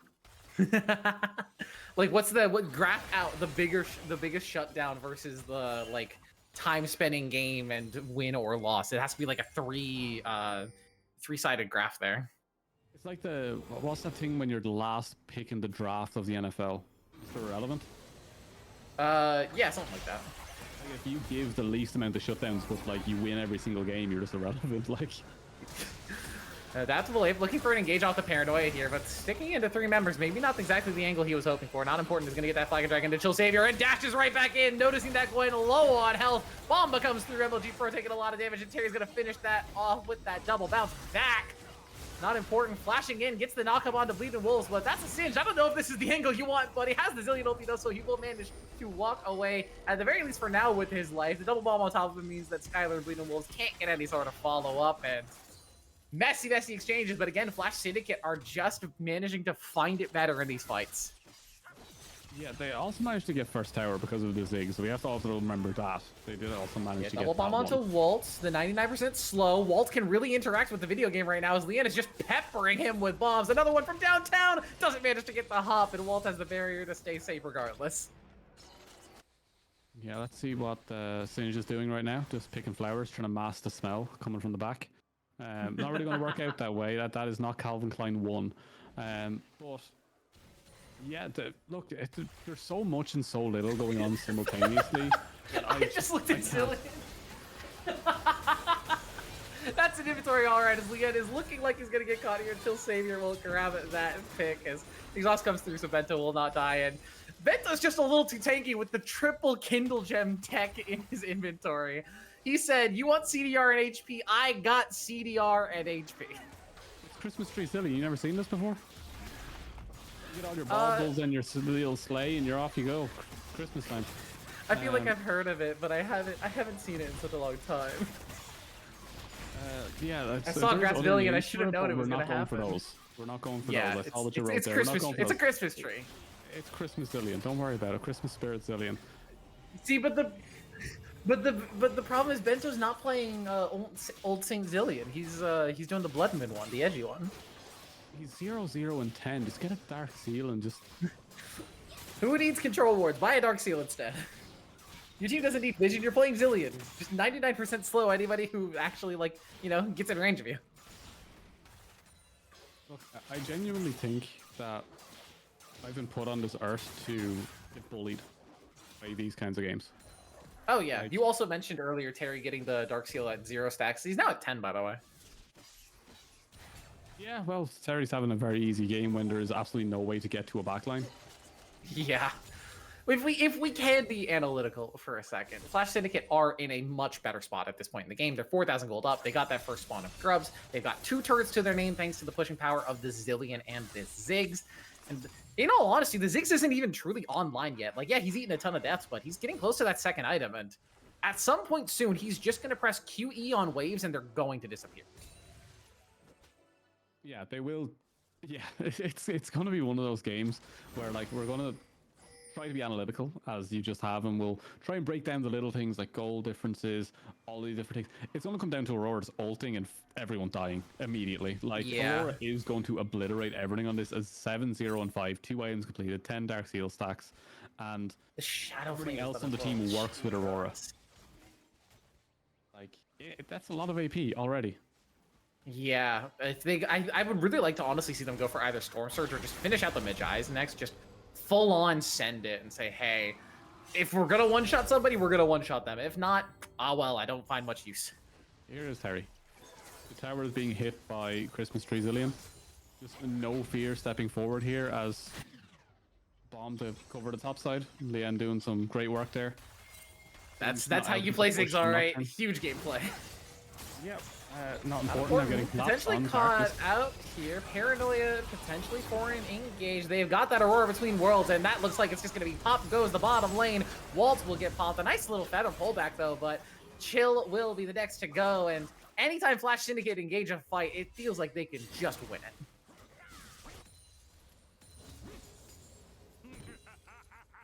Yeah, this is definitely a League of Legends game. This is a game of all time. This game is happening. This game is happening. I'm in a right fever now. dream. Right, I'm going to attempt to lock in here. So, top to bot. We'll go really quickly. Nocturne winning.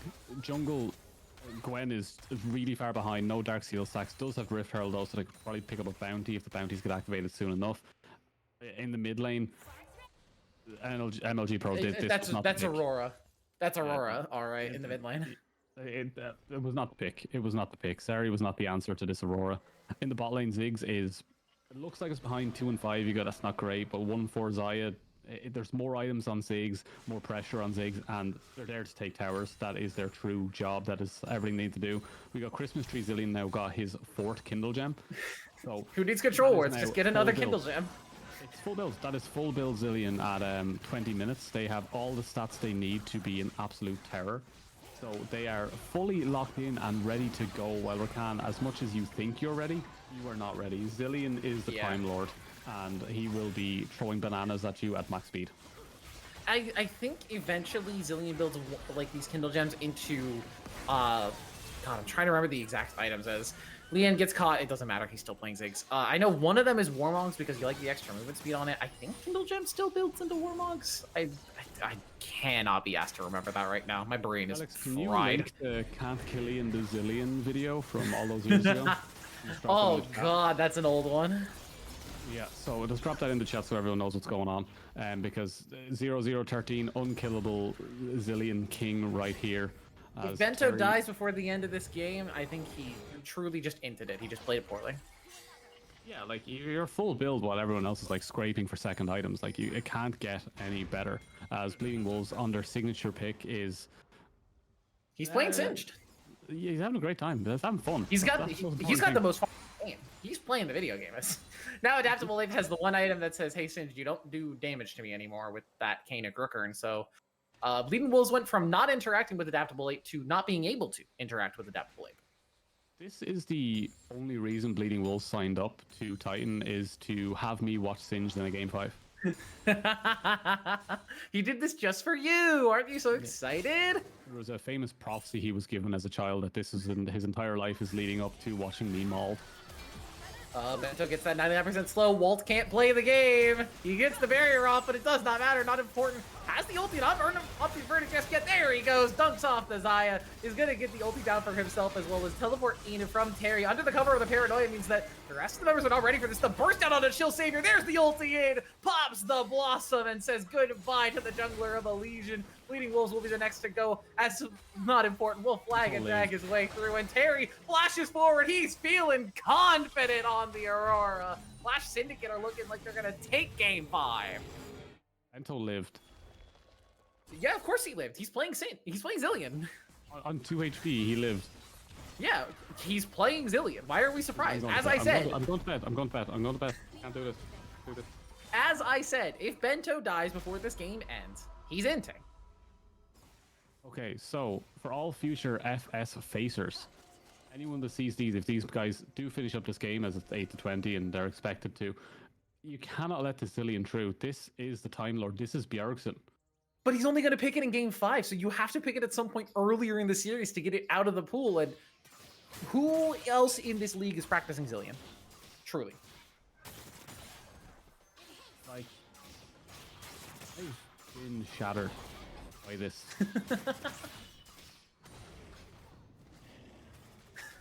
I think He's sitting on 6,000 gold as well. Oh god, he has so much money. Yeah, look, he hasn't died and he's picked up 17 out of 20 KP. Of course he has a lot of money. That Warmogs is going to go crazy. That Warmogs is going to go insane. I'm going to Google, actually. Warmogs still builds out of a Kindle Gem, right?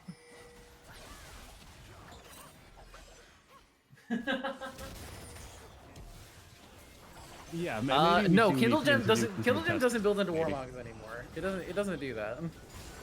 Paranoia in, looking for the potential pick onto the Gwen. She's got the ulti though, so she'll be able to walk out as Terry's gonna warp his way over the wall and say, goodbye, 80 carry. You might be in the mid lane, but you're still an 80 carry. Deletes the Zeri off the map. Other Z sound as now not important is in, and the burst will just continue. The slaughter of Elysian will not end this day. Members may survive, not even surviving a triple kill over to Terry, as it feels like this one is all over with the Nexus.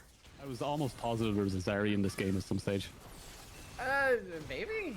I don't know. I haven't seen it for a while. There was a Zeri, but it just, like, there was like this green, like, I think it was a glitch, where there's like this green, like, effect in the jungle, and then it was gone.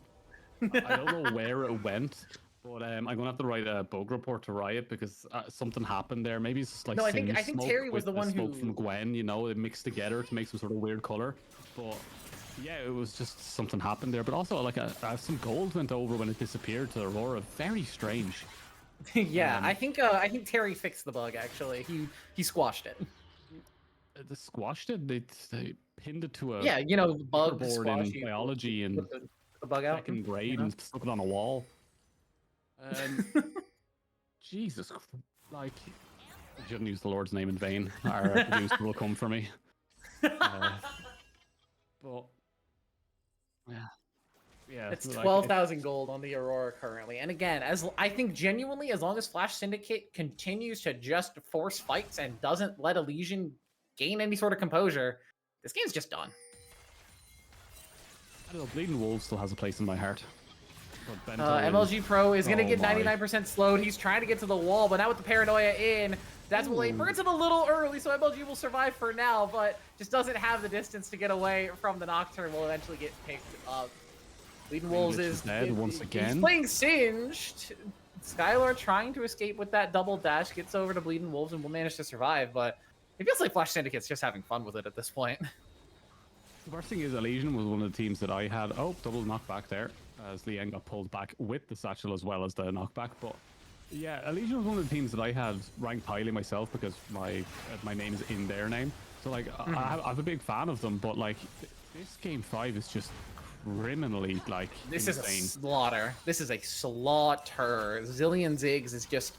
You were talking earlier about picking champions that are just easy to execute on, and you don't let them like fail for you. You just play the role, and it won't really matter at the end of the day. Zillion Ziggs feels like the definition of that. These are champions that it doesn't matter how far behind you get. It doesn't matter what you do in a game, as long as you are pushing buttons towards the enemy. You're going to find success. If Zillion gets his ulti on somebody who's fed in the game, they're going to find success. I feel like you're after saying something that I said that was intelligent, and I'm so tired I don't think I did. No, you definitely said it. You were talking in game 4 about game 5. I'm pleading the fifth. Look, the worst thing is I got a tattoo the other week of Dobby and his sock, and I don't feel like I'm free. No, you're trapped here. Sem's unretired you, and now you're stuck here. This is your punishment. This is your punishment for unretiring. Yeah, that's why I don't have any Titan merch, because you can't give me clothes or I'll run away.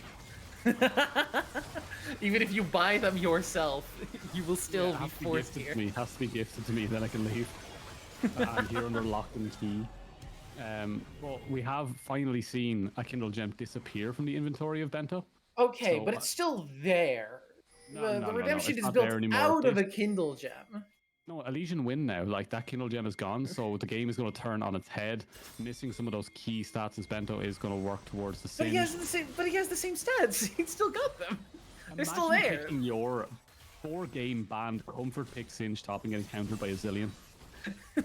99% slow. Point and click is super fun and interactive. I don't know why you would ever even suggest otherwise. As FS are going to go for the siege here when they already have 2 inhibs down and they know they can end it through mid or bot. They are just dragging this one out to further. Yeah, they want to deal the mental blow to Elysian. And it's not like this is a double elim bracket and they might have to face Elysian again. No, if you lose this game, you're out.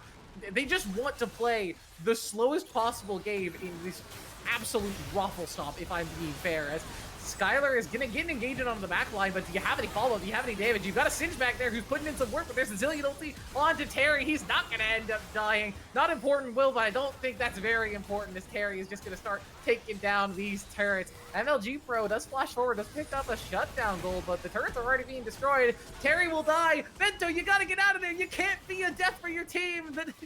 The Nexus turrets will end up falling. MLG Pro is on 1 HP as Leanne is still here with the Baron buff. Just hit the Nexus, guys. Just finish it out.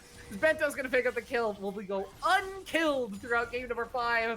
And Flash Syndicate will knock out the prospective #1 seed from the Titan Esports Vanquisher League playoff bracket. Oh, where's my bleach? God damn. Wow. That was a game. That was a game that happened. That's for sure. I'm glad it didn't go the hour that I thought it was gonna go. But not to flame, but Elysian, what happened? Game 1 looked so solid. It looked like they were going to crush a 3-0 in decisive fashion. It felt like they had no chance of losing. Game 2 happens, it's close. Yeah, Flash Syndicate makes a good comeback. Elysian had a spot where they were looking for a comeback, looking for a potential win angle. They don't find it, that's fine. Games 3 and 4 are messy as all get out. And then game 5 is... None of those matter. Game 5 had a zillion go unkillable with 4 Kindle gems. But Singe and Nocturne top, Aurora Zeri mid. Ziggs and Zillion bot is the new Apex top tier bot lane that's unkillable against Zyra. Always has been. Arguably one of the best bot lanes in the game continuously.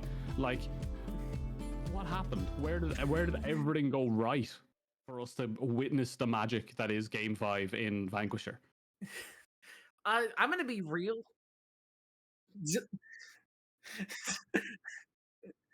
Wait, there's no way they're queuing up for a ranked game after this. I don't believe that. You're lying to us. Okay. All I hear is Game squeaks 5 coming in from our producer after we asked for confirmation. They are in queue. They are actually in queue. Flash in Syndicate chat right now. You are fucking maniacs.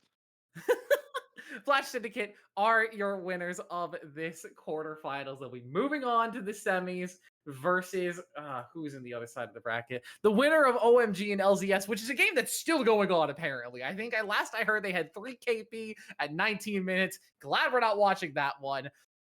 Hope you guys had a wonderful time here. I've been What's Too Pretty. That's been Sater. Golden and Loki, our producer and observer in the back, making sure things run as smoothly as possible. We appreciate you all for sticking it out here for the long haul. Thank you. Good night.